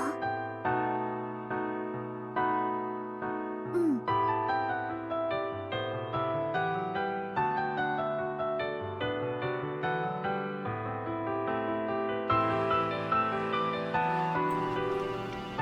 I didn't realize you guys couldn't hear me. Never mind. Forget all of that. It's fine. It's fine. I was just looking up all the extra chapters for the console arcs, which I could not fix for some reason. I had it and it was working, and then it broke, and now I can't fix it again. So, but I found a playthrough on YouTube, and I'm going to watch them all / read them all on my own time. Whether that's on stream or like outside of stream, I'm not sure. But I am going to read all of the stories. For Satoko, did that make this world a happy place for her? My walk home with Reina was very significant for me understanding this world, and I found out that this world's composition betrayed every last bit of my common sense. The reason Reina wasn't Rena, that was different from the very start.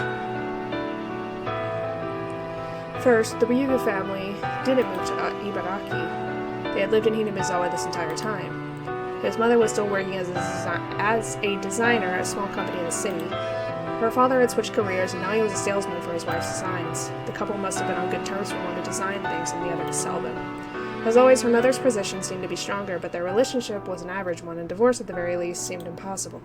I'm in a nice, peaceful family for Reina. It satisfied her fully, and she even said that she lived a happy life. The fact that she knew that without going through hardships, though, she really was still Rena. I asked about the Takano clinic, too. It was as the big Dr. Yamamoto had said. The Takano clinic was indeed the one who had been Mio Takano's adopted grandfather, Hifumi Takano. Right after the war, he built a surprisingly grand clinic in Hinamizawa, which had no doctors, and became a celebrity to the villagers. I learned that there was a monumental dedication to Takano in the place of one of the dedicated to Irie in the world's Ainu. After Takano's passing, there was nobody to succeed his place in the clinic, and for a long time, it had been left empty. That was when a man from Okinomiya named Yamamoto arrived and breathed new life into the clinic. Takano had discovered the Hinamizawa syndrome and searched for research sponsors but found none. And eventually Mio Takano would succeed him, but what if the older Takano had found a sponsor? Neither Mio Takano nor Irie would appear, and the Takano clinic being built right after the war would make sense, which meant that Takano in this world had been blessed with good dice rolls. At this point I had a vague idea about something. Weren't these dice rolls the exact opposite of the ones from the world I knew well? The people themselves hadn't changed at all. The dice God has cast for these people were all reversed. It made sense that it had turned out such a strange world for me. I learned one more thing from talking to Reina, too. In this world I had no friends. I was all alone. Ichi never transferred to our school, we didn't have a club, Stoko had no connection to me. Maybe it was only natural. At this point I finally realized why Reina had sympathized with me going home alone and done her going home club activities with me. じゃあまた明日ね。そっか。 For a moment I was confused when she said goodbye, since we weren't in front of this temple, but I quickly understood. We were in front of the Furude main house. Since Sakura never appeared, there was no Irie Institute nor any research into Hinamizawa syndromes, and so my parents never died. First, my parents cooperated with the researchers, but when I fell ill with a high fever one day, they stopped cooperating, had some kind of trouble, and were assassinated. My mother was a hysterical type. When she made a fuss, settling her down took a while, and because she made a fuss, the Irie Institute, which had wanted to do its research in secret, naturally wanted to make sure she didn't talk. She'd held such an attitude, even knowing how shady the Institute was, so in a sense I couldn't deny that she reaped what she sowed. In any case, no matter how many times I did this over, no matter how many times I warned her, it never worked, and I had resigned myself to the fact that I'd no longer have parents in 1981. I'd repeated it many times. I'd seen my parents for dozens of years in total, so I was fed up with them. We weren't on good terms to begin with anyway, and now in June of 1983 they were here again. また明日会おうね。バイバイ。バイバイ。さよならなのですよ。ニパー。ニパー。I feel like the voice volume is not loud enough. After seeing Reina off, I looked at my real home. I saw my mother patting out a dried futon in the yard. In normal worlds, they would have always died, but in this one, they were alive the whole time. I found myself unsure of how to talk to my real mother. リカなの？お帰りなさい。みー、ただいまなのです。手を洗ってうがいをしなさい。それから明日持ってく教科書は今のうちに準備しておくのよ。宿題は出なかった？ Yes, she was my mother, all right. Honestly speaking, I wasn't used to the Furude main house. It was my true home, but it had only ever been my home before 1983. Like a prison of time while I waited in melancholy for the day Keiichi transferred here. Keiichi wouldn't transfer here, my parents wouldn't die, which meant in this world I would never get out of this prison. Maybe that was a weird way to think about it. Without a dead-end fate, there was no victory or defeat, no destiny or miracles. This was my actual home. It was nothing more and nothing less. I went to my room, put down my book bag, and took a breath. Usually when I was by myself, Hanya would appear, but in this world she hadn't shown up. How long are you planning on wasting time? Hurry up and appear and take me back to my original world. I knew by now this world was odd and filled with what-ifs. I'd headed up to here with my exploration of this alternate universe. But Hanya didn't appear. Oh, that's right. Hanya was by herself in the ritual storehouse a lot. Maybe she was there right now. In any case, whatever else happened, I just wanted to see Hanya. I put on my shoes and ran out towards the shrine. As I turned my back on my annoying mother who called after me, asking me if I'd really rinsed out my mouth. In a world where my father was alive, it was hard to get the key to the storehouse, but thanks to the innumerable worlds I'd been through, I found a way to get into the storehouse without it. I could hear the elders having a pleasant talk in the assembly hall, my father's laughs mixed in with theirs. My father hated me even going near the ritual storehouse. Well, considering what it stored, I could sort of understand why he wouldn't want to let his beloved daughter inside it. After making sure nobody was looking, I climbed up a tree growing behind the storehouse. My climb didn't go as smoothly as when Satoko had shown me she could do it. In any case, I crawled up stubbornly and jumped down onto the storehouse roof. I was a little scared of jumping. I'd climbed pretty high off the ground. Even a centenarian witch can't escape the danger of heights. A fucking what? I've never heard that word in my entire life. If I recalled right, there was a broken lattice window on the roof, and you could get in and out through there. This world was betraying all of my expectations and giving me the exact opposite. I considered that maybe you couldn't go in and out through it anymore. But in the place Satoko once told me about, it was broken just like she said, and a child would be able to fit inside. Even trivial things like this were a relief. Maybe just the sun setting in the west would be a relief for me right now. Because in this world I could always set in the east. Yet this discomfort I felt at having to doubt everything made me feel dizzy and sick. Hanyu? Iru? No answer. I was too afraid to call out again, because maybe if I did I still wouldn't get any answer. For me personally, Hanyu not existing in this world was the one dice roll that couldn't happen.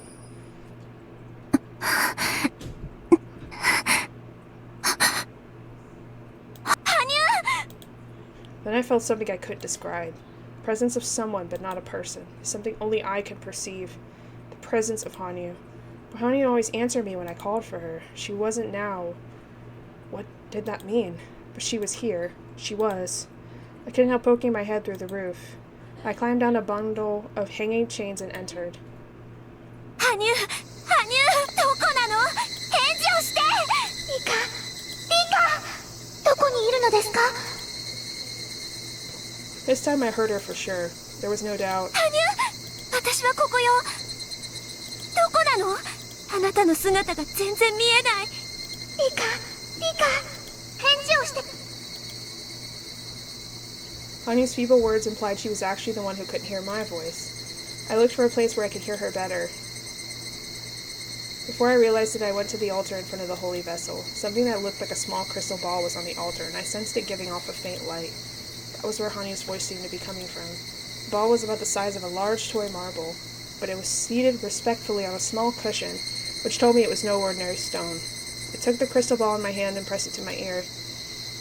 リカ！聞こえたなら、もう一度返事をしてください。リカ！ There was no doubt. I was hearing Hanyu's voice from this crystal ball. It sounded like it was searching for me, growing more distant all the while. ハニュー！聞こえるわ！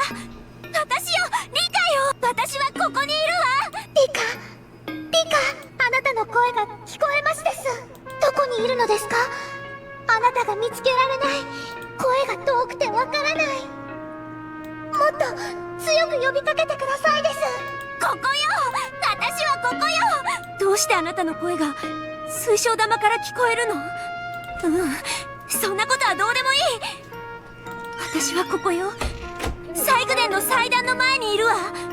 I agree. 羽生羽生、あなたの声が聞こえます。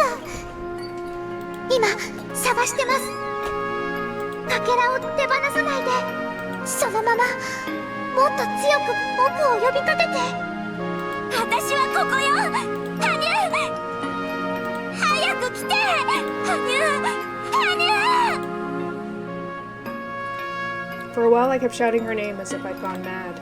It was like clinging to a tin-can telephone right before the string snapped. Tanya's voice cut off in the middle as she left me behind alone in the darkness of the storehouse. That was scarier than anything else I could imagine. So as she told me to, I shouted her name over and over again. Hanyu had to be searching for me while listening to my voice. I didn't know what her situation was, but it seemed Hanyu and I were very far away from one another, that we were immeasurably distant. And as the crystal ball's light strengthened, I knew she was coming closer. At first, the light I sensed from it had been faint, but now it was bright as a weak miniature light bulb. I could clearly see it was shining. Rika, どういうことですか? Son! How dare you? あなたのいる世界に入れない。 How many of you done this, son? Unsubscribe, son. はあ? 何を言ってんのよ。助けてほしいのは私よ。何でもいいから早く来て。私をこの世界から連れ出して。リカ、よく聞いてくださいです。あなたの世界がなぜか僕を拒むのです。こんなことはありえないことなのです。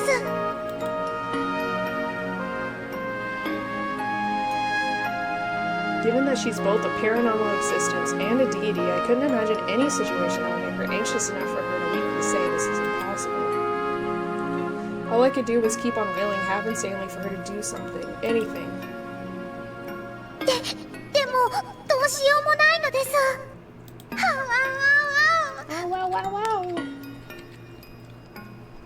こんなこと初めてです。 Why? ありえないんです。 Why? そんな情けないこと言ってないで、早く何とかしてよ。何とかして。ダメです、リカ。あなたの世界が僕を拒絶する力を放っているのです。それを何とかしないと僕にはどうしようもないのです。わけわかんないこと言わないで。神様のあんたを拒む力って何よ。そんなのあるわけないでしょ。そうなのです。そんなのあるわけないのです。でもかけらがこちら側にないから断面を合わせられない。 Can she only be there if there's a fragment for her to piece together? どうしてかわからないけど、かけらが今リカがいる世界に紛れ込んでしまっているのです。 Or like she has her own fragment, I guess? 何の話？私にもわかるように説明して。 Explain. 私にできることなら何でもするわ。 Continue to act so deranged won't help with anything. I managed to figure out what Hani wanted to say, and now I knew I had to eliminate the obstacle. The situation utterly escaped me. Seemed like if I didn't do something, Hanyu couldn't appear in front of me. 取り乱して悪かったわ。落ち着くからもう一度説明して。一体どういうことなの？リカ、どうしてかわかりませんが、神の世界にあるべきかけらの一部が今リカのいる世界に紛れ込んでいるようなのです。 Man, you were so quiet for so long, Mom. Now we're starting again. Come on, Mom. それは例えるなら、開けるべき扉の中にその鍵が閉じ込められているかのよう。かけらって何？リカにとって世界に見えるものはより高い次元の世界ではかけらと呼ばれているのです。そのかけらをジグソーパズルのように組み合わせて世界を渡り歩いてきた So ので that's す。 the only way she's able to connect with Rika. I see. なるほど。その例えでなんとなく状況は分かったわ。 But she doesn't have the piece to connect to her, right? 私が今いるこの世界というかけら、いえ、ジグソーパズルのピースが噛み合う部分がどうにかなっていて、そうです。その欠けた部分は必ずこちら側にあるのですが、なぜかこちら側ではなくそちら側にあるのです。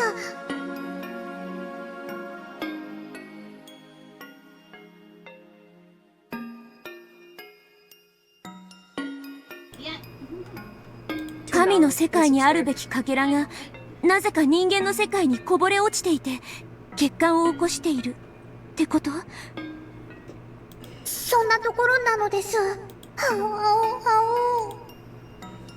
わかったわ。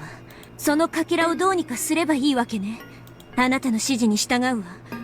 そのかけらはどこにあるの？それをどうすればいいの？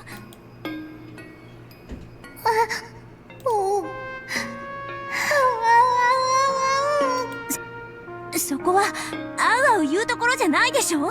どこにあるのよ。そしてどんな形をしているのよ。わか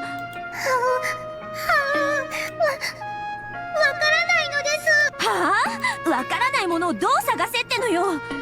僕だってわかりません。だってここからは理科の声しか聞こえないのですから。今の僕にはその世界に干渉することが何もできないのです。かけらってからにはこんな感じの水晶のキラキラ光るかけらみたいな感じなの？多分そうだと思いますが、工事の世界にあるべきものが人間の世界にもたらされた場合、どんな姿に変わるのか想像もつきませんです。Put all my energy drained out of me and I heaved a sigh. 探し物の形もわからないとは最悪ね。で、仮にそれを見つけたらどうすればいいの？神の世界に戻すってどうやるの？それすらもわかんないっての。ごめんなさい。こんなこと初めてなんで、僕にもよくわからないのです。I laughed mostly at myself before I realized that I couldn't stop my tears from falling. After getting sent to this crazy world, I don't even know how to get back. Today of all days, I was in such high spirits going to the pool with my friends. That tiny fragment of happy days we'd all finally obtained after escaping the dead end of June 1983. Just because I was messing around on the way back just a little, I got sent to this horrible world. それを愚痴ったら結局道路でふざけてた私の不注意が悪いってことになるのよね。That's a little hard on yourself.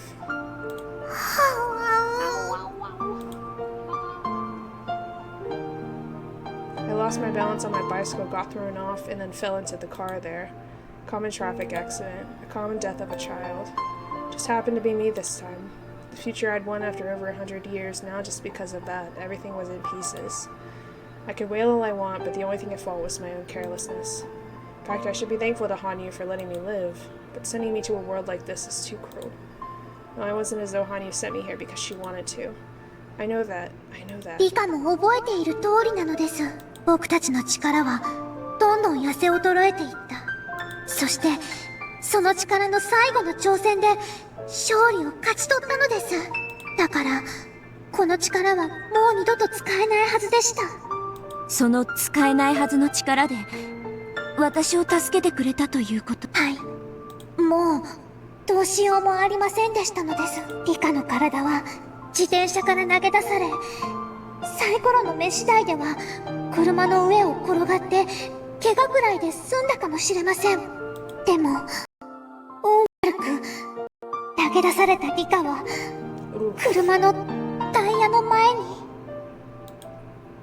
Hanyu's words colored with sadness. I felt like she'd watched me fly off, get run over by the car, and みんなが die. はって絶句して呆然として、車は急ブレーキでガードレールにぶつかってすごい音がしましたが、そして聡子が理科の体に駆け寄るのですが、あなたの面影が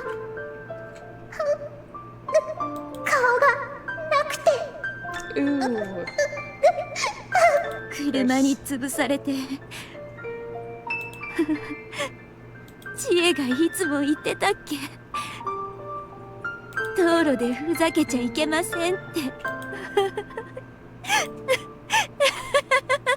I can imagine the rest of the story without Hanyu telling me. The fun day we had was wiped out in an instant by my careless fooling around. We dove together into the longest June 19th, 1983 of these past 100 years.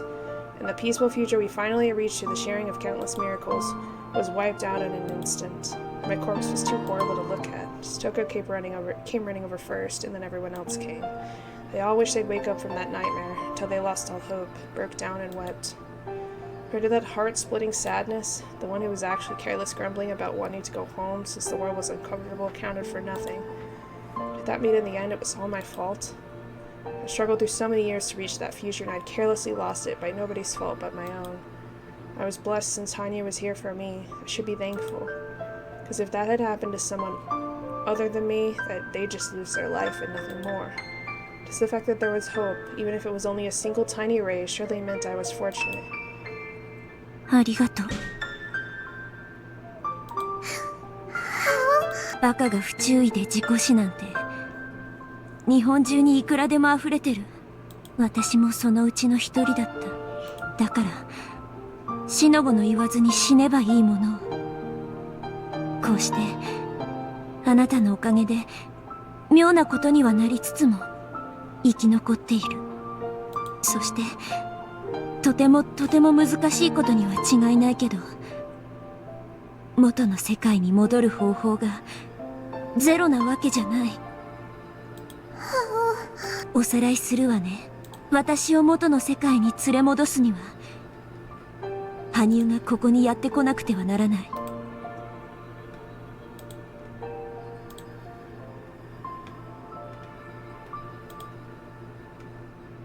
そうね。はい、もちろんです。僕も早くリカと一緒に元の世界に戻りたいのです。当然よ。100年を超える日々を経て勝ち取ったあの世界へ戻るのよ。そのために私はさらに100年の年月を経てもいい。負けるもんかくじけるもんか。ほんのちょっと道路でふざけただけでもう100年の懲役を追加されても泣くもんか。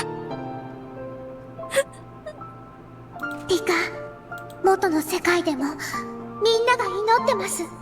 自分の命を捧げても時間を巻き戻して事故をなかったことにしてほしいって、その祈りがあったから僕はきっとリカを見つけることができたのですよ。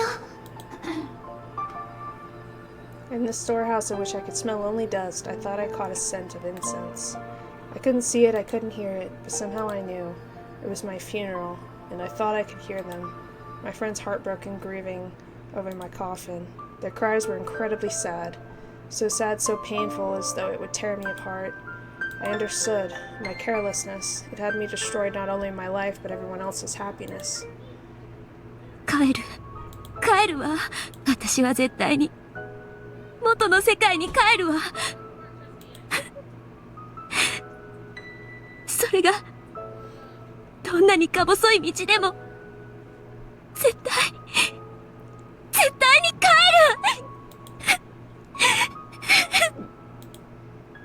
My tears filled with sadness, mixed with determination, mixed with saltiness, dropped onto the floor. リカ、その世界に閉じ込められたことだってあの昭和58年の袋小路と同じ。一見どうしようもない運命に見えて絶対ではないのです。分かってるわ。圭一に教えられた。そして高野にまで教えられたわよね。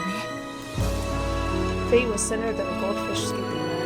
Strong enough feelings can reshape the future. そうです、リカ。その息なのです。確かにきっかけはリカの不注意だったかもしれませんです。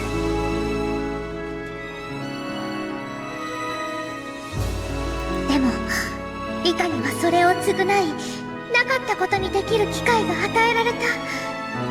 それはとても幸運なことなのです。分かってる。普通の人間なら来世でやり直しってところを私だけが最後のチャンスをもらえてる。その意味理解できてるわ。リカ、なんとかして僕を拒むかけらを探し出してほしいのです。僕もこちら側の世界から何かわからないか探してみます。ノーヒントってのが答えるわね。あとこの世界に羽生がいない以上、この世界で私が死んだらジ・エンドってことなんでしょう。はい、今のその世界には僕の力は及びませんのです。だからどうかリカ、くれぐれも注意して。分かってる。二度と道路でふざけたりしないわ。ヒントは確かにありませんが、でも僕はこの村の神様でこの村だけを見守ってきました。その僕に干渉する力なのですから、おそらくその力も村の中にあるものだと思いますです。この村のどこかあなたに関わるものだとしたら、正直なところこの西宮殿の中に収められていると思うんだけど。リカ、西宮殿の中にいつもの世界にはない何かが収められてはいませんか？どうかしら。すぐにはわからないわ。その何かが目立つものって保証もないんでしょう。僕に干渉するくらいなのですから、多分神の世界に限りなく近い場所に踏み入ったことのあるリカなら、その気配を感じ取れるかもしれませんのです。また難儀な話ね。少なくともこの祭壇にあるものはこの水晶玉も含めて何も変わりないと思うわ。しかし不思議な水晶玉ね。ただのビー玉のくせにずいぶん偉そうなところに陳列してあると日頃から思ってたけど。リカが今手にしているのはフルデ神社の至宝カムの御のりと呼ばれるもの。かつて僕がお社様としてフルデ神社に奇跡を示した時、その印として残したものです。長い時間の中で込められた力のほとんどが薄れてしまいましたが、幸運にもこうして理科に及ぶ唯一の僕の力となりましたのです。もっと力が残っていれば、あるいはこんな力に屈せずその世界へ迎えに行けたかもしれないのに。ということはこの水晶玉であなたと話をするのも限られて。はい、リカには僕の声が聞こえていますか？僕の方にはどんどんリカの声が小さくしぼんでいくように聞こえますのです。なるほど。電池の切れかかったトランシーバーってわけね。わかった。無駄な連絡は慎むようにするわ。それならもうしばらくは話ができるんでしょ？多分。十分よ。私はこれから西宮殿の中を漁るわ。この水晶玉と同じサイズだとしたらどこに紛れ込んでてもおかしくない。それに西宮殿の中とは限らないんでしょう。根気のいる作業になるわね。リカ、どうか頑張って。僕はここにいて応援することしかできない。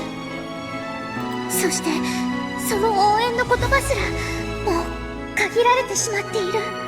大丈夫よ。絶対にこちらの世界の扉を開いてあなたを招き入れるわ。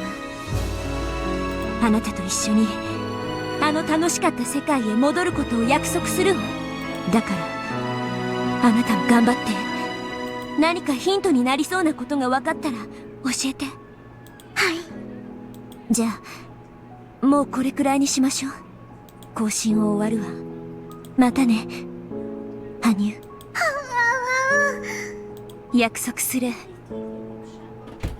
元の世界へ帰れたら冷蔵庫をシュークリームで埋め尽くしてあげるわ。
is almost ready. I'm so excited.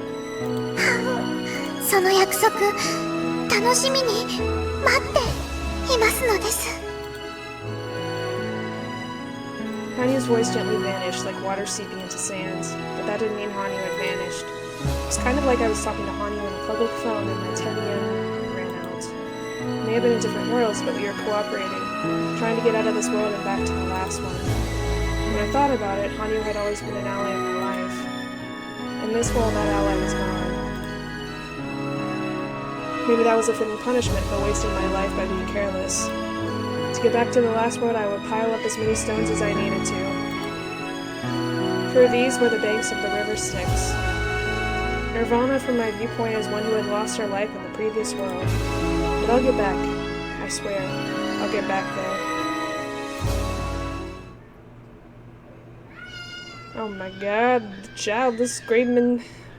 Suddenly, the inside of the storehouse brightened.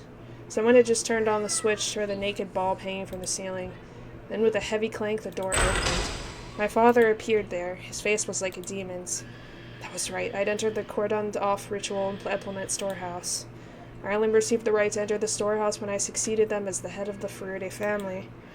In other words, in a world where my parents are alive, I wasn't allowed to come in here. Rika! どこから入ったんだ? 西宮殿には入ってはならんと、あれほど言っただろう! My father was in a rage. Thanks to the property imprinted into one's very genes that made children tremble when their father looks at them with a scary face, I reflexively cringed with fear. He grabbed me by the back of my neck and took me outside, and then I ended up being disciplined, something I'd forgotten for a very long time. My parents being here is such a bother.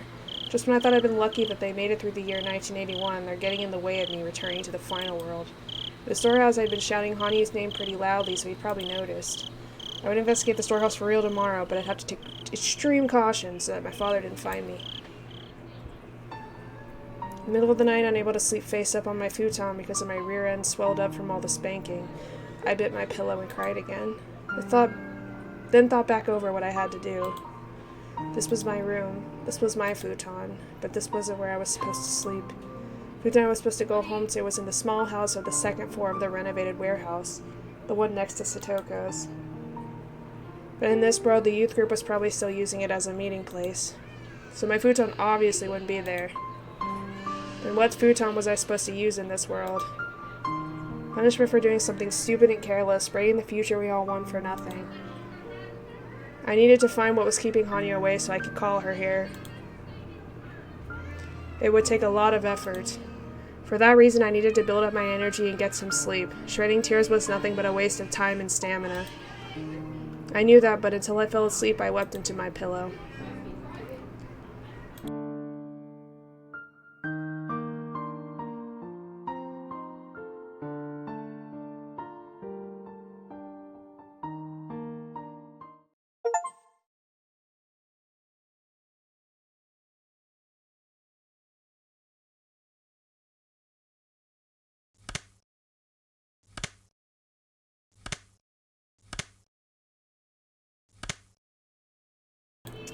And with that, I am going to take a dinner break. So I will be back, guys.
have been nourished. Hold on. I'd hoped that Stoko would be there when I woke up that morning. I'd hoped this baffling world was just a half-awake dream of mine. So when I awoke, not to a familiar ceiling, but to one in the Furude main house, I could feel nothing but disappointment. My mind hazy, I recalled the situation I'd been put into. Thanks to my own carelessness, I'd gotten lost in this strange world. Hanyu's power couldn't reach here, so it would be incredibly difficult to escape.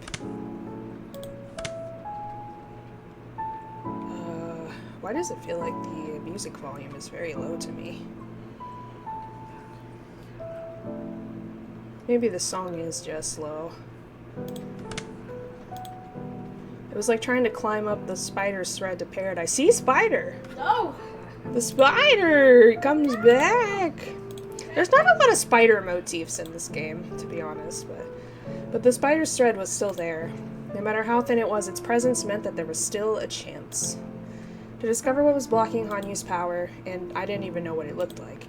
The only possible clue was that Hanyu was the deity of Hinamizawa, so it was probably in the village somewhere.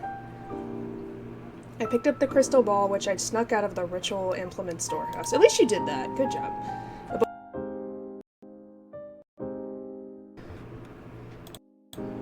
Why did my mic go off? Why go off?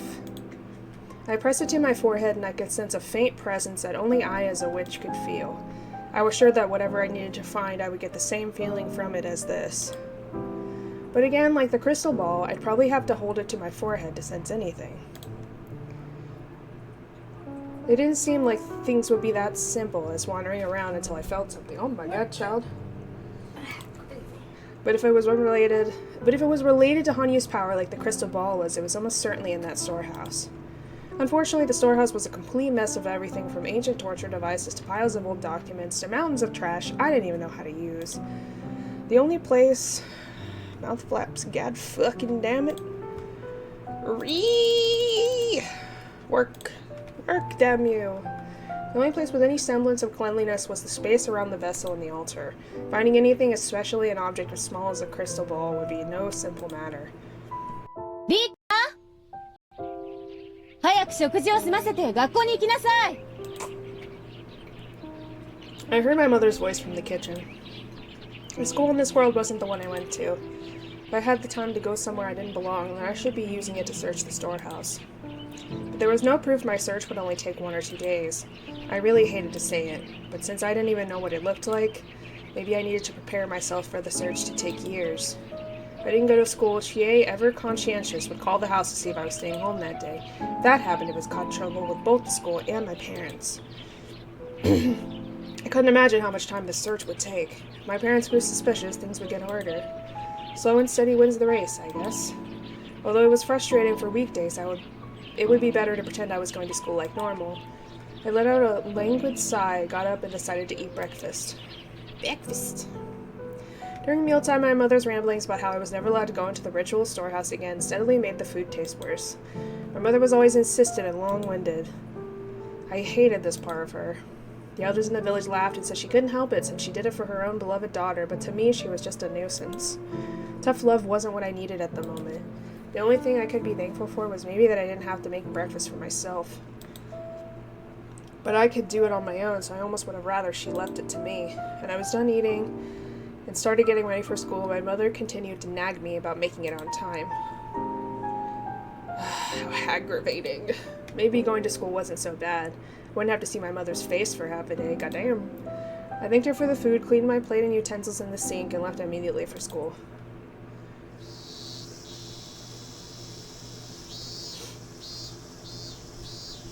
That'd be good. Son! Hi, son. We love you, son. We love you, son. If everything was going to betray my expectations anyway, I wish class would too. But even in this world, a class went exactly the same way as the world I knew. I thought I'd escaped that world, and now it was repeating. Thinking that way made me feel even more listless. Normally I'd distract myself by teasing Satoko, but her seat was far away from mine. She was probably also so bored with class she didn't know what to do with herself. Satoshi, earnestly studying in the next seat over, was constantly trying to get her to focus. Neon seemed to be butting into Reina's business too. But they weren't fooling around. It was a strange, though pleasant sight. They were helping one another learn. Actually, they weren't the only pleasant sight. Everyone in the classroom was like that. But like I was the only one left out. I didn't know whether my seat was in its own row because of the odd number of students, or if I'd chosen this seat on purpose in this world. But it felt like my seat was separated from the rest of the classroom. When lunchtime came, I felt even more alienated. My classmates formed groups with friends and took out their food. Club members who would always eat with me weren't there. Satoko was part of a circle of several friends, including her brother. There was no place for me to wedge myself into. Mion and Reina were sitting face to face as they ate. No room for me there either. Nobody asked me if I wanted to eat with them. They had fun eating their own meals, so this seemed natural, like it was something that happened every day. For a short while I waited, hoping for Satoko or Mion or Reina to invite me over. After the clock's minute hand moved 5 and then 10 places, I realized I might even be left behind in eating. Finally gave up and opened up my bento box. Inside were the leftovers of last night's burned hamburg steak and white rice with nori seaweed that was now sticky, spinach wrapped with gooey nori, and the remains of kinpira with chopped burdock root, also burnt. What's kinpira? I don't know that one. I guess I'd forgotten about that. For some reason my mother overcooked everything. Summer is dangerous if you don't let the heat in was a favorite phrase of hers. She cooked steaks until they were rock hard. Even when she made fish, she turned half the insides to ash. Even Satoko was better than that. At least she knew how hot to cook things. But when I learned how to cook from Hanyu and started to make things better than my mother, she must not have been happy. It tasted terrible too. No presentation either. Mion decided to have a bento contest and I only had this. I'd end up in last place. There was no club in this world, so I didn't have to worry about that.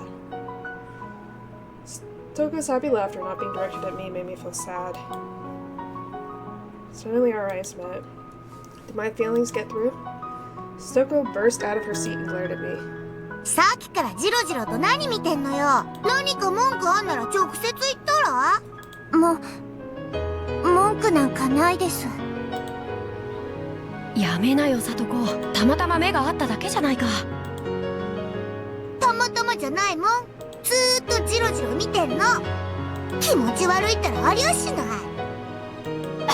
Satoko and her friends began whispering amongst themselves while looking at me.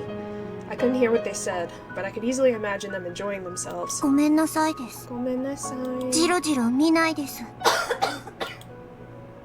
そうしてよね。せっかくのクリームコロッケの味が落ちちゃうもん。I angled my desk a little so I could see Satoko and the others. First I had called this world Satoko's cold, but it looked like I was mistaken. This world Satoko either didn't like me or outright hated me.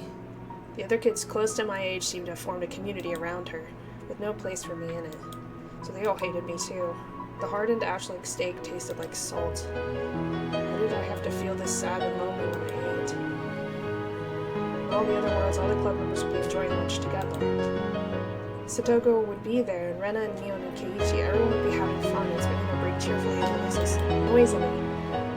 That was when Reina came over and peered into my bento box. リカちゃんのお弁当はハンバーグとほうれん草なんだね。おいしそう。It was clear that Reina had come over to try and comfort my distress, and for some reason that was frustrating, so I didn't want to answer her. When I stayed silent, she held out an octopus-shaped sausage in front of me. そのほうれん草の海苔巻きとタコさん交換しよう。ね。Reina trying to be nice as I ate lunch alone, hated by my classmates. I just couldn't accept it. I suddenly said I was going to wash my hands, then left. In the bathroom stall, I covered my face with toilet paper and cried. Tears soaked through the paper and crinkled it up, but I didn't care. This was fine. It was better if I didn't have friends in this world. I had plenty of friends in the one I needed to return to. There, even Satoko was my irreplaceable best friend, and all the club members who would never leave me alone during lunch hour were waiting for me. Why would I be sad that some Satoko I didn't know was being mean to me in a world I didn't care about? Why would I be... But despite the lies I told myself, I couldn't stop crying for a while. The sun is coming.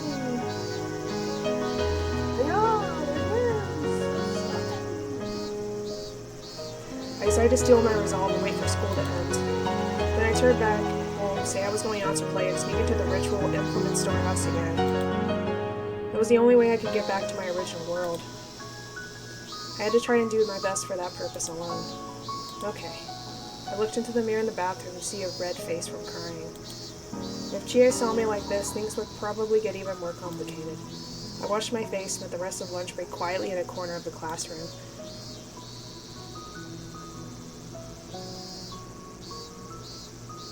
I wonder how long this chapter is. Better not be like a 20-hour chapter. I'm gonna lose my mind.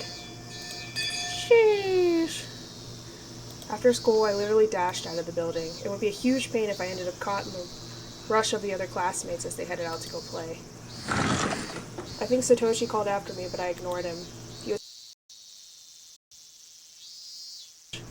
I didn't care about that.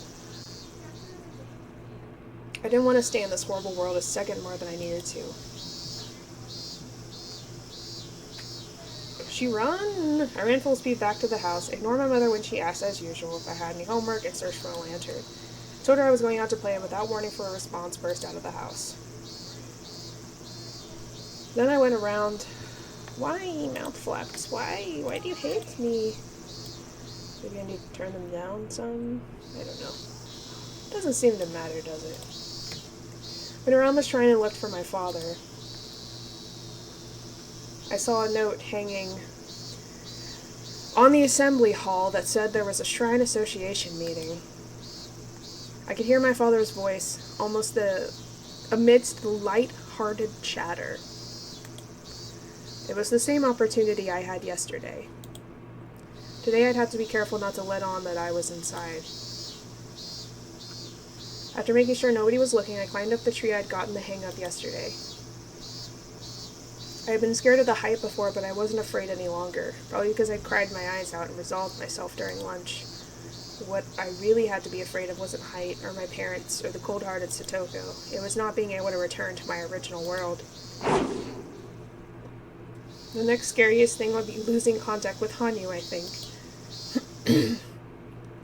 In the darkness of the storehouse, I took the crystal ball out of my pocket. Its weak glow seemed a little more energetic than yesterday. Maybe if she rested, a little of her power would come back.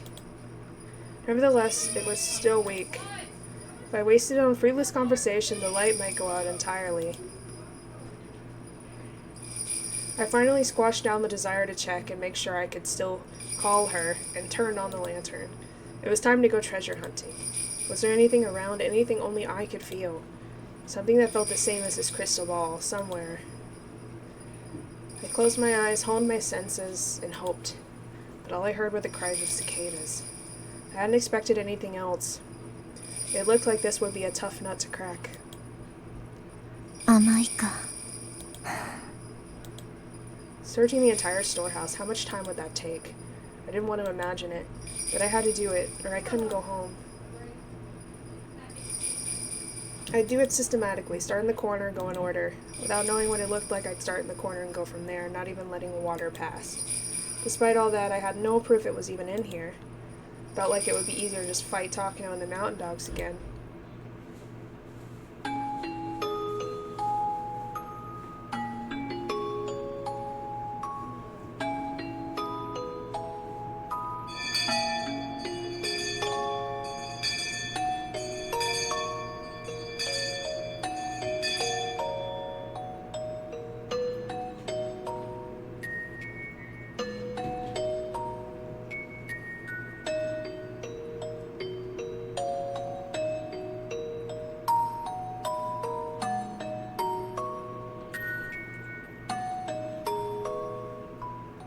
弱々しくなっているということはないと思いますです。前と同じくらいの大きさの声に聞こえますのです。つまり相変わらず弱々しくしか届かないということね。こんな無駄話は不要ね。いいえ、今の理科には無駄話も必要と思いますです。かもね。ありがとう。こちらから話すわね。細工伝を自分なりに散々漁ったつもり。でもさっぱりだわ。1週間くらいは探してみたつもりだけど、何しろ探しているものの形がわからないんだもの。仮に見つけていたとしても私は気づかずに放置しているかもしれない。正直辛いわ。せめて形だけでも分かれば、あるいは細工殿の中にあるという保証でもあれば。ずっとここに閉じこもっていると頭がどうにかなってしまいそうよ。わかります。とても辛い探し物だと思います。僕もせめてかけらの姿がわからないかいろいろ頑張ってますのです。それで何か分かった？かけらは理科の世界では思いと解釈されていますのです。その思いが何かに宿る形でかけらとなっているのです。理屈はわかるけど、だからって何のヒントにもならないわね。それからそのかけらをこちらの世界に戻す方法なのですが、おそらくそちらの世界での形を失えば良いのではないかと思いますです。形を失うって何？壊せってこと？それも完全な形でなのです。人の世からなくなることで神の世に送ることができるのです。質量保存の法則って知ってる？完全に物を消すなんて不可能。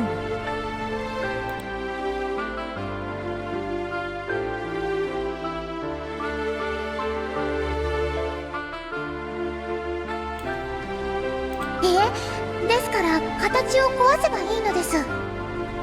わかりますか、リカ？古来から人が神に物を送る方法の中でそれを満たす方法がありますのですよ。そっか、わかったわ。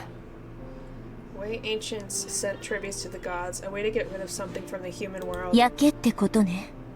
焼いて灰にして天に送る。そうです。焼いて灰にすることで形は失われて意味を失い、人の。なるほど。かけらが宿る何かを焼いて灰にしろってのね。その何かが簡単に燃やせるものであることを祈るわ。岩だった日には溶鉱炉にでも放り込まなきゃならなくなるわね。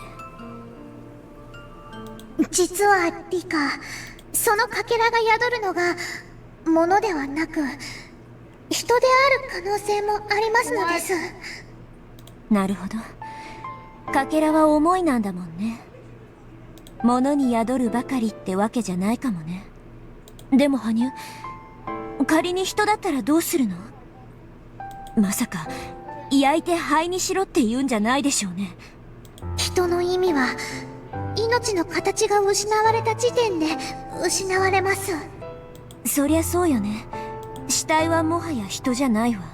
ってことは、もしかけらが宿っているのが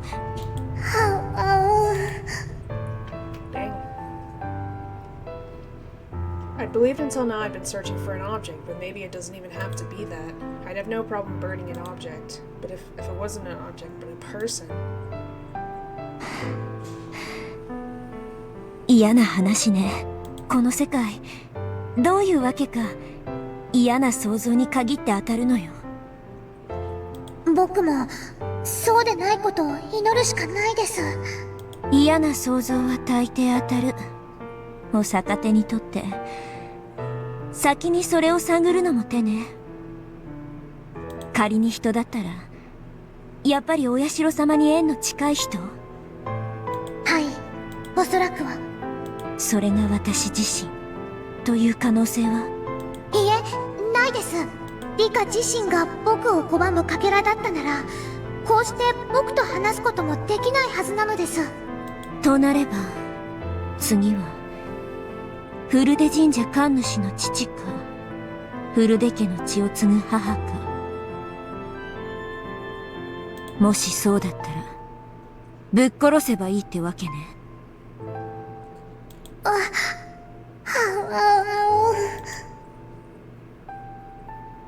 My human morality refused the idea of killing my parents, but that was nothing a world-crossing witch needed to think about. For someone with a true world somewhere else, this was a false world, meaning it was the same as a dream.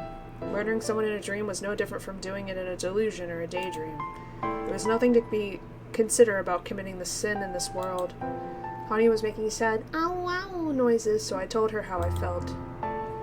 偽善しゃぶるのはやめて。ならあんたは元の世界へ帰るのは諦めてもいいって言うのね。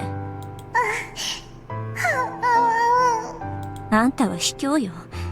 手を汚す決断を私にだけさせて、罪を誰か一人にかぶせれば他はみんな罪にまみれずに済んで好都合。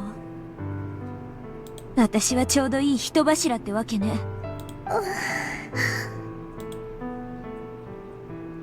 I felt those words were a little too harsh on Hanyu. For a short while she remained silent, not saying anything. But her breathing made it sound like she wanted to say something but was hesitating. 私は元の世界に帰りたい。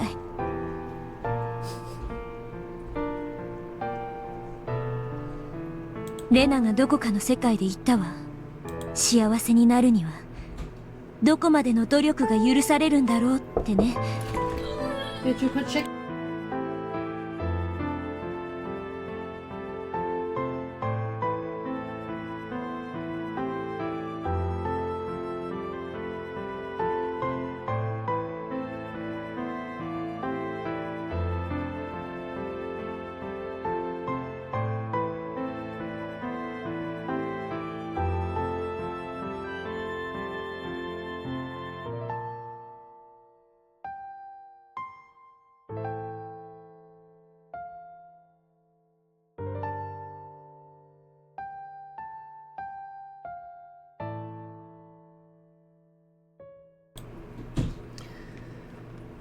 私はその努力に限界なんてないって思った。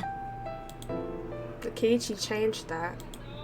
There's no limit to effort, but you have to talk to a lot of people to get their advice on whether your efforts are misplaced or not. That's why I was talking about it with Hanyu, the only one who shared my current situation. Hanyu said that if the object possessing the fragment was a person, I had to kill them. I would want to avoid that, of course, if there were any other way. But if she said that was the only way, I wouldn't hesitate. That was all. 僕も元の世界に帰りたいのです。そうね、私もよ。かけらが宿っているのが人でないことを祈ってます。祈ってて、私も祈ってるわ。あと謝るわ。きついことを言い過ぎた。あんたにできることはヒント探しと私が挫折しないよう士気を保つことくらいなのよね。自らの手で鍵を探せないもどかしさを理解してなかったわ。理科よりは辛くありませんのです。せめて理科の心が疲れてしまわないよう、僕にはこうしてお話をしていたわってあげることしかできませんのです。ありがとう。あんたとするヨタ話がこの世界では一番楽しいわ。悪夢がその間だけ覚めるような感じ。I see. I sort of understand why she said chatting could be important. Hanyu was the only one I could talk to from my original world. If I lose contact with Hanyu, maybe my very connection to that world would weaken and my memories would blur. And that would simply give birth to a miserable, broken-hearted girl, living in a delusion that this world wasn't the one she belonged in. 私に任せなさい。必ずあんたと一緒にあの世界へ帰るわ。だからあんたも引き続き何かヒントを集めて。私も何か進展があったらまたあんたに連絡するわ。わかりましたです。わかりました。理科、しっかりファイトファイトですよ。I couldn't hear Hanyu anymore. The crystal ball's light had grown weaker than ever, but as long as it had its otherworldly glow, I could keep believing this wasn't the world I was supposed to live in. Before, I might have shed a tear or two by now, but all the tears I could cry had dried up. I gripped the crystal ball tightly, savoring the cheer Hanyu had given me. Do your best. Go for it. Yay. I moved over to a spot with a pile of old documents. I could interfere with Hanyu. If it could interfere with Hanyu, it had to be related to the legends of Oyashiro. So maybe I thought a clue would be written in one of the documents in that pile. Maybe even if the thing I searched for wasn't in here, I could find a clue to it instead. I took a few documents from the pile and packed them into the knapsack I brought with me. I could read some, but couldn't understand any of the others. Something important was in one of the indecipherable ones I would have no way of knowing. But I shouldn't think about that right now. I pulled out the few documents I could read and decided to read them in secret at school and in my bed.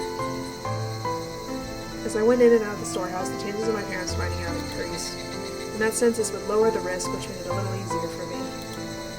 Maybe parents did understand their children best and would be the first ones to help them, but that was when they were normal and not a witch like me.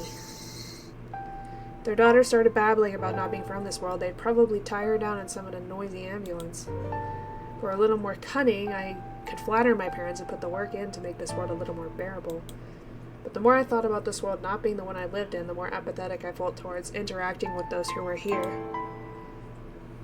This was probably why it seemed like I was being more and more isolated in class. Of course, maybe you could say that was my own fault. That was the kind of world this was at the moment I arrived. I won't dare let anyone say that this is my fault. Of course, not a single person could tell the difference between Rika Furude and me.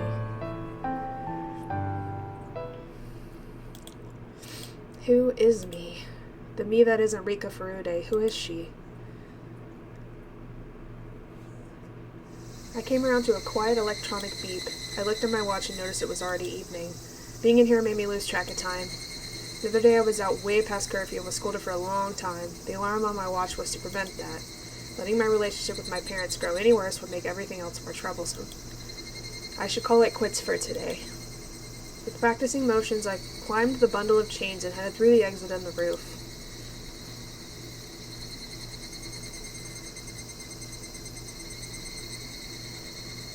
When I returned to this main house, surrounded by the cries of Higurashi that I'd grown completely tired of, there was a tightly packed case of beer near the front door and 3 bottles of wine. The beer case was probably for a drinking party at the shrine's assembly hall or something. My father didn't drink beer because he liked it, so I knew it had to be for the assembly hall. They delivered it here before the party so he could chill it beforehand in the assembly hall refrigerator. The wine probably belonged to my father. My father enjoys Western spirits, and wine most of all. Wine at the same time was something I enjoyed as well. Before or after my parents had died in 1981, I'd gotten wine by bringing it to the main house, but my parents were alive in this world, so I couldn't do that. I stared at the bottles longingly as I tried to open the door, receiving the clack of its lock in response.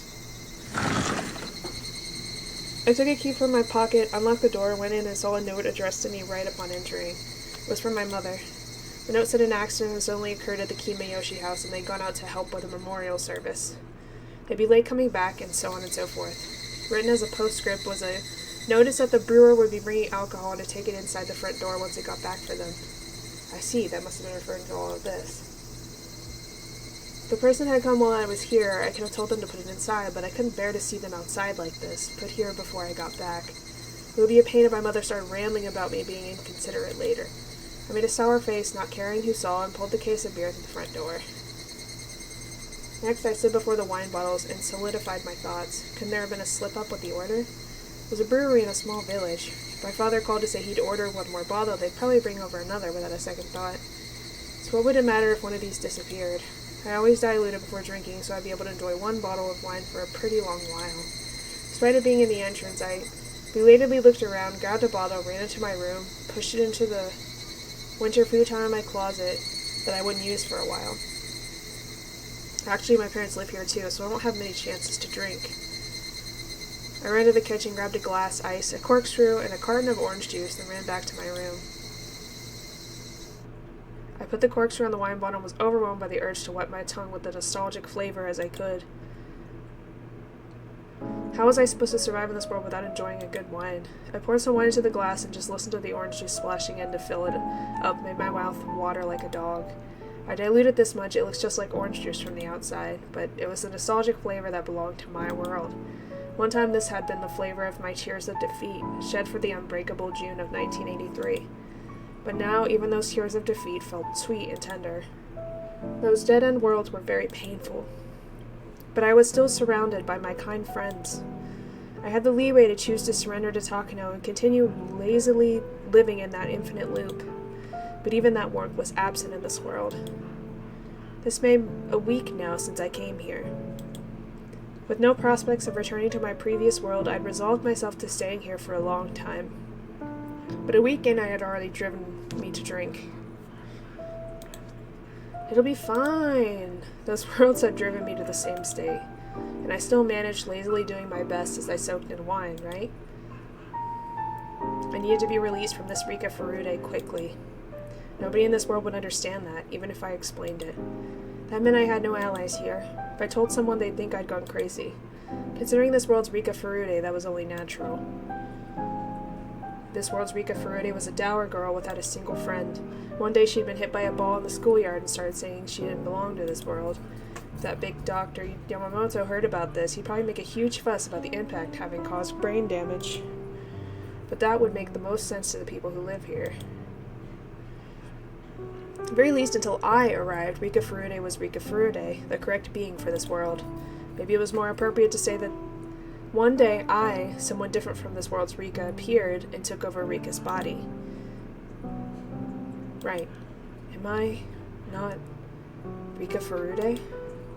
Well, no. This world's Rika Furude was this world's Rika Furude, a different being than me. I'd simply been interrupting her as being the same as me, even when I was in different worlds until now. When I thought about that, leaving aside whether I'd been living happily, I felt like I'd done something bad to this world's Rika Furude. Of course, it was too late to apologize now. I couldn't give this body back to her anymore. If there was a way to apologize, it would be to acknowledge this world's Rika Furude as a being of her own. Because if I called myself Rika Furude, the girl who already exists would vanish from this life. Which meant the only way to apologize was to not call myself Rika Furude. Well, that had been bothering me for a long while. I've long felt that my young self, pampered as the reincarnation of Oyashiro, and my old self, who had awakened and traveled countless worlds, had different personalities. But if I had thought of them not as personalities, but as different beings entirely, right now I was no longer Rika Furude. Who am I? I stared vacantly at the wine bottle. Did I like this brand? My father always loved to drink this wine. As a result, I'd borrowed it in countless worlds, and I love to drink it even now. By now, I couldn't even be lazy without borrowing the power of alcohol, and this wine comforted me just a little. At this point, I couldn't go on living without this wine. So in other words, I wasn't alive, but the wine was. Which meant I wasn't Rika Furude, and that I was the wine. What? That logic don't make sense. I stared at the Western letters of the brand name written on the wine label, which I didn't know how to pronounce. I thought to myself that it was the name of me. My name is Rika Furude. No, not that, but this. Bernkastel. I don't know what that means. Maybe I'll ask my father. Frederica Bernkastel.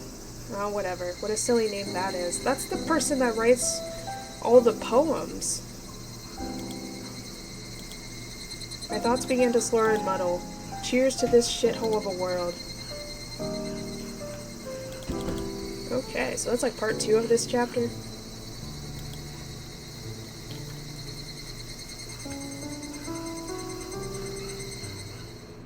Why are they screaming? いつも僕のご飯を作ってくれてありがとうなのですよ。Alright, let me save again.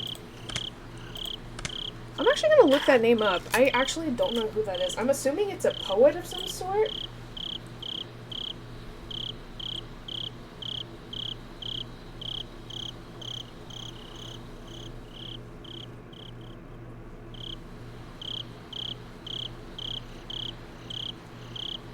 Frederica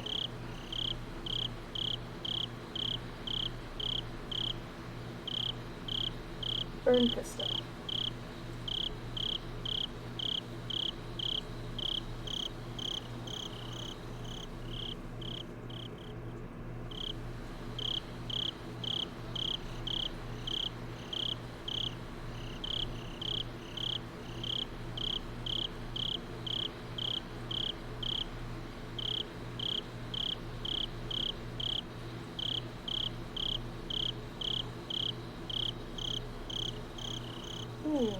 Okay.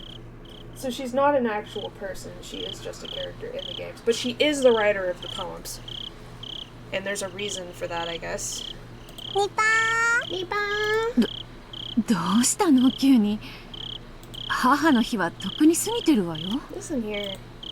As I think my mother and patted her shoulders, I brushed her head. It was all a show, of course. If she had the same power inside her as Hanyu, then by touching her like this, I'd be able to sense it, even if it was feeble. If I did feel that power from my mother, could I kill her on the spot? I wouldn't hesitate to kill, but I couldn't say I wouldn't hesitate right here and now. Because I would rather she not have that power inside her. At the same time, I was uneasy what to do next if she didn't. My mother laughed like it tickled, but contrary to what she thought, I was carefully checking if I needed to kill her. ありがとう。気持ちは十分伝わったからもう許して。くすぐったくて辛いわ。 My mother told me that was enough, smiling in a way that was not as dissatisfied as her words implied. Even after being so scrupulous about touching her, I couldn't feel any trace of the power. My mother wasn't the only one who held the fragment, and I'd already felt my father's head. It wasn't him either. It wasn't either of those two people closest to the legend about Yoshiro, then it was probably improbable that the fragment wasn't a person. It was a happy thing not having to kill anyone, but that meant one of my clues was now meaningless. That said, even though the possibility was unlikely, I'd still have to touch the heads of other people in the village every chance I got, just to make sure.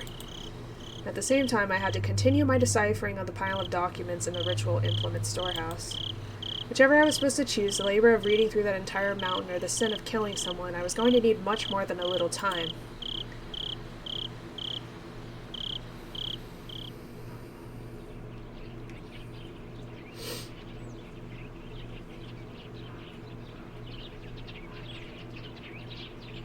I had lost track of how many mornings it had been since I drifted to this world.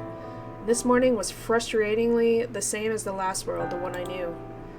They said next Sunday was the Waranagashi festival. This was the first time I didn't care whatsoever about it. For Hinamizawa, facing total eviction by next year, this would be their very last festival. They were apparently planning to put on a magnificent show to end things with. My normal world responsibility of performing a dedication dance as the last survivor of the Furude family didn't exist in this world either. Still, I wasn't expected to simply go off and have fun. They would have me help with things that kids could help with, like giving out boiled rice and answering the phone. I'd gotten used to going to school alone, too. When I went to school with Satoko, it was always a lively morning with us running and falling everywhere. But that too was beginning to feel like a memory of the distant past. With several days already behind me and my mind settled, I'd stopped crying about small memories like that. Everything I did was for the sake of returning to my original world. I might curse the trouble it was taking, but I would never cry again. So even when I met Satoko at the school gate and said good morning, only to be bluntly ignored like always, it didn't make me sad. The real Satoko was an incomparable friend of mine. Even if a fake Satoko ignored me, I wouldn't hurt me inside anymore. Mion wasn't outright cold like Satoko was, but she didn't seem to think of me as more than one of her many classmates. Reina seemed like she was actually trying to talk to me, but that was because I was isolated. She was acting out of a kind of pity, and it seemed sadder to accept that. So I started reacting nastily to Reina's unwanted attention. After just a few exchanges like that, she realized I didn't want her doing this and stopped bothering me. Damn, being all alone wasn't sad anymore. It was only natural to be alone as an outsider in this false world. In fact, the less annoying acquaintances I needed, the easier it was for me. That's right, easier. When I started feeling that way, even if nobody talked to me during lunch, nobody invited me to eat with them, and nobody asked me to play after school, I was totally okay with it. With so few students in the classroom, if I took out a book not related to the class, GA would confiscate it right away. I probably wouldn't be able to read the old documents while she was teaching. All I could do was wrap them in covers I made from flipping over leaflets and folding them, and spend my free time at school pretending I was reading a regular book. We weren't allowed to bring comics to school, but the unspoken agreement was that you could read novels as long as you didn't do it during class. If I could just ignore the hustle and bustle, lunch breaks was the time I could focus the most. Somewhere in those countless words, there was a time when I got bored with my daily life and read a lot of old documents. Thanks to that, I knew the gist of their contents. I just hoped there was a clue somewhere in them about the fragment rejecting Anya from this world. It had been raining since Monday. All of my classmates had stayed in the classroom for break, venting their pent-up energy indoors. Thanks to that, it was a bothersome, loud, and uncomfortable day for me. 何ネクラな顔して読んでんの? At the same time as those words, my old document was taken from me, and there was Satoko's face smiling evilly. 何これ? わけわかんない. Satoko looked at the old document she'd stolen from me with disgust. Someone as ignorant as Satoko had no way to understand it. I learned how to read classical Japanese from my father, and even I had to go over each line several times to figure it out. Of course, for Satoko, it wasn't about what it said. She seemed more amused at how unsanitary it looked with dirty letters written on the dirty paper. But even if it was nothing more than a filthy book to her, water. Thank you for the water. Of course, I know she's running low.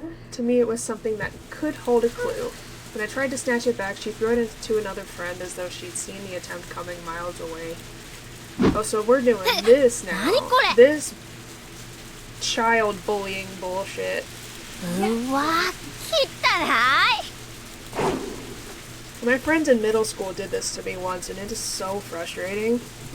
When they take something of yours and they try to keep it away from you. Oh my god, yes. I'm just like, stop. It's my not manga, it's not my colored funny. pencils. And I'm like, you motherfuckers. And they would do it when I wasn't there. Like if I had to go to the office for something, get called up. Yeah. And I come back and it's gone. I'm like, where's my shit? I don't remember what it was. I think it was like a birthday card or something, but like someone had given it to me in school, and I opened it and I read it, and I was gonna put it away in my stuff, like so that way I wouldn't lose it. And someone took it and tried to keep it from me, like, oh, is this from a secret admirer or something? Like stupid kid bullshit. And I'm just like, no, it's literally like my birthday. It's literally a birthday card. I don't even know if it was my birthday. It was like from somebody's birthday. I don't know. But for about a solid 10 minutes. And then they created such a fuss, and I was trying so hard to get the letter back that all three of us ended up in detention. Oh, what? It wasn't even my fault. What? I know, So right? rude. It was so rude. The girl who caught it threw it to another kid, and that kid, after his face scrunched up at the filth being given to him, grinned like an idiot and threw it to someone else. Alright, let's beat him up. Beat him up, beat him up.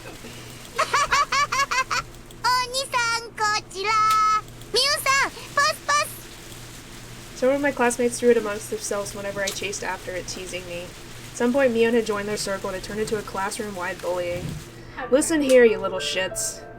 These are, like, you cannot replicate these documents. Like, stop. Today wasn't the first time this had happened.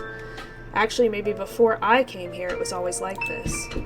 Even in a classroom with just 10 people, an order existed, and so did cliques. Belonging to none and not wanting to, I was the weakling in the room, and thus clearly the one it was okay to torment. Marina was the only one who said they should stop, but nobody listened to her. My classmate wanted to fool around, and they probably watched to tell her that it was the only toy in the room, so why shouldn't they play with her during lunch break? But in the last few days, it had left heartwarming territory and moved into aggravating territory.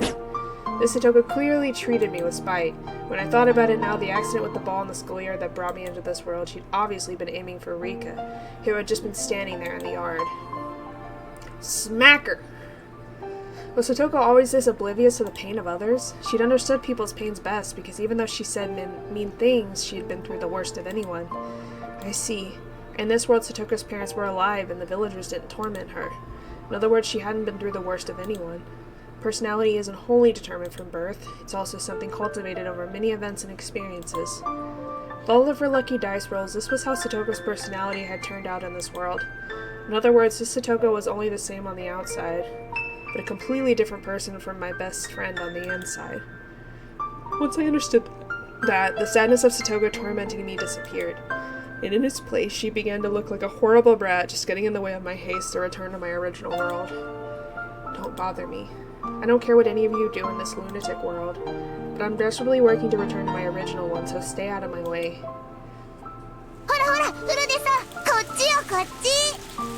The old document made its way back to Satoko again. This time Satoko started teasing me, waving it around and saying to come get it.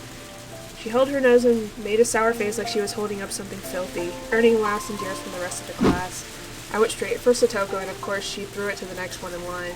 She must have thought it would make me go over there next, but I didn't care about where the document was. Instead, I charged straight at Satoko. Give her a bitch slap! I tucked my nails into the bases of my fingers and clenched my fist. I decided this was the fastest method to explain how important this was, make her understand, and prevent any reprisals, all in a very short period of time.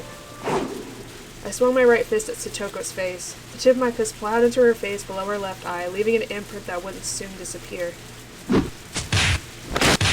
That's right. I promptly grabbed a clump of her hair and pushed her to the floor, then took a nearby chair and raised it over her head before smashing it into her a few times. Jesus Christ! Okay, the punch was enough! Oh my god! Now you're just being extra. Satoko didn't know what had just happened. Confused by the sudden violence, she just curled up like a turtle. It looked a little crazy, hitting her with a chair like this, but it wouldn't hurt her very badly. I raised the chair, then slammed it down over top of Satoko's upper body, exactly as if to hold her to the ground. I know, right? I was like, slap her maybe, like one bitch slap, but like now she's hitting her with a chair. Like, what the fuck? What the fuck? I lifted my foot above the chair and stomped on it like I was hammering in a nail. サトコ、あんた少しうるさい。私の親友と同じ顔してるから。いい加減。あんたのその甲高い声にもイラついてきたわ。以後、私の半径1メートル以内に入ったら、言い訳なしで即ぶん殴るから。聞いてる？ I stomped on the chair again and finally saw an expression of fear arrive on Satoko's face. I knew this was the best answer. When given the chance, I had to give it to her straight. But it made me mad. I was the last one in this world who wanted to see Satoko looking like that. I was the one who was forcing her to make that expression. It made me sick. But it was fine in the end. This Satoko wasn't the one I knew after all. One day I'd leave this world for sure. Even if I killed her on the spot, it wouldn't have anything to do with Satoko in my world. That's why it didn't hurt inside at all to see her looking at me so terrified. ほら、リカちゃんの本を返してあげて。はい、リカちゃん。Brenda plucked the document from a bewildered classmate and returned it to me. だからもう、さとこちゃんを許してあげて。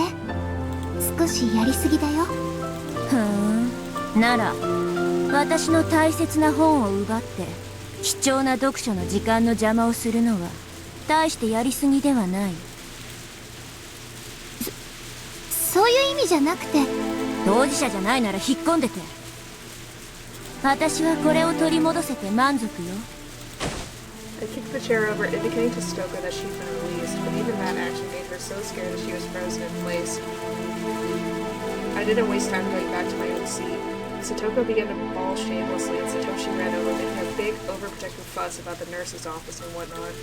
The noise quickly reached the faculty room, and Ch.8 and the principal soon burst in. 大丈夫ですか、さとこさん。これはあざになるかもしれませんね。さとしくん、保健室へ連れて行って休ませてください。私は山本先生を呼んできます。While Ch.8 was talking, the principal must have asked Mion what happened in the classroom. Mion spoke to him in hushed tones, glancing my way. She was probably saying she had no part in this. Nasty Mion might say that. She didn't betray my expectation. The principal came over to me and told me to come with him to the principal's office. This usually happens when a bullied child happens to bully back. A side effect of the bullying, perhaps. I was seriously fed up with everything, but my goal had only been to scare Satoko off from bothering me ever again.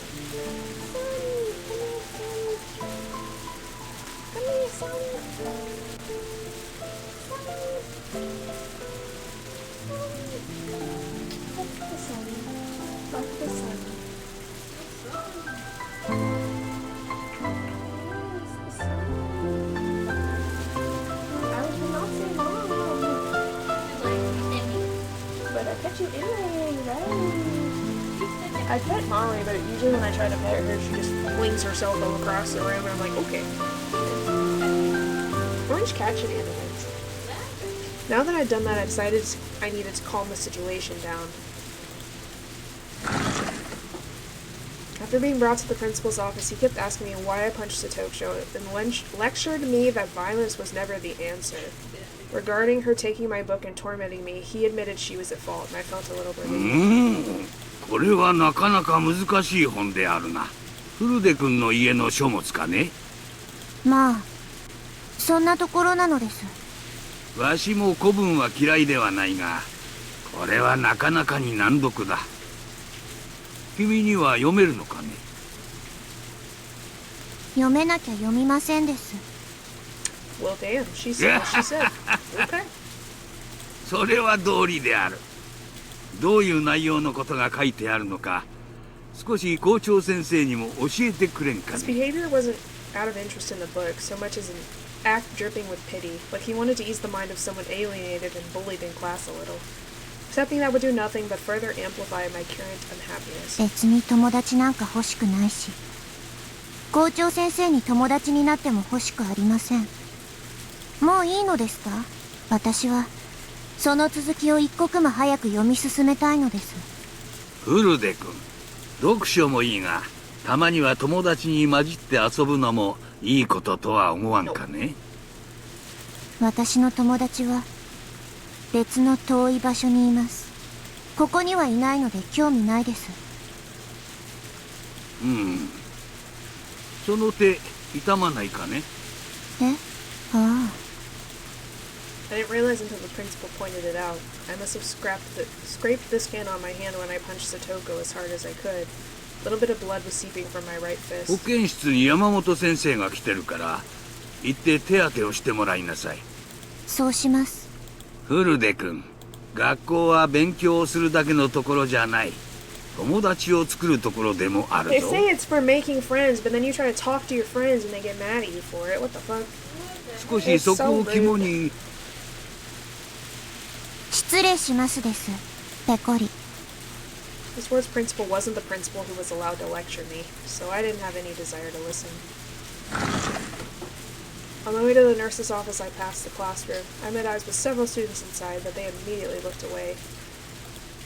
Maybe this will work out. I'm more comfortable with them being scared than teasing me. Sometimes you gotta stand up just that one time. Then they won't be scared, or they won't be teasing you no more. When I went into the nurse's office, the doctor was just putting a big piece of a... Ch.8, who was with her, looked at me, then walked over with a scary look on her face. さあ二人とも、さとこさんはご本を取ってごめんなさいと。 Everybody apologize. Fix this, children. フルデさんは殴ってごめんなさいと。互いに謝りなさい。 Satoko, who had been scared and weak in the face of the sudden violence earlier, must have calmed down since she now looked dejected. She just looked like it didn't make sense to her. She was only teasing me a little, and it certainly went crazy for no reason and hit her. If she was like that, there was no way she would apologize first. Of course, I had no duty to apologize either, so I wouldn't apologize first. ほら二人とも、お互い謝らないならいつまでもこのままですよ。 Ch.8 yelled at us. Clearly making a sour face, I held my bleeding fist out to Yamamoto. 出血してるじゃないかね。座りなさい。消毒しよう。二人とも先生の言うことが聞けませんか？謝りなさい。 I sensed that if we kept making Ch.8 mad, she might tell us to stay after school. What does she think this was? Like hell I'd let some school I don't care about do their little lecturing nonsense at me. Every second of every minute is precious. I can't waste a single one. Once I understood that, I was the first to act. As Yamamoto disinfected the wound, I smoothly gave her my apology. 北条さん、殴ったりしてごめんなさい。 I'm sorry for punching you and stuff. Even I was appalled at how insincere my apology was. She probably felt the same way, but she at least appreciated the words. ほら、フルデさんは謝りましたよ。 You know what we should do, along with the writing streams? We should do like reading time too. Yeah? Like what? Well, like just reading the things we've been trying to read for a long time, you know? Yeah? Just reading more. Just setting up the little, you know, What? lo-fi screen and then just reading in our Oh, own just, time like, and then just like reading stories. casual Talking. chatting with chat and stuff. Oh, yeah. Yeah. It's not like we can read certain ones, only 3 domain ones. Yeah, well there's books I've been wanting to read, but I haven't Had had the time. the time because I've been streaming so much, so if I read them on stream, That's right. while like communicating with chat off and on, I can get stuff done and everyone can relax. And, Yeah, that's why I do segments. Like in the morning, さとこさんも謝りなさい。 and then the rewrite novels, and then the gotcha. So we did that and ご本を取っていたずらしてすみませんでした。 Satoko's own apology was no less disingenuous than mine. I glared straight into Satoko's eyes, warning her never to bother me again. Never. But Satoko was in her rebellious face. It would take a lot more than that to make her wince. Well then. She returned my glare in kind, as if to say she'd get me back next time. Will she though? Will she really?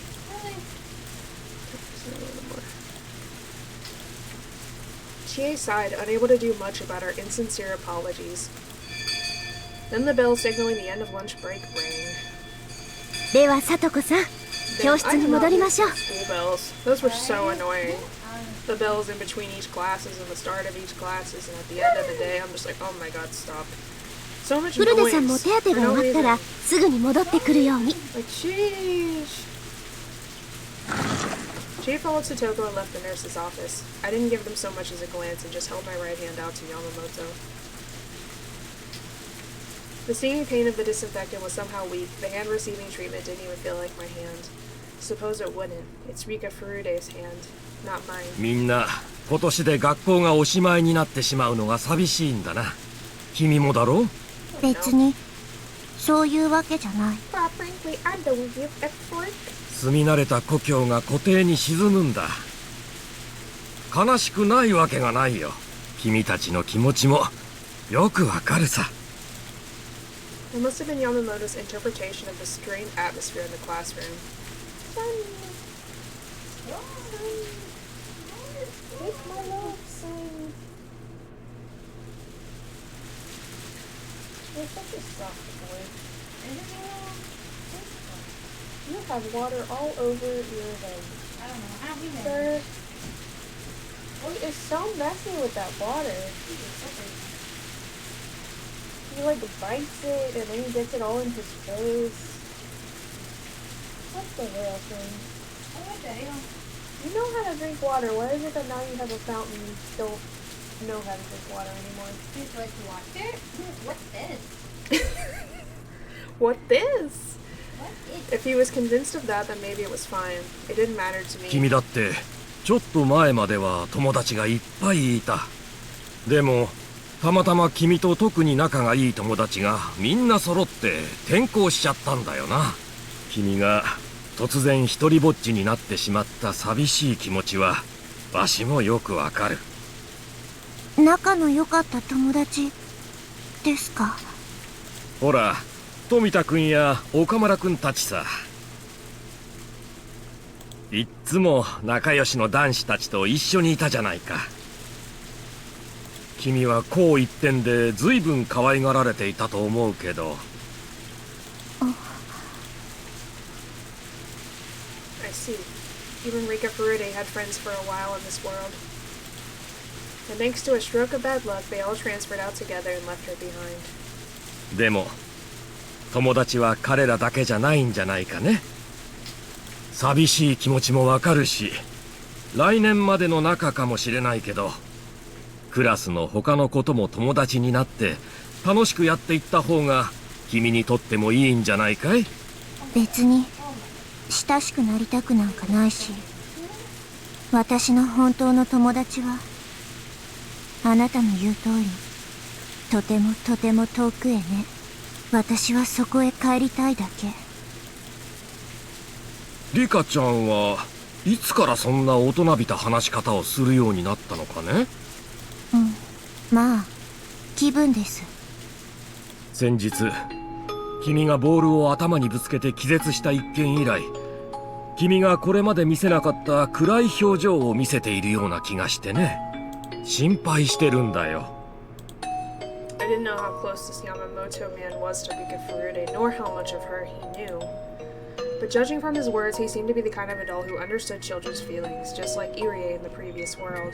あのボールが当たった時、多分フルデリカは死んだと思うんです。あれくらいで死んでたらドッジボールもできないよ。じゃああれで死んでたんなら君は亡者ということなのかね？ Yamamoto laughed a little, but not completely to tease me. It was just to urge me further along. So Yamamoto wasn't just the doctor at the nurse's office, but a mental counselor for students at a susceptible age. Looked like he wasn't Irie's replacement for nothing. For some reason I felt like opening up a little to him. Maybe it was because he didn't exist in the world I knew. Why are the dogs barking so much? It's probably because they have more people in the house and they're moving around. What the frick? Right now, everyone who was in the world I knew, no matter who it was, made me uncomfortable. That was why I felt like opening up specifically to someone who wasn't in that world. After all, Yamamoto probably thought I was just a girl hitting puberty. Whatever nonsense I spouted, he would nod and agree. 私、山本たちの知ってるフルデリカじゃないんです。Son. He does that. Son. That's not covering it up. Doesn't make no sense. Even if I moved it, he would still try that. Good job, son. That's how you do it. No, you messed it up again. It's like he gets it and then he doesn't. It's like, ooh, this is the way. No, this is the way. それはどういうことだね Children. Stop, children. They never know. He still doesn't completely cover it. He just like brings the litter in a pile over towards it and then leaves it. Oh my god. I like this. And then he starts scratching the walls. Like, that's じゃ not- あ how 君は誰なのかなとりあえず What's the wall gonna do? ベルンカステルって名乗ることにしました。 The litter box gonna do? フルでリカって名乗ったらこの体の本来の持ち主に悪いので That's not even in the letter. It made no sense. See, he pushed the pile all the way over to it, but he's not even covering it. Oh my god. Come on, you can do it. Then he gives ベルン up. Damn it. He gave up. 横文字かいまるで宇宙人みたいだね君はどこから来たんだい別の世界からです。例えるならイフの世界。同じひなみ沢だけど歴史や成り立ちが全く違う世界。この世界ではダム計画が決定して村人の立ち退きが決まっているけれど私の世界は違う。ダム計画に村人が結束して立ち上がり計画を打倒する。そしてダム計画は無期限に凍結された。そういう世界から来ました。では君の来たひなみ沢はダム湖には沈まないわけかそうです。昭和58年の後もずっとのどかな生活が続いていきます。いいひなみ沢だねわしもこの土地をとても気に入っているから立ち退きは本当は心苦しいだから君の来たという世界のひなみ沢に憧れるよその世界のひなみ沢をもう少しわしに教えてくれんかね Well, you see, the first step in counseling was to agree to whatever absurd story the patient came out with. If I didn't know the piece of trivia, I might have teared up at Yamamoto telling me to continue. But I couldn't resist the temptation to keep going. He encouraged me and I kept talking. In that world, there was a big protest movement we called the Dam Conflict, and it took years for them to withdraw the proposal. Through that conflict, the villagers came together. Everyone got along, all the students were friends. We even had transfer students come in from outside the village. We made a club where we would play games, me on as the president, and while Satoko was very unfortunate, she was good friends with me. And then... さとこちゃんがかわいそうだななんでさとこちゃんが村中からいじめられなくちゃいけないんだいみんな幸せな世界なんだからさとこちゃんにも意地悪しないで幸せの輪に入れてあげなよ別に意地悪で言ってるわけじゃないわ。私の世界ではそうというだけの話よ。それにこの世界のさとこよりは辛い運命をたどるかもしれないけどそのさとこは私の一番の友達でだからこの世界のさとこの顔が余計に腹が立つの。その君の本当の親友と同じ顔で君に意地悪をするのが許せないそう。Yamamoto heaved a heavy sigh and stared out the window with his arms folded. Looks like the rain outside had let up somewhat, but it was still drizzling. After keeping his silence for a few moments, Yamamoto spoke up. つまりここは君の世界じゃないということかいそうです。私は元の世界に帰らなければならない。ここは私の世界じゃないんですから。確かにそんな楽しいひなみ沢なら一刻も早く元の世界に帰りたいよな。でも帰る方法はあるのかね？あります。でも探すのはとても大変です。ほう、そりゃどんな方法だい？多分このひなみ沢のどこかにそのかけらのせいで私を元の世界に戻す力を持ったいえ、お社様がこの世界へ来られないのです。お社様って古出神社に祀られてるあの神様のお社様？説明すると長いですが、そんなところです。私は彼女と一緒にあまたの世界を巡ってきました。この世界はその結果に漂着した世界の一つでしかありません。だから彼女が来てくれればすぐにでも出ていくつもり。急に話が大きくなったね。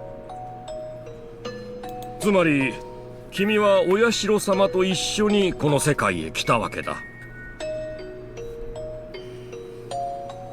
ところが君をこの世界から連れ出せるお社様がどういうわけかこの世界に入れない。つまり君は船が漂流してしまって取り残されたようなものということかね。平たく言うとそういうことです。彼女をこちらに呼びたくても、彼女を阻害するかけらがこのひなみ沢のどこかにある。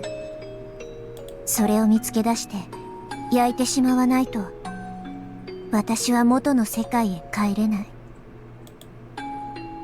そのかけらというのはどこにあるんだい？どこかにあるの。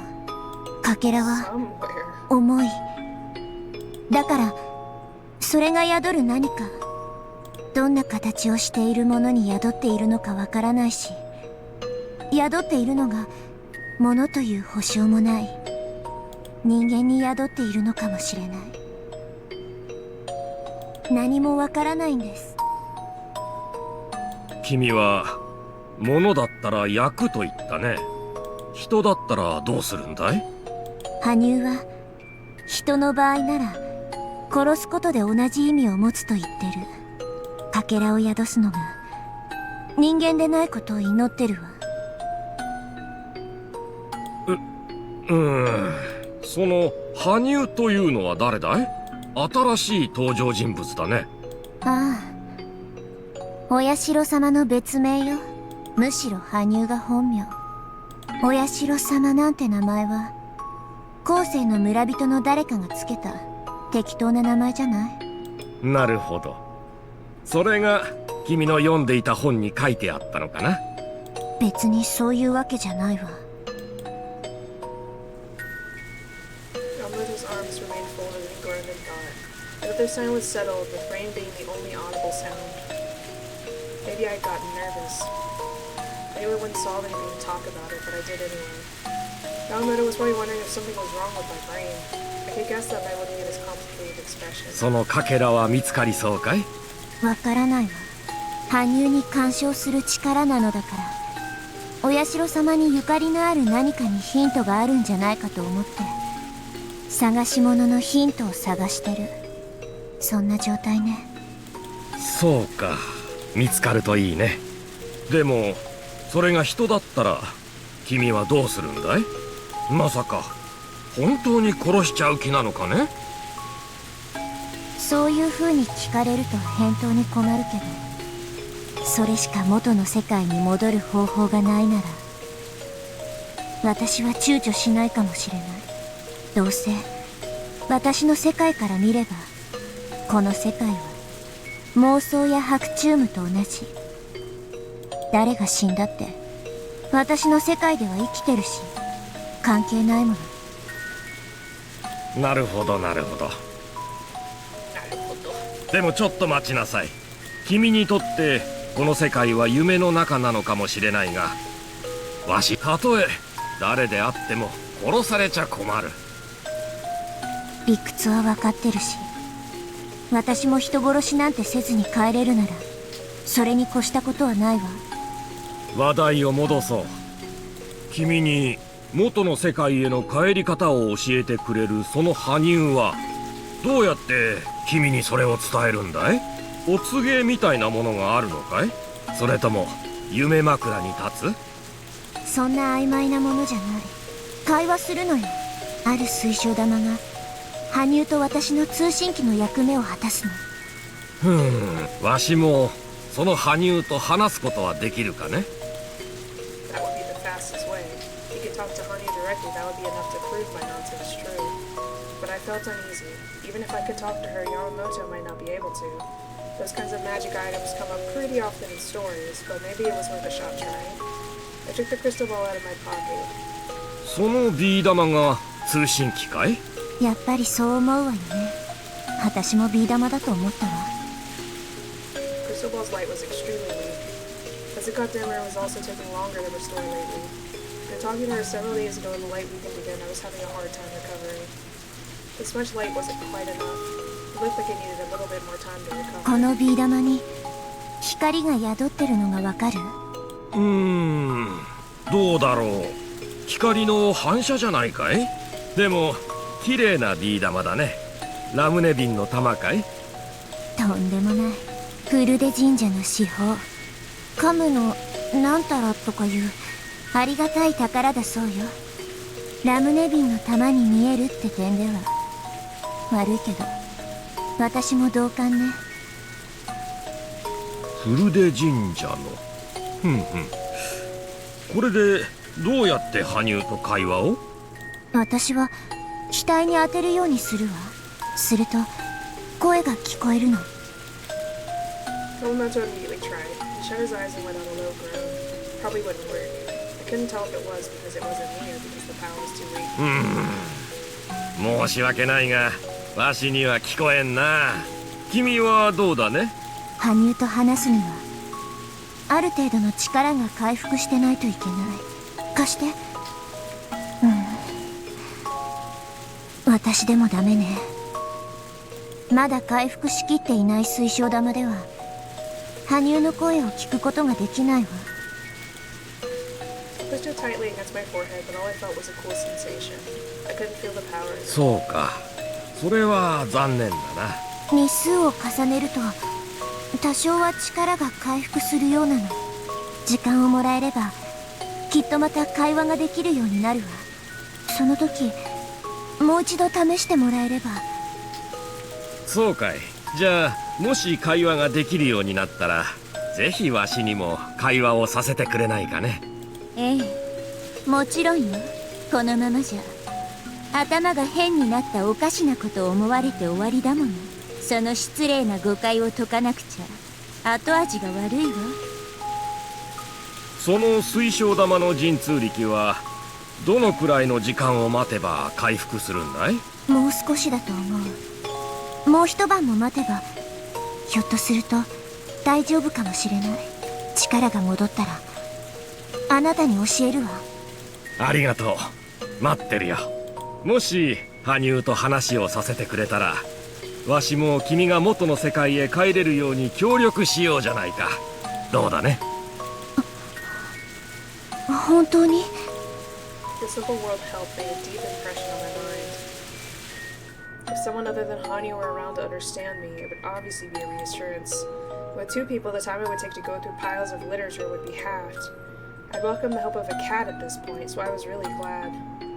On the other hand, I had to think about what Yamamoto felt. For Yamamoto right now, I was a dangerous personage that she might even commit murder over delusion. He was only speaking to me in such an understanding way to try and keep communication going. Didn't mean he actually believed me. But if Hanyu and Yamamoto could talk, it would clear all those fears away, and then he'd have to believe in the supernatural phenomenon of Hanyu and me. But the real world didn't usually work out that well. After all, even if I made Hanyu talk to him, it could end the way it always does, with Yamamoto not hearing anything. I could convey what she was saying, but he wouldn't believe it. But that didn't mean I had the option of not trying. I wouldn't give up before doing it. I'd try everything. Wasn't it the lesson I'd learned from this 100-year journey? 約束よ。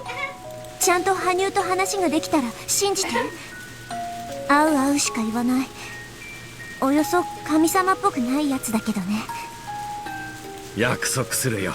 羽生と話をさせてくれたら君の話を信じよう。でももし羽生と話ができなかったらどうする？ I didn't actually think he'd reply like that. It confused me. どうするって言われても。君が勝ったら君の話を信じる約束になってる。じゃあわしが勝ったら君がわしの話を信じるという約束にしないかな。どうだね、公平だろ。山本の何の話を信じろと。 Well, I could imagine it without having to ask. You'd probably tell me to go to a largish hospital and have my head given a proper look at. Of course, there's absolutely nothing wrong with my head, so it would come up with 0 results. When that happened, maybe they'd say I need to take care of the mind and give me psychotropic drugs or something. I heard this from Rena once before. It's a drug that makes you incredibly lethargic, unable to do or even think anything at all. Dangerous patients think terrible things and sometimes actually do them. The drugs stopped that from happening. If they made me take that, it would be the same as killing me. It might seem like a fair condition, but it looked to me like the scales weren't in my favor to begin with. I shouldn't have told this stuff to a man I barely knew. After all that, I began to regret my decision. Could I fool him if I said it was all a joke? Did you believe me, Nipa? That was going to be my last resort. I could use it if my attempt to have Yamamoto and Hanyu communicate failed. I couldn't abandon the possibility that Yamamoto could be my ally without trying first. じゃあ明日はちゃんとリカちゃんのために予定を空けておこう。それでいいかい？ He made a suggestion, taking a notebook out of his coat and going over his other appointments. I nodded and said I agreed.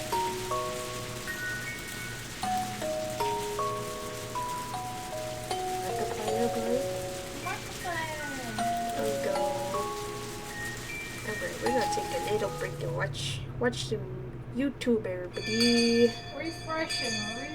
I'm feeling a little Rika-chan. so need a break from the scrum.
we're gonna try to finish this chapter so I don't have to play it anymore. ちょっといいかい? After school, as I was about to head home before the rain started up again, Satoshi called out to me. I looked up and saw Mion and Reina with him. I'd been stopped by the upperclassmen brigade. Oh no, not the upperclassmen brigade. Their expressions weren't exactly gentle ones, and I suspected I was in for some sort of punishment after what I did during lunch break. Well, you see, what happened was, 何かご用なのですか?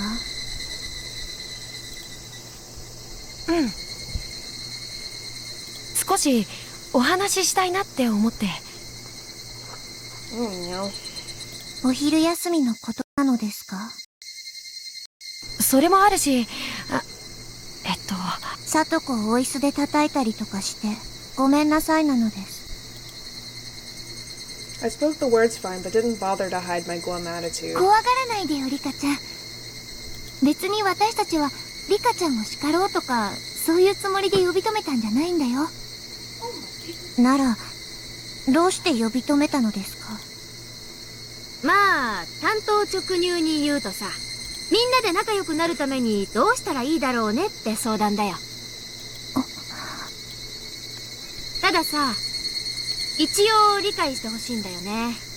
今の現状を招いたのはリカちゃんにも多少の責任があるってこと。ミオン、そんなことを今わざわざ言わなくても。こういうのを教えてあげるのも上級生の役割だと思うけどな。違う？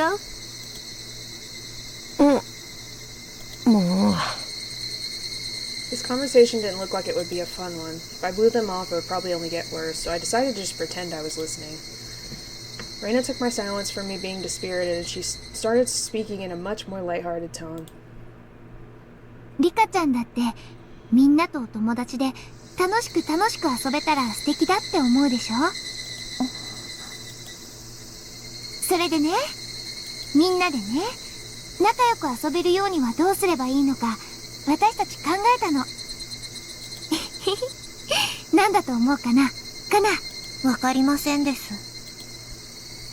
リカちゃんは知らないと思うけど、ミオンってね、いろんなゲームを持ってるんだよ。ね。まあ昔の趣味だけどね。小さい頃にどういうわけかボードゲームとかカードゲームをすごく集めてた時期があってね。最近は全然興味ないんだけど、まあ捨てるわけじゃなし、大量に在庫があったりするわけよ。楽しそうなゲームがいっぱいあるのに全然遊んでなくて埃をかぶってるなんてもったいないよね。私あの泥棒役がサングラスかけて遊ぶイギリスの泥棒ゲームやってみたいな。僕は木の枝をどんどんつなげていくあの積み木みたいなゲームをやってみたいよ。どのマニュアルも英語なんだけどな。シオンの野郎がそういうののマニュアルを読むのだけは得意だったっけ。シオンに聞けば早いけど学園行っちゃったからな。ならみんなで読んで理解しようよ。それもきっと楽しいよ。そうだね。みんなで同じルールでゲームするならたとえ間違ってても公平だしね。ね、楽しそうでしょ？放課後にみんなで集まってゲームで遊ぶゲーム部って部活を始めようって思ってるの。ゲーム部、部活。クラスの誰もが参加できるんだよ。そこでみんなで遊んでいるうちにきっとリカちゃんもいつの間にかみんなの輪に溶け込んでると思うんだ。クラスで一人だけ浮いちゃってるあんたを溶け込ませてあげようっていう上級生の心遣いってわけよ。Mom! Hey, stop it. You're done. You got done. You're done. You have been banished. だからミオン、そういうことは言わなくても。最近は少し気の毒な感じもしてきたけど、実際のとこ私は今のリカちゃんの孤立は多少自業自得なところもあったんじゃないかって思ってる。My own fault? Reina and Satoshi fell silent after hearing that. I guess everyone in class shares Mion's opinion. 自業自得なのですか? Of course, though this was about me, I had no idea what they meant by that. They were talking about the Rike Furude before I came. To me, she was the same as a stranger, but to them it must have seemed like my surprised tone was just me not understanding because I was young. They sighed a little. It was an unpleasant sigh, like they were telling me to look at myself. I wanted to be freed from this as soon as possible. まだみんなが引っ越してっちゃう前さ、リカちゃんってさ、お姫様だったよね。お姫様ですか？そう、お姫様。リカちゃんは男の子たちのグループの中で何でもチヤホヤしてもらえるお姫様だったよね。自分からは何もせず、常に彼らに何かをさせる。富田くんや岡村くん覚えてる？あの二人なんかは特にあんたが好きだったみたいだから、あんたが言うことは何でもしたよね。あんたはその上にあぐらをかいて涼しそうにしてるだけだった。そしてあんたに好意のある男の子たちを競わせるようなことをして、いっつも漁夫の利のような感じでちゃっかりとこうしてる。そんなのを不愉快に思ってる子も少なくなかったんだよ。だからそういう男の子たちが偶然にもみんな引っ越しちゃって、あんただけが取り残された時、ざまあ見ろって言ってる子もいたんだよ。None of that was about me. リカちゃん、君にしてる話だよ。みーちゃんの話、聞いてあげて。You're not talking about me. You're talking about another version of me that I don't know. 聞いてますですよ。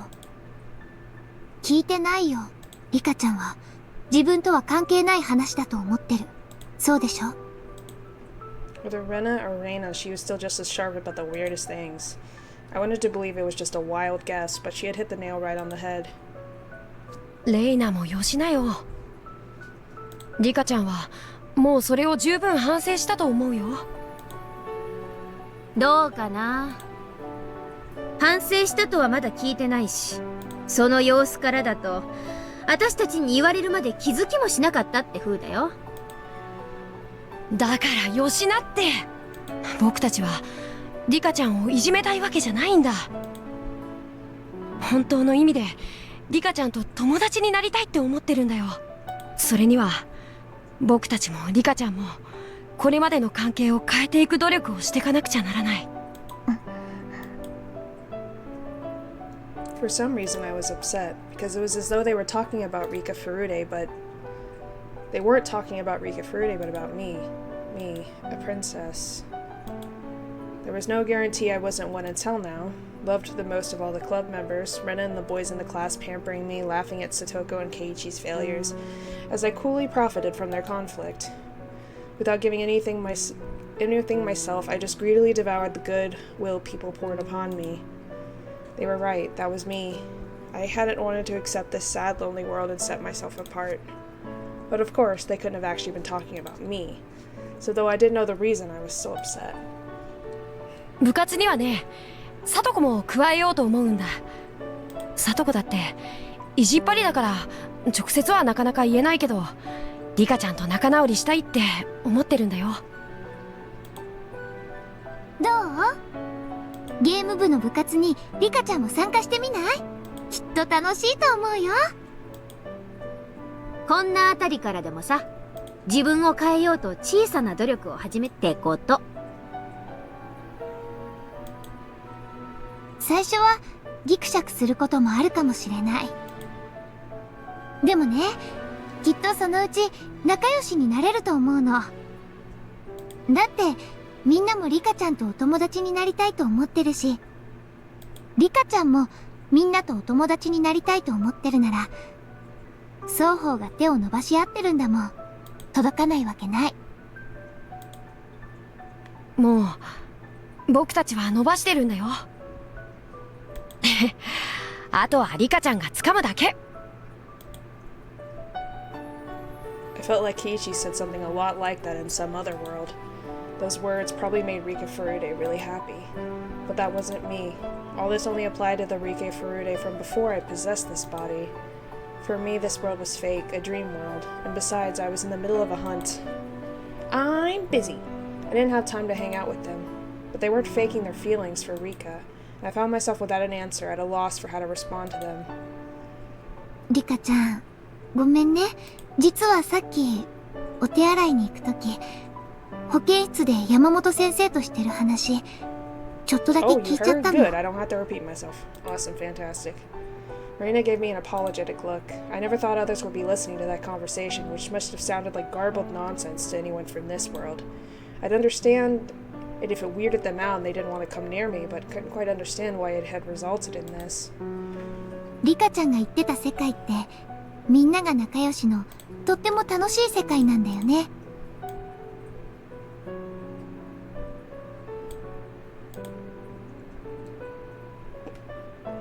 リカちゃんはそこへ帰りたいって言ってたよね。だからね、私たち話し合ってリカちゃんがその世界に戻れる方法を考えたの。と言っても、もちろん引っ越しちゃった富田くんや岡村くんたちを呼び戻すわけじゃないけどね。うん、元の世界へ戻ることって誰もが望むことだと思うけど、それって絶対できないことだと思うの。え？ That startled me. There was no way Reina knew about me and my old world. Even still, her words felt full meaning and they echoed in my heart. 壊れたコップのかけらをどう未練がましく拾おうとしてもね、かけらはかけら。一度砕けちゃったものはもう戻らないの。でもね、コップは一つじゃない。壊れたコップは惜しいだろうけど、また探せばいいんだよ。でも、砕けたコップのかけらを見つめてうなだれているうちは、絶対に見つけられない。つまりね、リカちゃん、引っ越してしまったリカちゃんの親しかった友達はもう呼び戻せないけど、ならそれに負けないくらいの友達をまた作ればいいんだよ。きっとそうして作った世界はリカちゃんの元の世界に限りなく近い世界になると思うの。もちろん全く同じにはならない。でもね、それが一番元の世界に近づける方法だと思うな。そうすることでさ、前よりも素敵な関係を築けるってことはあるよね。雨降って地面がなんとやらって言うでしょ。どう？リカちゃん、僕たちもリカちゃんがみんなに早く馴染めるよう応援する。だから僕たちと一緒に頑張ってみないかな。Those gentle words would have been tear-worthy if they had been said to this world's Rika Furude, but now that I had possessed her, she was gone. That Rika they were talking about was no longer of this world. I thought to myself that I should just give this body back to her. If I did, then me living in this remote parallel universe would have the chance to change her fate and make this world a happy one, if only little by little. If I went back to my old world and gave this leftover body back to Rika Furude. But I couldn't do that. Because for me to leave this world would require the same method as returning the fragment from this world to the world of the gods. In other words, my death. Only my death could make me go away, which meant at the point I took over Rika, she was the same as dead. But maybe, just maybe, there was one way to return this body to Rika. That would be for me to die a different way. I wasn't a parasite or anything. In difficult to understand terms, I was an individual personality aware of other universes. Or maybe I should call myself a memory aware of other universes.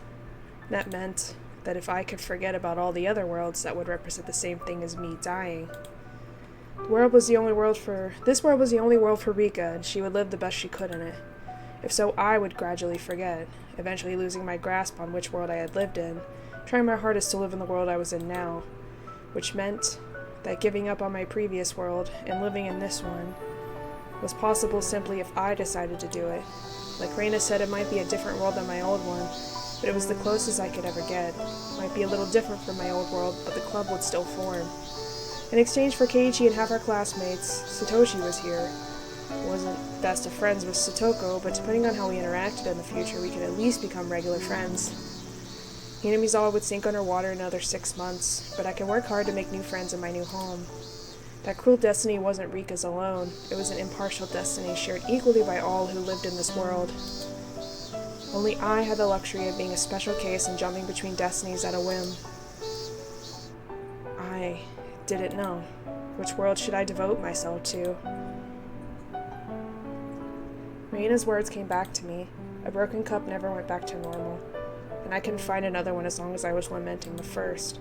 What did the cup represent? Cups were fulfilling with water. The water could probably be called happiness. The cup broke and the happiness inside was scattered everywhere. The cup was broken and I was at a loss, unable to fill it with happiness again. But if I could change the way I thought, and rather than be attached to the broken cup forever, fill a new cup with new happiness, it could open the door to a new world. Still, while that world might be similar, it wouldn't be the same. My heart had weakened and I'd become discouraged. Wasn't this only so tempting because my search for the key to go back was so difficult? Before, didn't I swear I'd put in any effort I needed to return to my old world?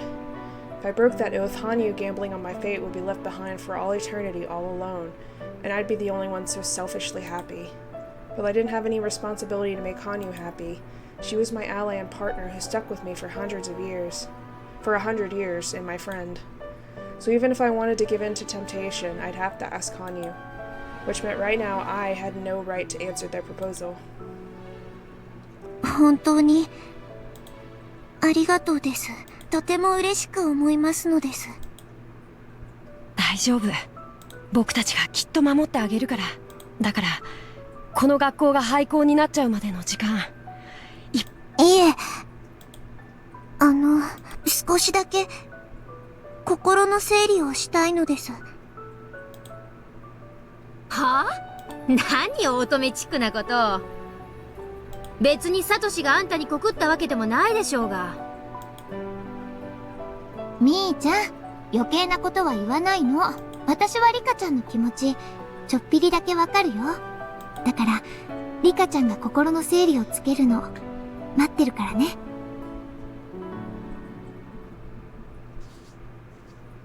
ありがとうです。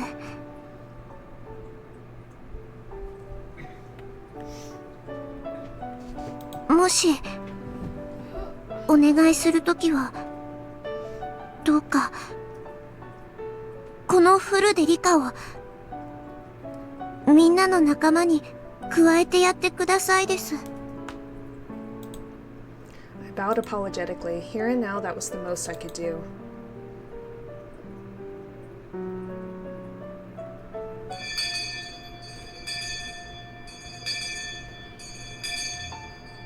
After refusing their suggestion that we all go home together, I left on my own. That was Rika's Furude's right, not mine, to enjoy going home with them. It wasn't something I, Frederica Bernkastel, could accept. What was I, anyway?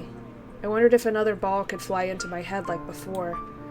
That was how this world's Rika Furude was possessed by me. So if I got hit again, would I vanish and the pure Rika Furude who lives in this world return? If only I wasn't me, I wouldn't hesitate to take them up on their offer. This world truly was far sadder than the one I'd come from. But this world had something all on its own, and the opportunity to become a happy world in its own right. If I hadn't known about the other worlds, I wouldn't have been able to contain tears of joy at the mere premonition of happiness I might once again retain. Were those conflicting emotions those of this world's Rika sleeping inside of me? Those emotions made me angry, and I blamed myself, asking why I'd put their offer on hold and went home all alone. ただいま。おかえりなさい。My mother always immediately followed that up with a, "Do you have homework?" But not today. 台所にいらっしゃい。Her voice was vaguely cheerful and light. I wondered what it was. Did she want to surprise me in a good way? But I couldn't remember today being special. A person's expectations sometimes come out in their voice. For the time being, it felt okay to go poke my head in. I set down my things and headed for the kitchen. When I entered, my mother had already started on dinner, despite it being so early. She was in a good mood. I wondered if something nice happened. Every year at this time, with the Wada Nagashi festival approaching, she usually got more and more impatient with all the preparations and setup. Knowing all that, my mother's good mood baffled and confused me. I asked if she needed something. When I did, she suggested something I'd never heard her even once in these 100 years. お母さんと一緒に今日はカレーを作りましょうね。 I know how to make curry. 立派なのを作ってお父さんを驚かせちゃおう。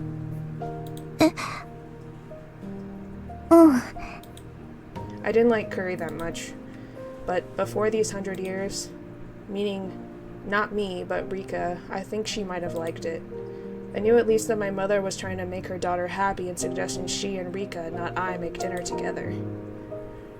I didn't like my mother that much. She was prone to hysterics, and I hated how she always sounded like she was hunting you down when she talked. She treated me so nicely, my reason for disliking her felt irrational. Wondering why my mother had a change of heart, I decided to go along with this so as not to hurt her feelings. う。じゃあ、じゃがいもの皮を剥きましょうか。包丁でできる？危ないから皮剥き器を使いなさい。I was actually rather good with a knife. I was so good that when I peeled daikon radishes, I could make a long strip of skin at the same time I sliced them. But there was no reason to damage my mother's pride by showing that her daughter could use knives better than her. I decided to make her look good for now. My mother had probably been using knives for a decade now, but I'd been using them for many decades. There was an order of magnitudes difference between us. So I wanted to be proud of using a knife better than my mother. I wanted to brag about it, but that might have trampled over her feelings, her want to teach her daughter how to use a knife.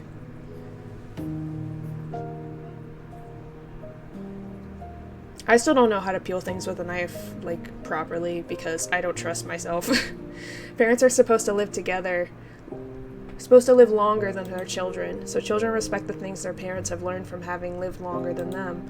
But witches like me live longer than their parents and learn many more things. Still, I think I probably never learned what I really needed to. I mean, as long as I genuinely listened to my mother, she'd never get hysterical. If I didn't feel like respecting her as my senior in life, she wouldn't feel like she needed to act as one either. In the end, all that was left was a cold, uncomfortable relationship between parent and child. If I had acted more like a daughter and pretended to be ignorant child when I needed to be, maybe my relationship with her would have been more peaceful like this. Basically, she was Rika's mother, not the mother of the witch who had lived for 100 years. Thinking about it made it seem obvious she'd been cold to me. ねえ、こうして煮えにくいものから順番にお鍋に入れていくのよ。The potatoes. 玉ねぎは And the carrots. 玉ねぎは煮すぎると溶けちゃうから最後でいいのよ。リカが頑張って切った玉ねぎだもんね。きっと美味しくなるわよ。I always just throw all the vegetables in at the same time. I don't really care if the onions get overcooked. Her smile was warm. I thought I'd completely forgotten over these 100 years, but I remembered for less than a moment in time. My parents had to die in 1981. That fate was unchangeable. Besides, we could never get along in the first place, so it didn't matter if they died. As thoughts like those overlapped, maybe my concern with my parents had waned. Our hearts had steadily lost their connection, and the situation had steadily worsened. Before now, I hadn't thought I could gain anything from this world. Not once did I think it would make me realize something like that. The mother like this, maybe spending time with her would be warm. It would be fun. That's right. The reason I rejected my mother's warmth, maybe it was because I wanted to soften the sadness I felt at her death. If I couldn't change the fate she met in 1981, then she might as well hate me. Was that the idea at the root of it all? In this world, my mother hadn't died in 1981. She would stay here for a long time to come. I felt just a little jealous of Rika Furude, and I was stricken with the desire to return to this world's me to her. This world was so different than my previous one. Keiichi wasn't here, Shion wasn't here, Hanyu wasn't here, but in exchange, Satoshi and my parents were here. There was no club, but there would be one soon. Satoko wasn't my best friend, but she could be in the future. I could weigh my previous world and this one on the scales, but I wouldn't know which way it would tip. I decided to leave this decision up to Hanyu. Yes, my destiny wasn't mine all alone. It was Hanyu's destiny, too. Whichever I chose, I would have to talk to Hanyu before making my final decision. This multiple world concept was something I only had because Hanyu had lent me her power. If Hanyu had never given it to me, it would have been over from the very start. Takano would have sliced open my belly and that would have been it. We put the lid on the curry, so now it just had to simmer. My father returned in the meantime and really enjoyed seeing us making curry together. Then at my mother's suggestion, he set the table. In any normal 1981, he really hated it when my mother told him to do anything. But he wasn't troubled at all at the prospect in this world. リカはみんなのお皿にご飯を盛り付けてちょうだい。できる？できますです。Of course I can do that, idiot, is something I thought many times before. This time I didn't. I opened the warm, steaming rice cooker and plated the rice. My mother brought the piping hot curry pot over and split it amongst everybody's plates. おお、すごいね。リカが盛り付けたご飯に母さんが作ってくれたカレーか。美味しそうだ。違うわよ。カレーもリカと一緒に作ったのに。失礼なお父さんね。I peeled myself back. Rika shouted that I wasn't needed, so I pulled back. I withdrew inside Rika, and she got to enjoy a family dinner from the bottom of her heart. When we saw the crooked potatoes, we all laughed pleasantly. I would never cut potatoes to be so ugly, but Rika was still bad at this, so these things happened. When I used the same ingredients, the only thing curry tasted like was the curry powder from the store. After 100 years with the same curry powder, it tasted the same no matter how you made it. But this particular curry tasted different. I cried at what Rika had lost. No, at what I had lost. Rika got to experience the warmth she had once forgotten. I wondered if another ball would come flying and hit me in the head. Then I would pass out for a while, and upon waking, I would be gone. Wasn't that the best possible happy ending? I was the stranger here. I thought this universe was the strange one from out of all the other parallel universes, but it was me. I was the stranger. Then what had the world been, the one I had never reached after 100 years? Was it happiness that we'd all won? Keiichi, Rena, Mion, Satoko, Shion, and I? Was it all worth nothing? That wasn't true. It was a radiant world, one we'd all won the right to live in after 100 years of learning to trust in each other. It was replete with a different kind of happiness than this one. Both shone brightly, and neither was better or worse than the other. Maybe in the end, most worlds weren't better or worse than the other. Just different. I only lived in the extreme worlds, the ones where I struggled to see whether Takano killed me or not. So out of all the infinite universes, I'd started to think of them as either right or wrong. But the multiverse wasn't simple enough to think of binaries like that.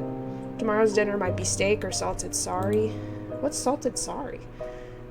Is that a fish? It wasn't about which was right and which was wrong. In both of these worlds, I'd spent a happy time eating dinner with family. What if my respective selves had been reversed during tonight's dinner? But that was an incredibly tasteless thing to ask. The real problem wasn't that big to begin with. Neither my last world nor this world was better than the other. I needed to accept that. I still didn't know where the fragment I needed to return to my world was. What if I never knew? The power of the crystal ball connecting me to Hanyu disappeared. I would disappear like the stranger I was. And give this body back to Rika. From her point of view, she would have to say that I had returned to my old world, just as I once called this world a daydream. For Rika, my old world was the real daydream. Her strange delusions of me would simply disappear along with it. Maybe it didn't really matter. How to return to my original world. Which world would I decide was the original? Maybe that was really all this was about. Good question. After we finished eating, we cleaned up our places and started washing things. My father said he had a meeting tonight and he was about to leave again. リカ、ちょっと笑っててくれる？ちょっとお父さんにお話があるんで、続きをやっててね。はいですよ。Hi. I responded cheerfully as Rika Furude, but I had realized something slightly out of place. If she had something to talk to my father about, there were plenty of chances during dinner. But she made me wash the dishes so they could talk amongst themselves. Rika just had to stay put and wash the dishes. But I couldn't suppress the curiosity that was welling up, and so snuck over to the front door to listen to what my parents were saying. My mother was the one talking. Her tone of voice wasn't a cheery one. それで、山本先生が市内の大きな病院に相談してくれてるらしいの。先生がおっしゃるには、脳よりも心の方かもしれないって。立派な先生がいらっしゃる病院だそうなの。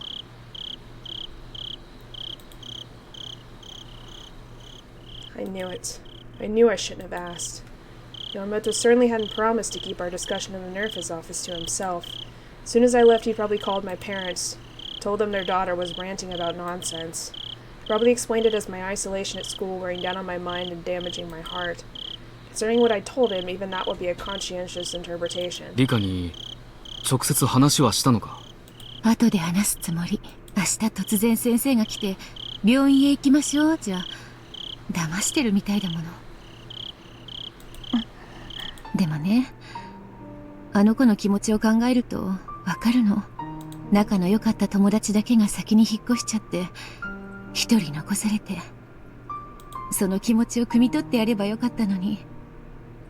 リカは最初から引っ越ししたくないってずっと言ってた。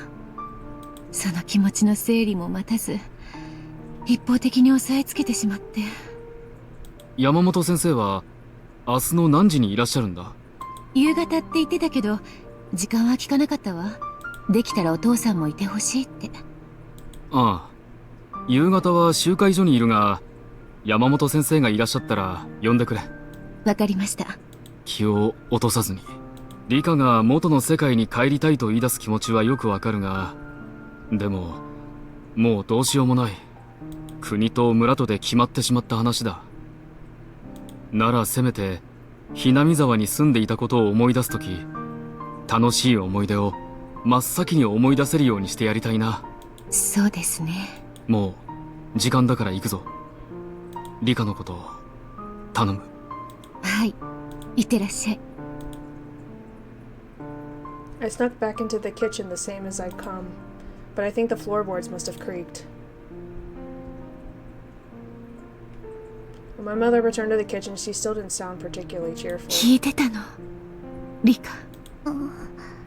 今日ね、山本先生から電話をもらったわ。I thought we had already had food. Yeah, thanks. It's a midnight snack. It's not a snack, this is dinner.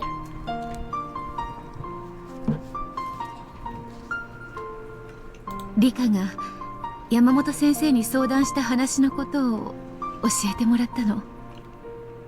みー、勝手におしゃべりするなんて山本はひどいやつなのです。ごめんね、リカ。リカはずっとこの村に住んでいたかったのよね。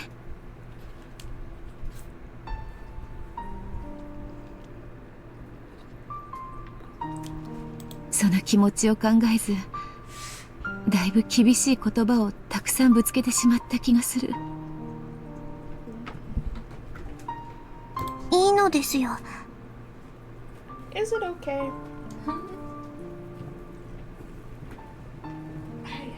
別にそんなことは気にしてませんです。My mother's apology was meant to be heard by the Rika living in this world. It wasn't for me to accept, so I denied it. My mother kept apologizing anyway. I was going to deny it again, but I stopped.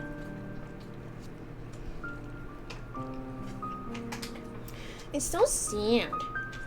It wasn't my turn. I should pull back, and I thought I felt myself begin to fade out. As I did, I felt my eyes grow warm. The rest was for me a misty, hazy world. I cried as I buried my face in my mother's chest, and my mother cried as well as she hugged me. If I could have disappeared like that, this too might have been Rika's life. After that, my mother told a lot of stories of Hinamizawa, as if to reminisce about her own childhood, about what she was like as a kid, what she did and where, about things happening or not happening. As she talked, we comforted each other, both of us wanting our beloved village to stay in our hearts forever. それでね、お母さんが子供の頃はすっごく村のお年寄りに大事にしてもらったの。それはね、お母さんがお社様の生まれ変わりって信じられてたからなのよ。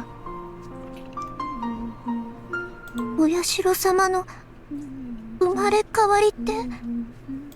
リカには話したことがなかったわね。古出家には古い言い伝えがあってね、第一子が8代続けて女の子だったら、その子はお社様の生まれ変わりであるって言い伝えがあるの。それがね、お母さんなの。私じゃなくて。リカも女の子で第一子だけど9人目に当たるわね。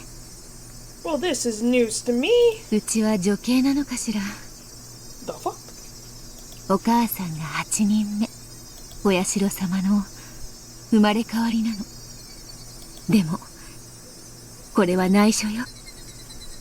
Well, 誰 damn, に it も言っては wasn't い her け at ない all. こと They に just なって tried る to の。 pretend like it was her, I guess, because her mom died. だからこのことを知っているのは死んだおばあちゃんと私とリカだけ。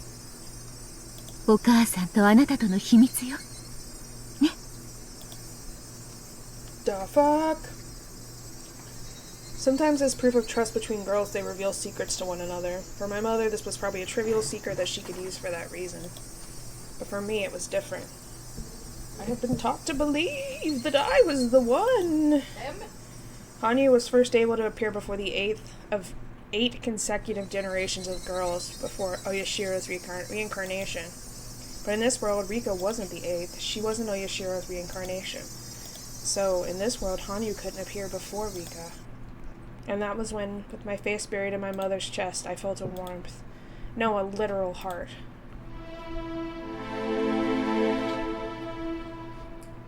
Does she have a fever? No. This felt the same as Hanyu's power. Though this was a secret. My grandmother's death, there was only one who knew my mother was Oyashiro's reincarnation, the woman herself. Which meant if my mother was gone, the fragment of there already being a reincarnation of Oyashiro in this world would disappear. My warm tears ceased to flow. I felt my eyes drying as I plummeted to the bottom of the abyss of despair. It was her. Mom had the fragment in her. If I could have, I would have chosen never to remember what that fact entailed.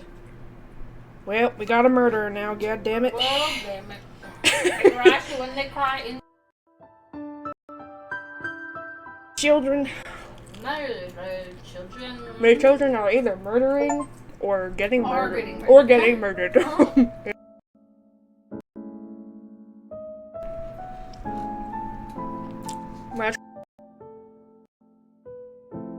For him to talk to Hanyu. Only half a day had passed, but maybe if I went to the storehouse, I'd get through. Hanyu once told me the old air from the past had remained in the storehouse, and that she felt comfortable there.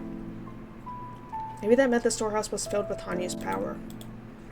In other words, while the crystal ball didn't have quite enough power, maybe being in the storehouse would help a little. Late that night, I slipped out of bed and snuck into the storehouse. I wanted nothing more than to talk to Hanyu. I went to the altar before the holy vessel and spoke into the crystal ball. 聞こえる? Ma'am. Hanyu. Ma'am.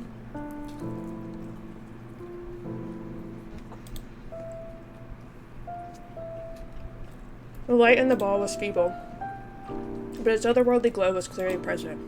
Please let her hear me. My wish was granted in a quiet voice so low it might disappear at any moment, spoke in answer. 聞こえますのですよ、リカ。羽生、よかった。聞いて。Listen, I have to tell my mom now. どうしていいかわかんないの。わかんない。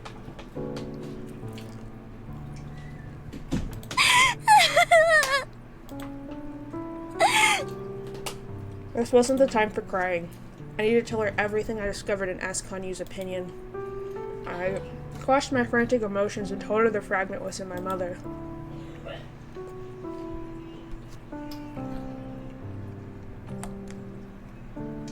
Hanyu stayed quiet for a few moments.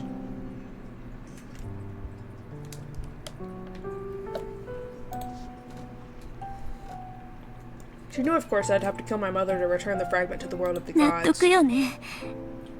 あんたはお社様の生まれ変わりの前に姿を現す。この世界の私は8代目じゃないから。Well, I mean, she did though, so あんたは that doesn't make sense. 私の前に現れることができない。9代目はダメってことなの。大昔のことです。私ですらほとんど忘れてしまった太古の昔。It happened back when Hanyu was still living in Hinamizawa.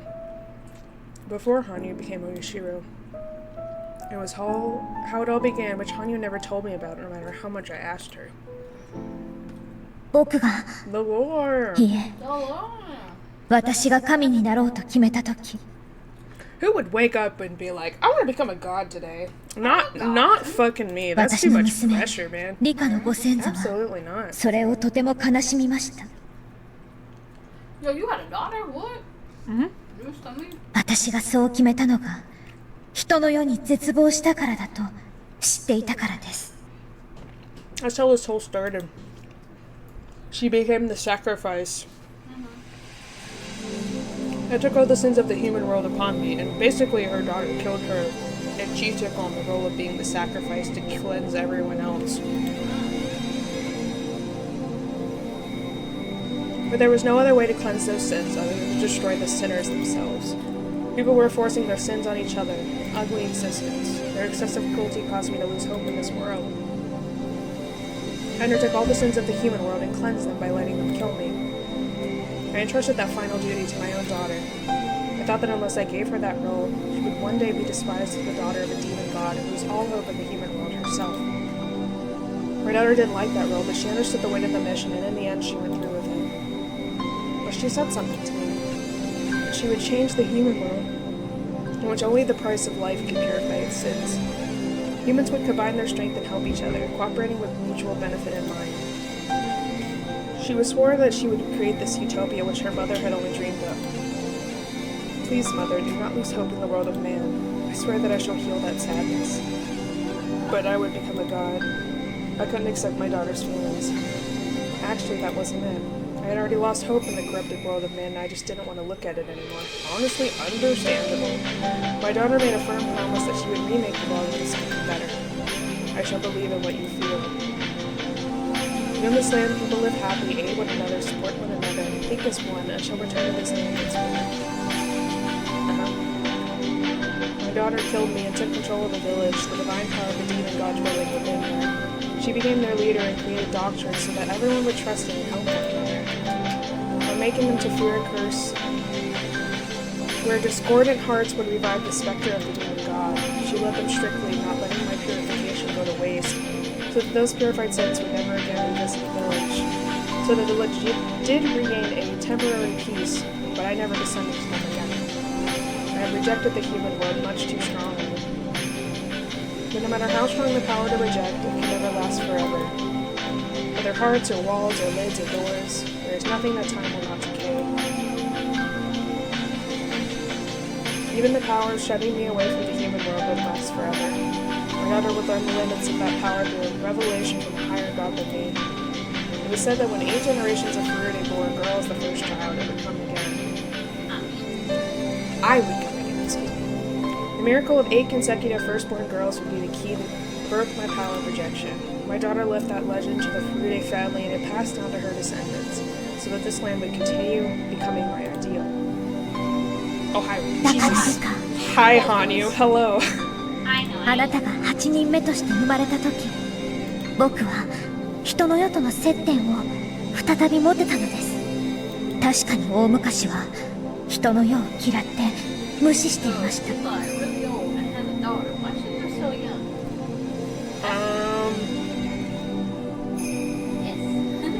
I think she took on this form to like appeal to Rika and be her friend. でも I'm not quite sure. 誰とも交流できない青年は私の悲しみを癒してもなおあまりある時間 to give her a chance at like being the child she never got to be. いつしか私は誰とも交流できない世界にむしろ悲しみすら覚えるようになりました。 That was 1,000 years ago. She's dead as fuck. 実は私を閉ざす罰のような千年でもあった。私は人の世を浅はかな気持ちで嫌い、絶望したことを悟りました。 So she's the only one that can survive that long. そして悟り始めた時、フルデ家に女子が続けて生まれ始めた。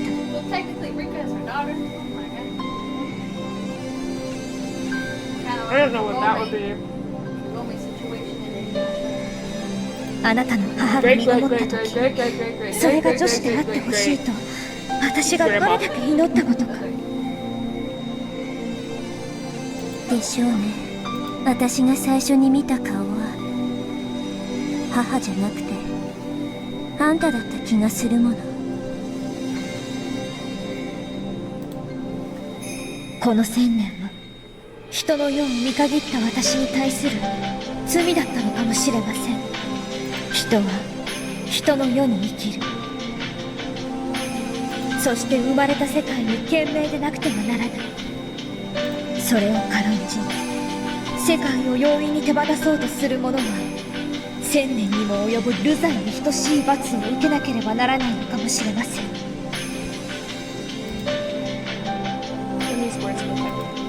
Maybe having been carefree in our walk between countless worlds, even comparing our own lives to dice rolls, we have been sinful. 私は1000年ぶりの友人であり娘であるあなたと人生を共にしました。Well, you ate it earlier, and you didn't really have much of it.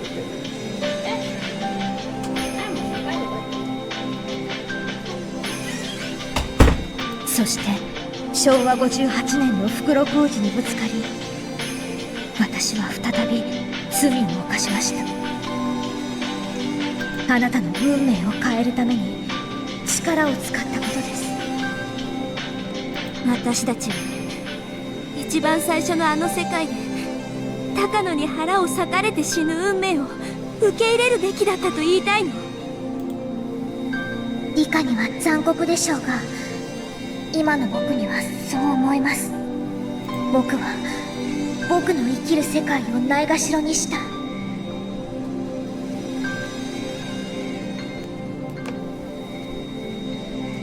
そして理科の生きる世界までないがしろにしている。あなたと一緒の世界を懸命に生き、その最後を形に関わらず歓迎すべきであった。やめて！あんたは自虐によって心地いいかもしれないけど、私にはあんな運命に屈服したくない。もっともっと素晴らしい人生のためにどこまでも戦っていこうって言って、あんたと100年にも及ぶ旅路を共にしたはず。その果てにそんなことを言い出すなんてめちゃくちゃだわ。そんなのはあんたの干渉よ。そうしてあんたは私と共に築いてきたこの100年とその果てに掴んだ世界もないがしろにしようというのね。勝手な話じゃない。死にゆく獣を助けて越に浸るのは人の罪です。雪山は獣を殺し、その数を神に委ねます。私が死ぬのも運命だったと今頃言い出すわけ？あんたどうかしてるわ。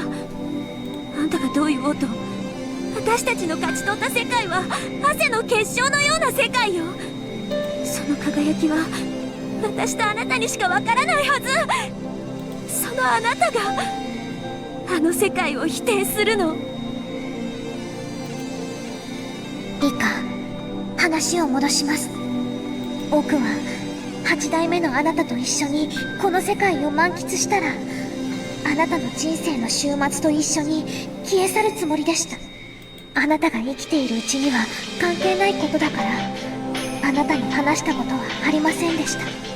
その世界ではあなたの母が8代目。つまりすでに私は人の世と接点を持ち、素晴らしいひなみ沢に満足して、さらに上の世界へ消え去った後の世界なのです。私がもう消え去っている後の世界だから、そこに私は現れることができない。でもそこにあんたの世界のかけらが紛れ込んでる。そしてそれが母にあった。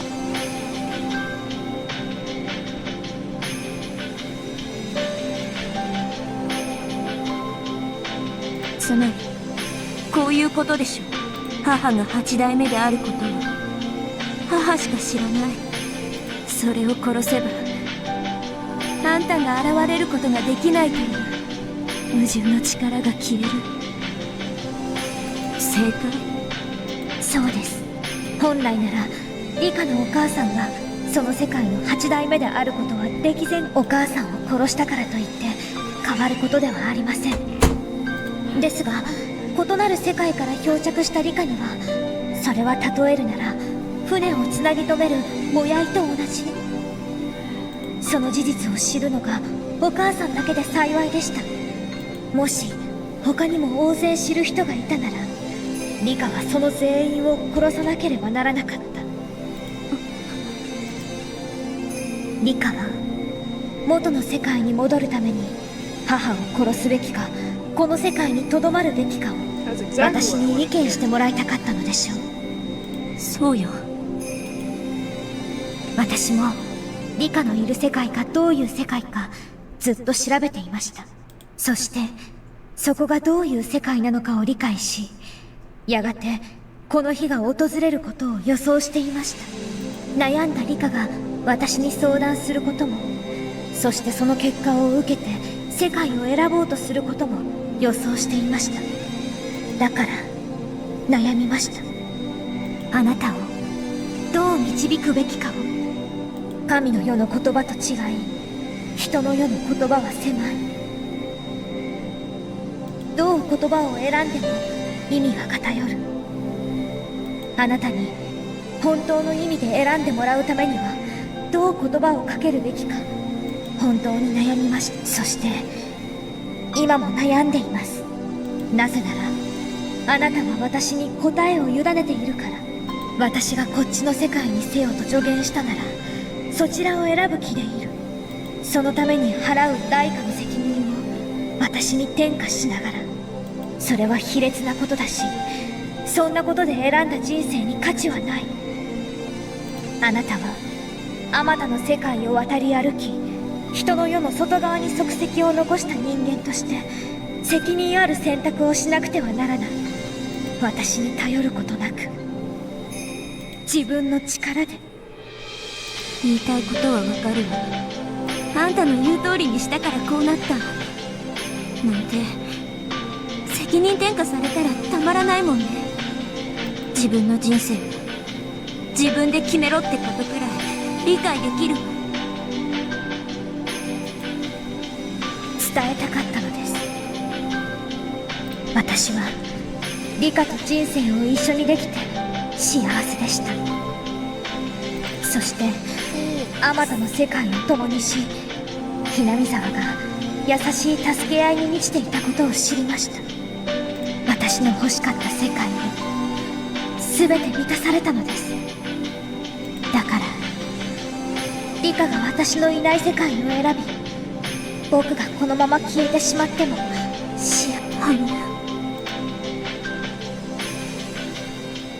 Hanyu had foreseen that this world would grow ever wonderful. But Hanyu herself was in opposition to this world. Any amount of discussing this with Hanyu, who was from the previous world, would only make it more difficult to forsake that one.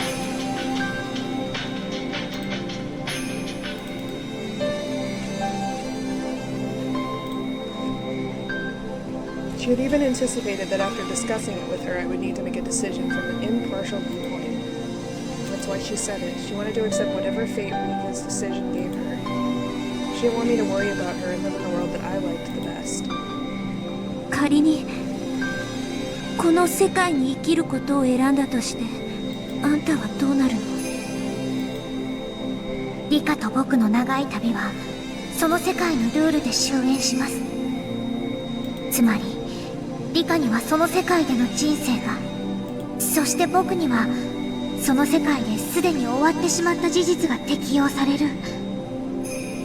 つまりあんたは消えてしまうってことじゃない。でもそれはとても心地よいことなのです。リカはそれを僕の死と考えるようですが、僕もその世界における自分は死んでいると最初はそう考えました。ですがその世界における羽生は消えてしまってはいますが、喜びに満ちているのです。あなたのお母さんと人生を共にして楽しい時間を過ごした。お母さんはまだ生きていますが、その世界の僕は優しさに包まれながら二度と目覚めぬまどろみの中で楽しい夢を見続けているのです。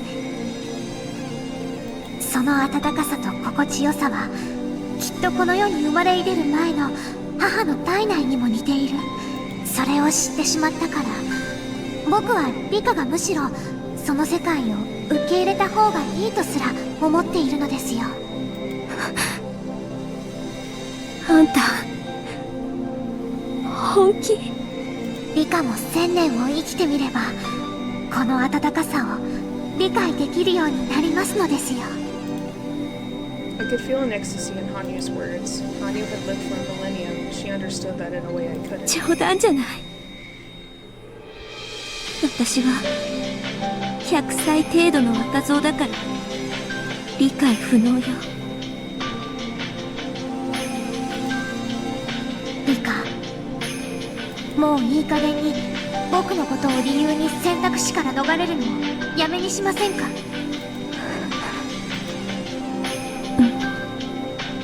？That was the truth. My old worldliness were being weighed on scales in my heart. It isn't tipping.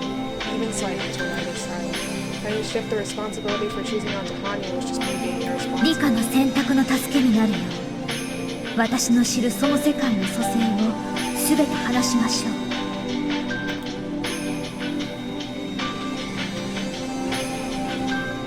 まず私たちに運命が打ち破れることを何度も教えてくれる前原圭一。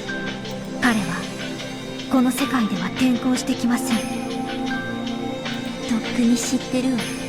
クラスにいなかった。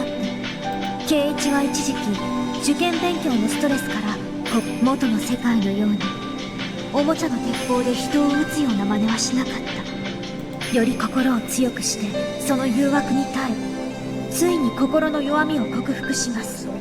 今の圭一は自らに胸を張れる強い意志を持った人間として待ち受ける受験に力強く臨もうとしています。圭一の罪がないわけね。だから引っ越しもしない。竜宮レナも両親の会社が潰れませんから茨城への引っ越しをしませんでした。だから離婚も起きない。だからそれを理由にレナが罪を感じることもない。園崎ミオンと園崎シオンは背中に入れ墨を入れる儀式の日入れ替わりをしませんでした。なるほど。学校のミオンがどことなく雰囲気が違うような気がしてた。ボードゲームが大好きなはずなのに妹が詳しいなんて言い方をしてたし。なるほど、納得ね。だからミオンは当主跡継ぎの座を妹に押し付けることにならず当主の修行をしながら日々を過ごしています。そしてシオンも本家の邪魔にならず影から支えられるよう遠方の学園で一人今日も努力して頑張っています。あの姉妹はかつて入れ墨の入れ替わりで互いに罪を感じ合っていた。それがないってことはもうこれ以上話す必要もないでしょうが北条聡子にも親殺しの罪がありません。聡子は義理の父との交流を深め家族仲を再構築しました。そのため悪い病気に取りつかれることもなかった。北条家も村と敵対せずひどい仕打ちも受けない。だから聡子には罪がない。いや聡子たち一家にとってここは理想の世界ということね。Isn't this the ideal world for everybody? It sounds like it. But Keiichi's not here. Keiichi came to Hinamizawa because he had committed a sin. In this world he didn't, and is right now living his very best. Rena avoided her sad fate too and never sinned. She called herself by her given name Rena and was living happily. She Koichi only leading happy lives too. Without the tattoo incident, they were friendly sisters the way they'd been born. They were forced to live apart due to family matters, but that wouldn't be long enough to tear them apart. Thank you for the highway.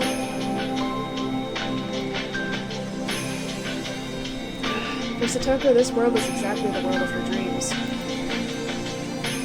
Surrounded by the warmth of her family and big brother, she was leading a bright and healthy life. This is the world that I, as her friend, should be wishing for the most. For Satoshi, while this was the only world in which he still existed, in all the worlds I'd been to, this was the only one where he was alive. Satoshi couldn't exist anywhere but here. And Rika Furude. For Rika, this world was...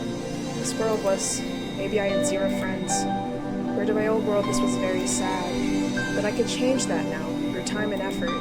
Maybe I was sad Keiichi wasn't here, but Keiichi was living a resolute life in the place he originally lived. Instead, I had Satoshi. He wasn't the same as Keiichi, but he was very kind and considerate. Even the club I was disappointed didn't exist could start the very next day if I wanted it to. With the Hojo siblings Mion, Rena, and me, maybe my other classmates too. What would the club be like with so many people? I didn't think I'd be able to compare it to the fun we had with Keiichi and the rest. I knew I wouldn't be able to place one over the other. My parents were in this world. I'd already learned how to interact with them as Rika, who had regained the love of her family. My parents weren't in the previous world, but I had lively roommates that wouldn't leave me feeling lonely. Satoko and Hanyu. If I chose this world, I'd have to say goodbye to Hanyu, the friend I'd spent 100 years with. Friend? No. What Hanyu said was true, though she was my ancestor and a mother to me. This meant she was on the exact same level as my father and mother. She was my family. I thought that's what she said, but I wasn't sure. My parents and Hanyu were both very important to me. I couldn't possibly weigh them against each other. その世界は誰かの夢が作り出した理想の世界なのです。あなたに関わるすべての人間に罪がない。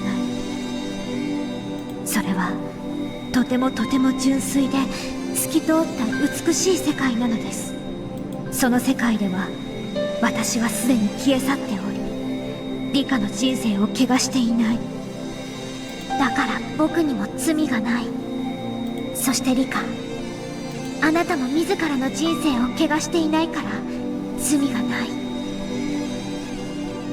あの高野にすら罪がない。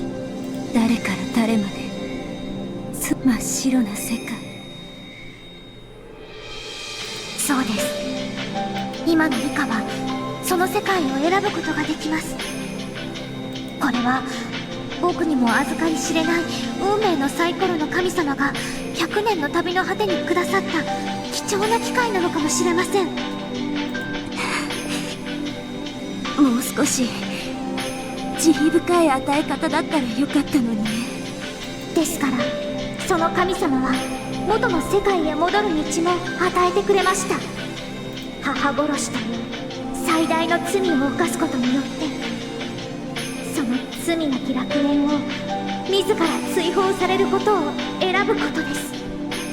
ハニュ、あんたは娘に撃たれたって言ってたわね。私が自分の人生を選ぶために母殺しを繰り返すことをどう思う？Hanyu's daughter killed her. I got it, so it's repeating that. リカのお母さんならこう言うでしょう。娘が幸せになれるなら自分の命など惜しくないとリカにはまだ分かりません。子を持ち母となった身にしか分からぬ気持ちです。かつて一度は母になったから分かる。もしリカが元の世界の方が幸せだったと言えるならリカのお母さんは喜んでその命を差し出すでしょう。まさかあの人に限ってそんなこと言うわけないでしょ。頭は大丈夫って言われてヒステリックに叫ばれるだけよ。Then I remember my mother's smile when we made curry together. Would it be so strange if such fearsome words came from her mouth? 僕は娘に撃たれたことを後悔していません。そのおかげで娘に引き継がれたかもしれない罪が払われたのです。私が命を惜しんでいたら娘もまた私と同じように迫害されていたかもしれないのですから。でもあんたを撃った娘の気持ちを考えたことはある？死んだ方は気楽よね。勝手に献身美徳によって成仏できる。でもね、殺した方はその十字架を背負ってずっと生きていくのよ。あんたさっき言わなかった？あんたを撃った娘があんたのために助け合いの心の宿るひなみ沢を作ると誓ったって。そして1000年かけてあんたの娘たちはあんたの罪に付き合ったのよ。あんたは死ぬべきじゃなかったんじゃない？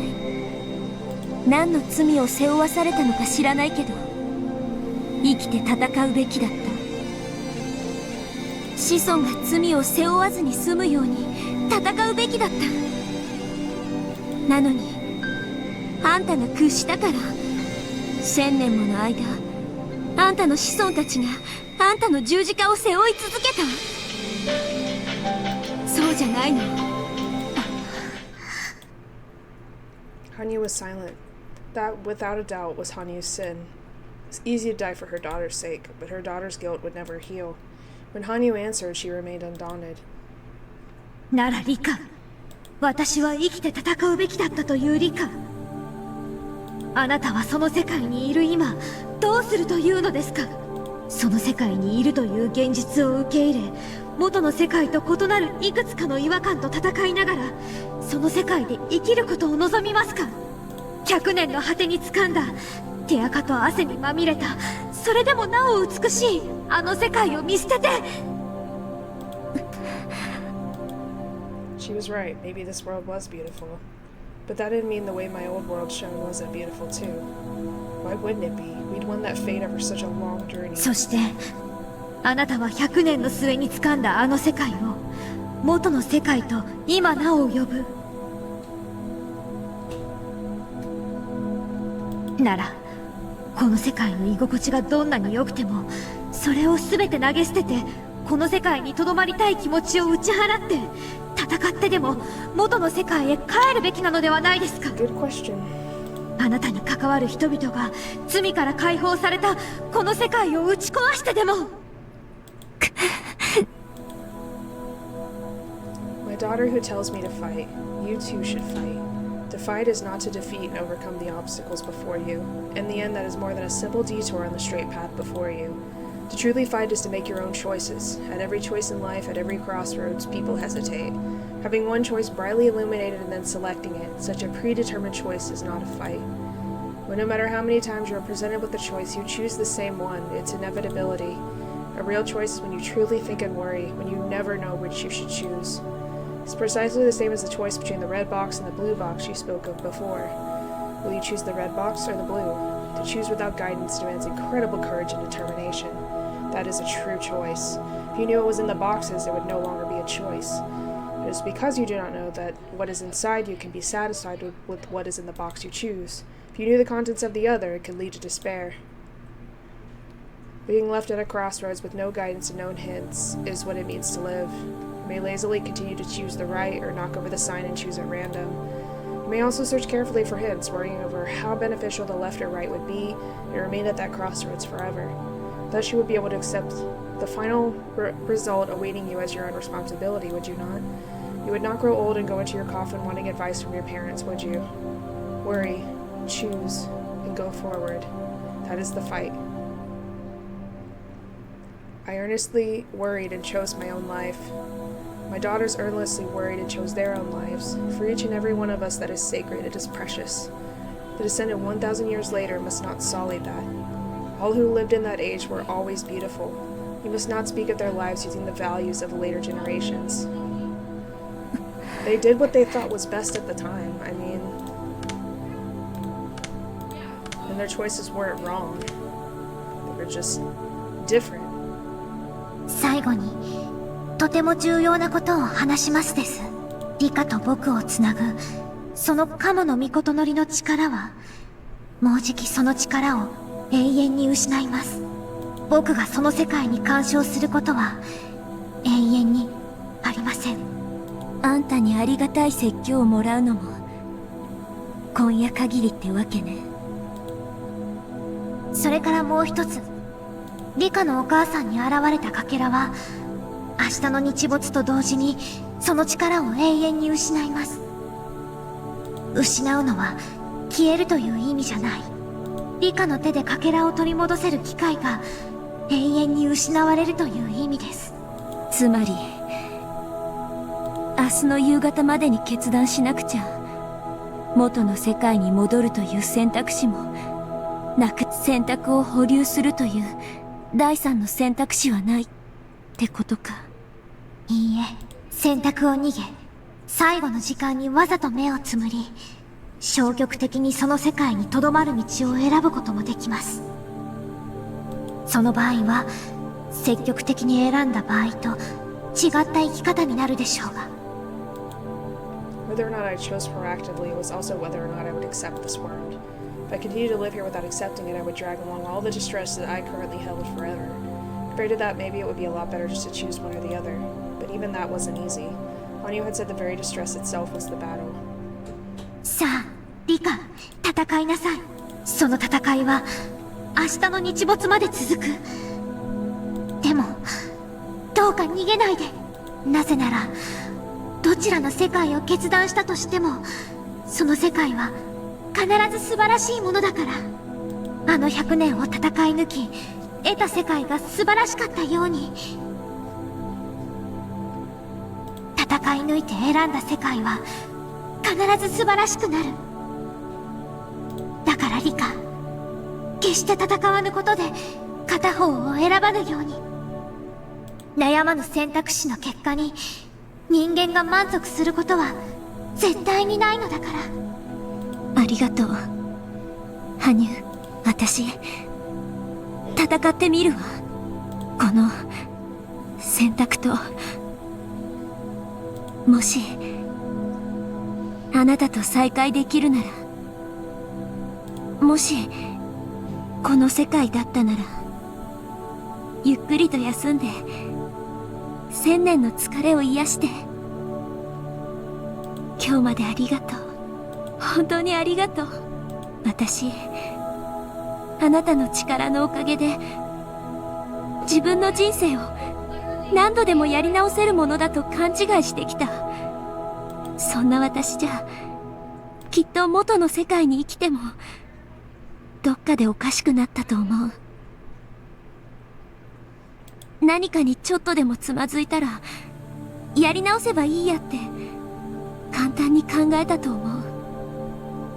そんなんじゃ素晴らしい世界になんてなるわけないよね。その意味ではあなたがこの力を私に使わなければよかったという罪もちょっぴりだけ理解できるわ。でもそれは軽い人生を歩んできた私の罪でもある。あまたの世界でサイコロを振り直すと称して自分の命を粗末にしたこの世界は、そんな私に人生の重さを教えてくれたんだと思う。その末がどっちに転んでも素敵な世界だなんて本当にラッキーじゃない。私は多分あまたの世界で一番幸運な人間に違いないわ。ありがとう羽生。こんなバカで身の程知らずの私に最後の最後まで温かな言葉をかけてくれて。私一生懸命悩むよ。いっぱいいっぱい悩んで本当に本当に素敵な世界をつかみ取るから。だからありがとう羽生。ねえ返事してよ。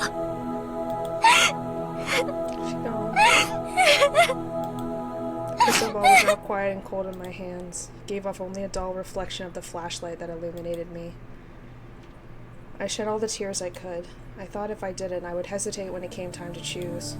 So I cried out everything I had, and I thanked her for a 100-year relationship. Because, depending on my choice, I might never get to say those words again. Then I replaced the crystal ball on the altar, which was now just a marble slipped out of the star house. Crawled back into bed. There was no way I was going to sleep.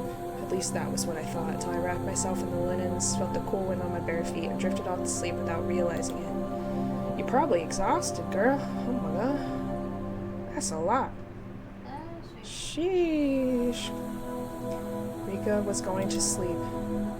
I was going to sleep. Oyasumi nasai.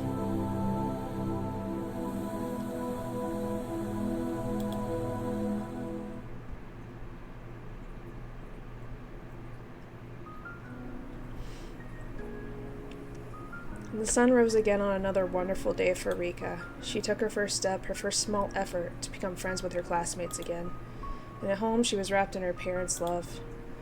And the sun brightening her wonderful day, fell behind the mountains and disappeared.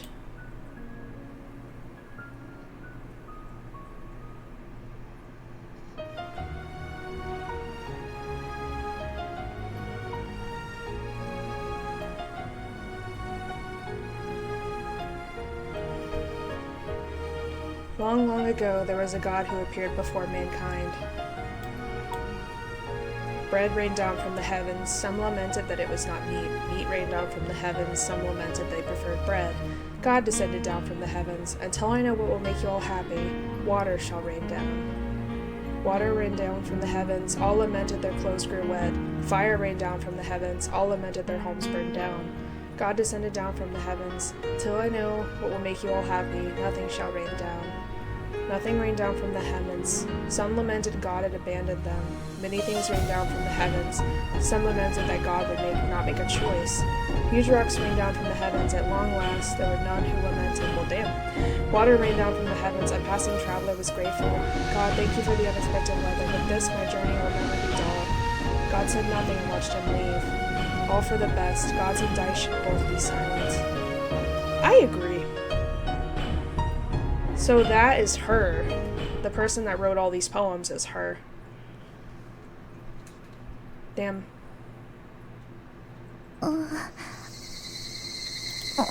Insanity. あら？あら？私がわかりますか？リカちゃん？わかりますです。ここは。After hearing that answer, the nurse burst out of the room in sheer surprise. How rude. How rude. 入江先生は？ Oh, is that Takano? 大至急呼んで。リカちゃんの意識が戻りましたって伝えてください。My head hurts. よかった。本当によかった。何があったか覚えてますか？ここは診療所ですか？そうです。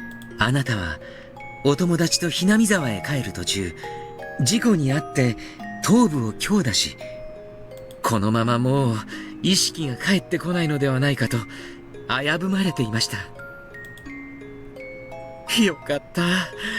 本当によかった。Yuri even had a few tears in his eye as he spoke.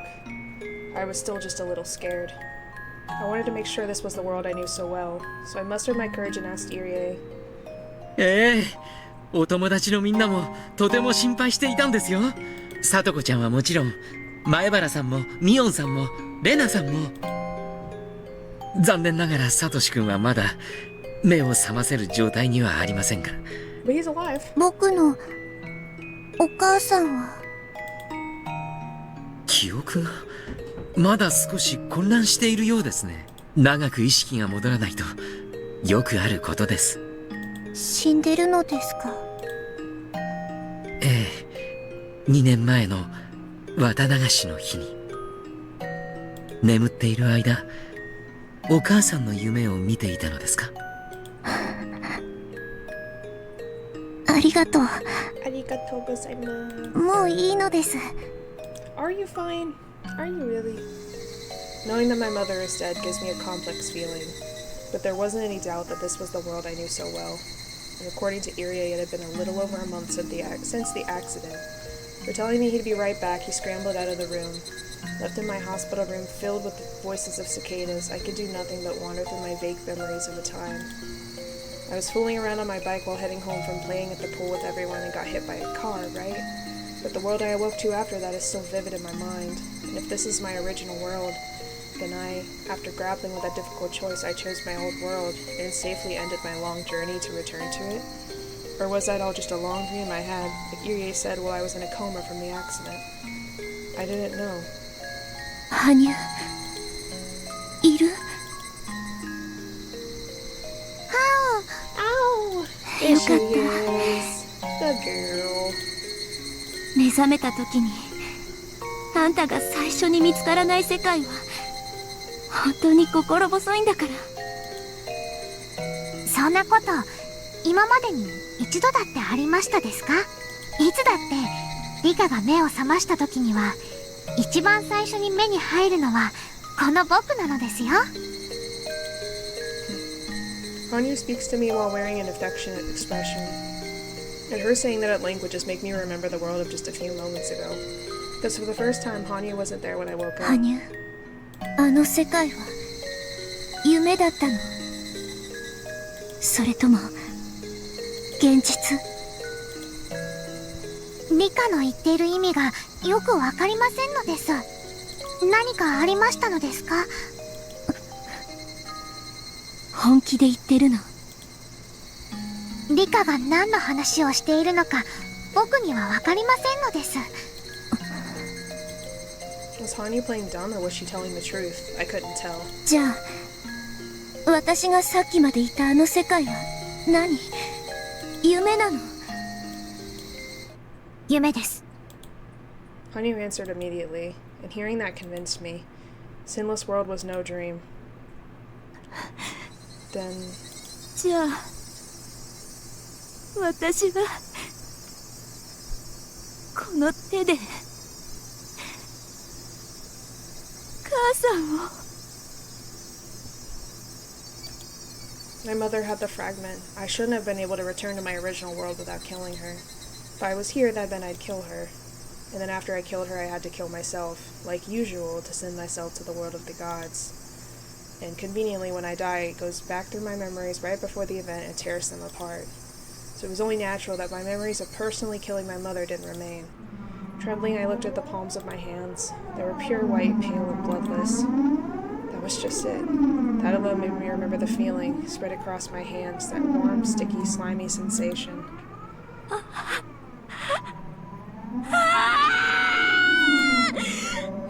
My fragment rolled up inside me. Something inside me was desperately holding back the memories of that alien world. Crying out for some reason, desperately holding them back. As if they spilled out, they would surely swallow me whole.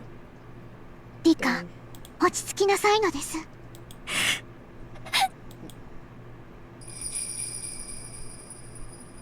Hanyu put her hand to my forehead and I felt as though something was grabbing my lungs in a fist.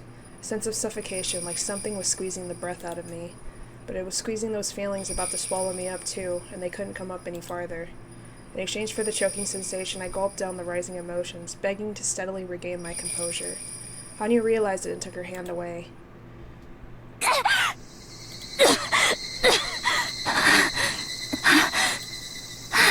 落ち着きましたのですか？リカは長く眠っていましたから混乱しているのでしょう。しばらくは入江の言う通りお薬を飲んだりして静養するといいのです。羽生、でも教えて。あの世界は本当に。ほら、みんなが来ましたのですよ。僕はお邪魔でしょうからしばらく姿を消しますのです。羽生。 I started to hear many footsteps running down the hallway. Hanyu whirled around as though pivoting on her heel and vanished.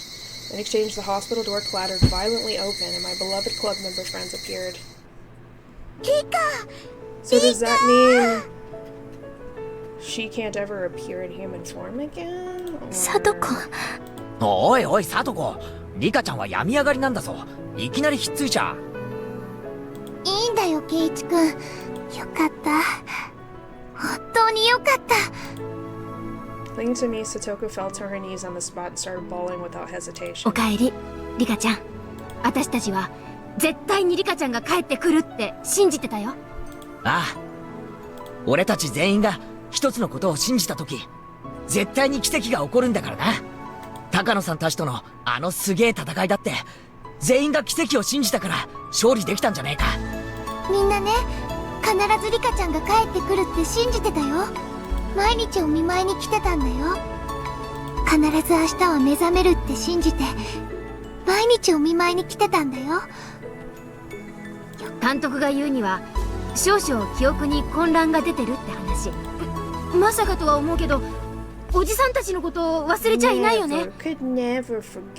サトコとレナ、ケイイチのことはわかりますが、ミーのことはわかりませんのです。ニパーン。ニパーン。大丈夫みたいだな。This was something I couldn't ever have asked before. Just to make absolutely sure this really was my original world. I asked anyway, pretending my memory was so confused. サトシは来ないのですか？ Satoko gave a somewhat lonely smile and spoke. ニーニーは一昨年に家出しちゃったきり帰ってこないじゃありませんの。リカったら忘れん坊さんですわね。Her expression makes my chest tight. She was definitely the Satoko from my original world. なるほど。確かに多少記憶が混乱してるみたいだね。一過性だそうだから気にすることはないってさ。寝起きに電話もらったら寝ぼけて変なこと言っちゃうのと同じだそうだから。そうだね。だって1ヶ月近くもずっと眠ってたお寝坊さんだもんね。その1ヶ月の間、夢を見ていた気がしますです。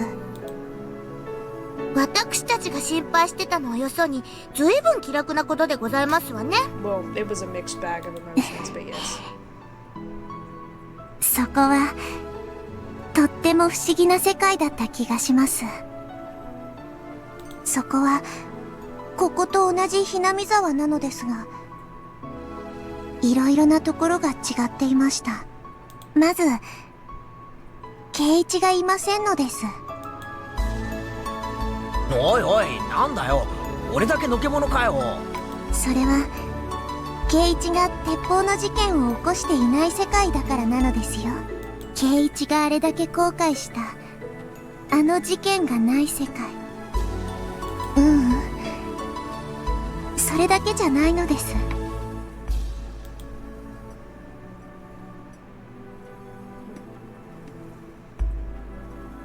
I realized that this would be my only chance to confess to my own sin. Everyone listened as I told them all about that world. Whenever some small thing was different, they'd respond one way or the other about it, but they listened to me seriously.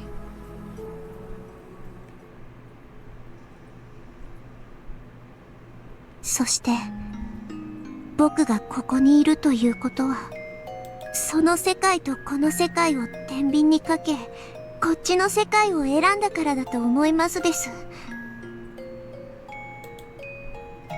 それは多分三途の川のこっちと向こうだね。臨死体験ってやつだと思うよ。向こうの世界を選んでいたらリカちゃんは多分帰ってこられなかったね。向こうを選べば確かに僕は帰ってこなかったと思いますのです。俺たちはみんなリカちゃんが帰ってくるって信じ、そしてリカちゃんも帰ると信じたから、お互いの手が届き合ったってことなんだろうな。眠りながらリカちゃんも帰ってくるために努力したってことなんだろうと思うぜ。偉い偉い。Keiichi grinned and patted my head, but it seemed like he was mistaking what I meant. I hadn't returned. I'd compared that world and this one and chosen this one. Why had I chosen this world? Because this one was more comfortable to be in. Stoka was always with me, everyone in the club was here, and they were nice to me and spoiled me. But all that was still a world built on top of everyone's sins and misfortune.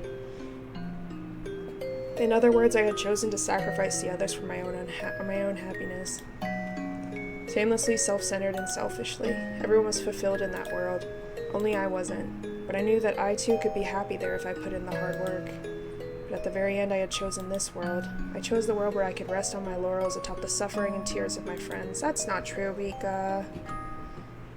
それはとっても面白そうな世界 You だ all ね。 fought hard together and made this world what it is. ありがとう。レナたちのことを It's not that せめて simple. 夢の中だけでも幸せにしてくれたんだね。 Rena smiled as she said that. Only she seemed to understand what I really meant by what I'd said. でもね、もしその2つの世界をレナにも選ばせてもらえるなら、レナはこっちの世界を選んで正解だと思うかな。どうしてなのですか？ It's where you're meant to be. 確かにレナにとってお母さんの離婚はとっても悲しい出来事だった。そのせいでいろいろなことが変わっちゃったけど、でもそのおかげで学び取ったたくさんのこともある。だからね、リカちゃんの言う向こうの世界のレイナはきっとこの世界のレナよりも人間的に劣っていると思う。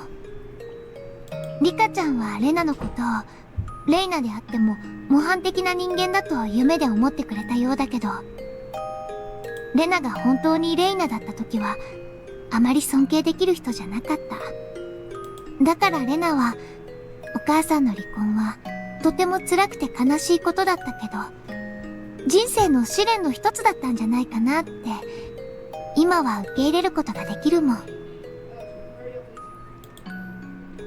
人生の試練やあるいは挫折が人を成長させるってのは確かにあるね。そうだな。レナの言うのは俺にもわかるぜ。その世界の俺はひなみ沢に来てねえが、多分ろくでもないやつだったと思うぜ。あの事件は確かに俺にとって生涯忘れちゃいけない痛恨の極みだ。俺は死ぬまで反省していかなきゃならないと思う。でもあの事件をきっかけにレナが言うように俺もたくさんの大切なことを学んだ。過去のあの事件をなかったことにできる世界があったらってのは確かに魅力的ではあるかもしれない。でも俺はそんなことを思いはしないぜ。今日という日の前原圭一を積み上げてきた大切な礎の一つだと思ってる。それを言ったら私もですわ。甘ったれてた以前の私だったらニーニーがいる限りずっと甘え続けていましたもの。ニーニーがいなくならない世界があったらというのは確かに魅力的なお誘いではありますけど、でも甘ったれた私がニーニーと一緒にいても何の意味もないんですもの。なら私はこの世界の方がいいですわ。今の自分なら胸を張ってニーニーの帰りを待てますもの。That's right, Satoko. You got strong. Do you all really think that? 本当にみんなそう思うのですか？罪は消せないと。あれだけ悩み苦しんだのに、その罪がないことになっている綺麗な世界を選べる選択肢を自ら拒否するというのですか？うん。レナはこっちの世界の方が尊いと思うよ。That's really sweet, actually. どうしてですか？だってこの世界の今日という未来は全員で勝ち取ったんだもん。その世界のみんなはただダラダラ生きてるだけでしょ？ダラダラと。それでいて罪なく生きることは罪なのでしょうか？罪じゃないよ。でもこちらの方が尊い。温室で育った苦労知らずの花も美しいと思う。でも風雨や暑さ寒さに耐えて花を咲かせた野花には美しさだけじゃないものが宿るんじゃないかな。レナはそういうものの大切さを言ってるだけ。傷だらけの野花に何を恥じることがあるの？でも温室で育つのと野原で育つのを選べと言われたら。あ、わかった。そこがそもそもリカちゃんの間違いなんだね。だってレナたちは野に芽生えた野花だもの。花を咲かせた後にありえなかった未来を想像してそれと比べるのは何の意味もないことだよ。リカちゃんの話は花より上の人ならざる存在の目線での話だもん。I mean, she kind of is in a way. その二つの世界のどちらが幸せか、それを論じることができるのは二つの世界を行き来できる神様だけ。でもリカちゃんという人間は一つの世界にしか存在しない。そうじゃない。どちらの世界にもいるけど行き来はできない。野花のリカちゃんも温室のリカちゃんもどちらも存在する。そしてどちらもその世界の運命に従い胸を張って生きていると思うよ。その時野花が温室で育ったなら何も苦労がなかっただろうになんていう時点でそれはもうおかしいことなの。根付き芽生えた場所で精一杯育って精一杯の花を咲かせる。We do our best wherever we are. もしも自分が大金持ちの家に生まれてたらなーなんて負け犬の寝言もいいところですわよ。そんな妄想する暇があったらまずは安いスーパーを探して小銭を倹約する努力を始めなさいませですわ。そうだな。そうして自分に胸を張る聡子は、仮に聡子が大金持ちの世界があったとしてそこの聡子と比べたとしても何も劣っているということはないと思うぞ。まあ確かに選べるなら大金持ちの方がいいでございますけれども、リカちゃんはこうしてこっち側の世界で目が覚めてもまだ迷っているんじゃないかな。本当にこっちで良かったのか向こうでも良かったんじゃないかなって未練があるんじゃないかな。 Those words were probably the root of these cheerless feelings. I love this world, but I couldn't help but be troubled given the depth of my own sin in abandoning that world, insisting everyone else be sinners. Shouldn't I have chosen that world for the sake of everyone I loved? They've unanimously decided this world was better, but in a way it was just acceptance since they hadn't been granted the choice of selecting one of the two. That's why everyone thought positively and went with this world. If they could have actually chosen, they'd all be conflicted too. やっぱりね。 Son. What are you doing, son? Son, come back here, son. Why are you playing with the door? だからリカちゃんはその胸の奥にある悲しみが癒せないんだね。 And yet, only Rena seemed to have figured everything out. そうだ、リカちゃんにもわかるようにゲームで説明してあげるね。ねえみーちゃん、今日飴玉持ってきてなかった？あるけど。 What was she going to do? And Rena grabbed it with both of her hands and stuck them out towards me. さあ、リカちゃんにプレゼントだよ。どっちの手の中身がいいかな？みー、外れると罰ゲームになったりはしないのですか？そんなのないよ。安心して選んで。Even considering how we usually did club games, there really were no hints at all. I looked at the size of Rena's fist, but I couldn't begin to guess which had the candy in it.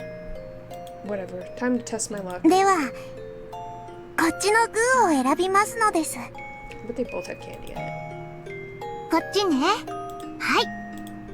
Rena opened her fist and revealed candy. Must have made the right choice.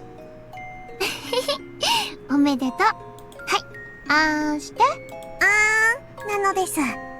おいしい？ It was the standard but nostalgic taste of strawberry milk.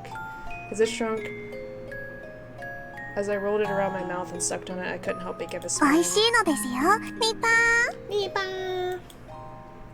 嬉しい？じゃあリカちゃんの世界は幸せだね。二択の勝負に勝ったのでとても嬉しいのです。勝利の美酒は美味しいのですよ。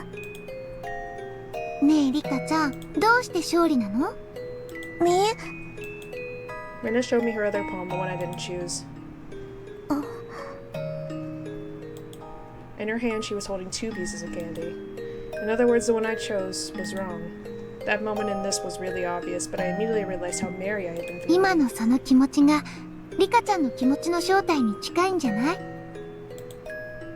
異なる世界と比べるという時点で、それが人の身には過ぎたことなんだよ。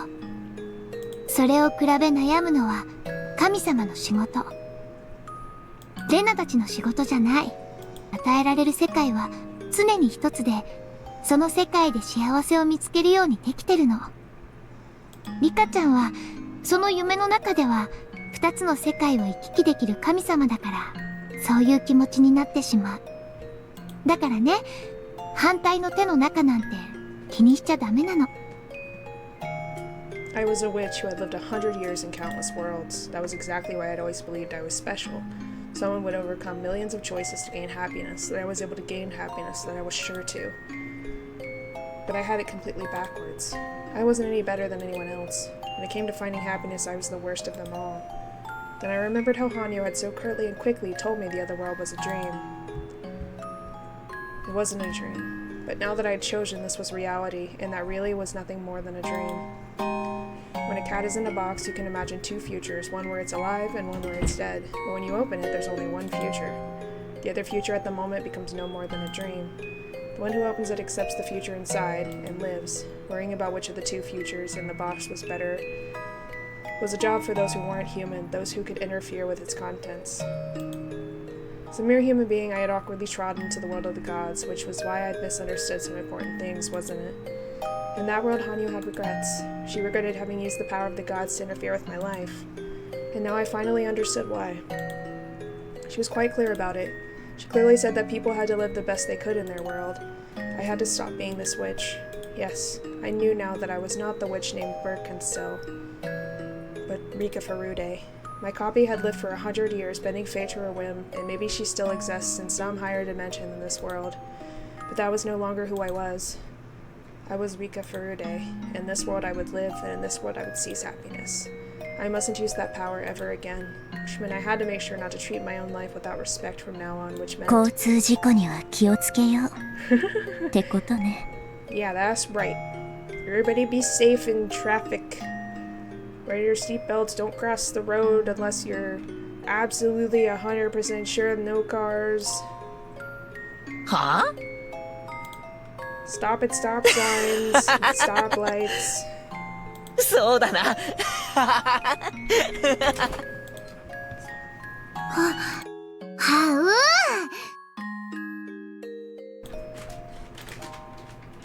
そうだよ。もう二度と自転車に乗ってるときはふざけちゃダメだよ。そうね。まったくその通りだわ。そんな当たり前のことも理解してないお子様が魔女気取りなんだもん。そりゃ全然ダメなわけだわ。皆さん、とりあえず今日はこのくらいにしてください。リカさんもだいぶ体力が衰えているはずです。もちろん明日以降も面会できますので、今日はこれくらいで休ませてあげましょう。Coach appeared and clapped his hands together, but my friends weren't finished saying goodbye just yet. リカ、もう大丈夫ですか？ありがとう。口下手のあんたに代わって、レナが全部説明してくれたわ。もう大丈夫。リカが次に命を落とすとき、僕はその運命を受け入れようと思いますです。そうね。私もそれでいいんじゃないかと思うわ。車道でふざけてるお子様が跳ねられる事故なんて日本中で毎日起こってる。それがひなみ沢でも起きたってだけのことよ。悔しかったら私も今度から赤信号は渡らないようにしなきゃ。でもあんたはそれでいいの？私がいないと寂しくなるって。かつてあれだけダダをこねていたのに。もう大丈夫ですよ。新しい友人ができましたのですから。へえ、誰よ？紹介してよ。教えませんのです。ということは、私はつまりフルでリカなのね。リカがそう思うならそうなのですよ。ありがとう。何に対してのありがとうですか？いろいろよ。Thank you for everything. After Iri admonished everyone else, they all glumly got ready to go home. Hanya too was about to disappear, but I clapped my fist into my hand as if remembering something and spoke to her. ねえ、ハニュ。何ですか？私、向こうの世界であんたに元の世界に戻れたら冷蔵庫をシュークリームでいっぱいにしてやるって約束したんだけど、あれって夢だからチャラなのよね。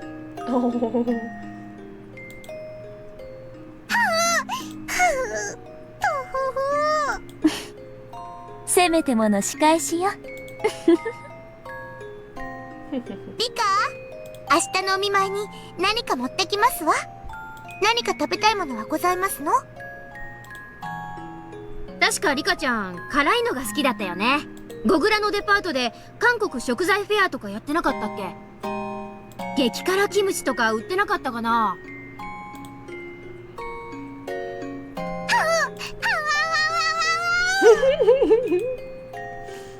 ？Poor Hanyu. 甘いのが食べたいです。甘いの？うん。どんなのがいい？じゃあショートケーキとかみんなでエンジェルモートのは特にうまいんだよな。ならエンジェルモートのシュークリームにしましょうです。安くてもいいからお腹いっぱい食べたいのですよ。食べる元気が出てきたのはいいことです。何でもよく食べて元の元気を取り戻していきましょう。では皆さん、面会時間はこれで終わりです。It's almost done, everybody. I swear. Everyone began to leave. Hanyu too. これで貸し借りはなしね。僕は何も貸してませんのですよ。Yeah, you did. You restarted her life like 100 times. そうね。あれは夢だもんね。おやすみです。リカ、良い夢を。Sweet dreams. おやすみなさい。Good night, Rika Furude, and please treat the future you won with care. Thank you. Oh, right. After I get out, the first thing I'll do is go visit my parents' grave. I realized something just now. Why I had to kill my mother to return to this world. The fragment coming out when I killed her or whatever wasn't the problem. Choosing a world in which my mother wasn't here was already killing her. Till now, I'd chosen this world without feeling any sorrow for it, for killing my mother every time. That was what you wanted me to realize, wasn't it? The sins you feel in me, that's probably one of them. I'd stopped respecting my parents, and I finally realized it in the other world. Rika, thank you for realizing. I feel as though the most important sin I felt from you has been cleansed. It'll be okay, Rika. Your hands are not stained with your mother's blood. That was all something I showed you because I wanted to be mean to you for a little. All just a dream. May you forget all of it when you awaken from your slumber. Good night, Rika. Sleep deep, as I dream of how you will color your life in the future. Yay! Oh, that's so nice. That's so nice.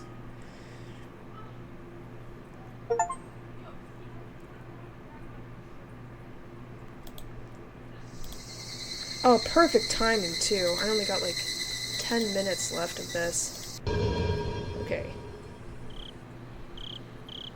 Alright, we're gonna go back to just chatting, everybody. Woohoo! Alright, guys. We got got through the Saikoroshi chapter, which is supposed to be like the ending chapter of the extra chapters. Like, you're supposed to finish the main series, which I just did today, and then the last one you're supposed to do is the Saikoroshi, which is the one I just showed you guys.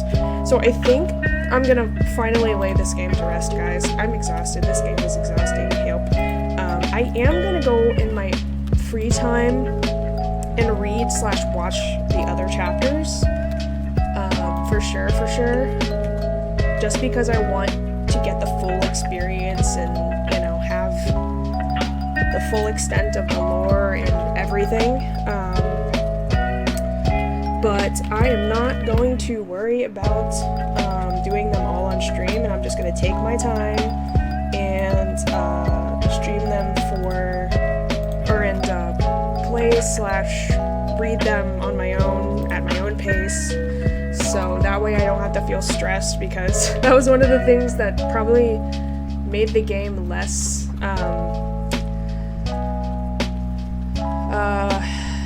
fun for me, was because I had to stream for so long just to finish it. And I really thoroughly enjoyed it, but at the same time, if it would have been shorter and I could have finished it, I think I would have probably not been as frustrated, and I think I would have enjoyed it a little more. But it was because I could only do it during stream time, so I only had a limited amount of time to play it, you know, so... But we finished it, finally. I'm gonna put that to rest there. I think that's a great spot. She, like, chose her own future. She chose... They all, you know, defied and crushed through to find their own fate. Everyone has found their version of happy end, and I think that's a really good place to end it. I think that's probably the best way I could end this for you guys, to be honest. Where'd the patas? They all gone. Where'd go? Oh, I don't have the patas on this screen. God damn it. Hold on, let me add them. You're right. Media file.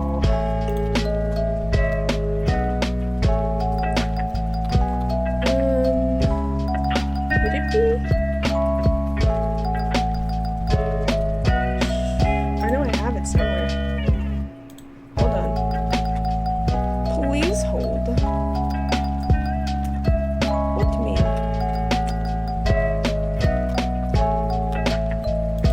Is it just an image then? Oh yeah, it's just a GIF. Okay. Hold on, I'm finding it. There it is. The patas. I found them. All the patas. Thank you so much for all the patas. Thank you guys for sticking by me through this 10-hour stream. I am very tired, but the fact that I was able to finish this means a lot to me. I've been doing this series for 5 years now, believe it or not. I started doing this series when I was just a Let's Player with a face cam, and now I finished it as a VTuber, so it's kind of like a weird, like, summary of my content creator / streaming recording career, I guess, in a weird way. If I had known how long it was going to take me to do, I probably would have planned it a lot better and not made it so messy. But, you know, it is what it is, and I made my choices, and we did it, though, so it's all good. Everything's fine. But yeah, we're gonna look and find somebody to raid, copy the raid message. In the meantime, I'm gonna look through and figure out who's here. Refresh the page. Let's see who we can bother. Wahahaha. Let's see who we can invade.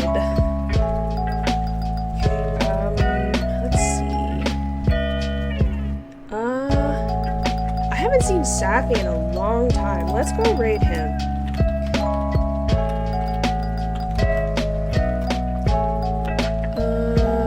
Username. Why did you scroll down? What the heck? Listen here. Safi. There we go. I haven't seen or raided or talked to Safi in a long time, so I'm going to go and share the support with him. And he is playing Power Wash Simulator, so it's a really calming, relaxing game to end your night on with one of my bestie friendsies that I haven't seen in a while, so that'll be good. But yeah, thanks to everyone who has supported this series from part 1 all the way to part 52. I am like amazed that I was actually able to finish all of this, because when you count up all the hours I spent between each of these games, goddamn, it was so much. But you know, I was able to do it, and you guys supported me throughout it, and I appreciate it. It's the longest series I've ever done, so I am going to go through the other chapters on my own time and get the full extent of the lore, and I hope you guys enjoyed the Murder Children for a while. I probably won't play mini visual novels for a while just because this one took so long, but I will get back into playing visual novels, and a bunch of other things coming your guys' way. I'll be streaming again tomorrow, 3 p.m. to 11. I'll just be a normal stream. I only did a 10-hour because I wanted to make up the lost time, but yeah, thank you guys so much, and I will see you next time. Bye-bye!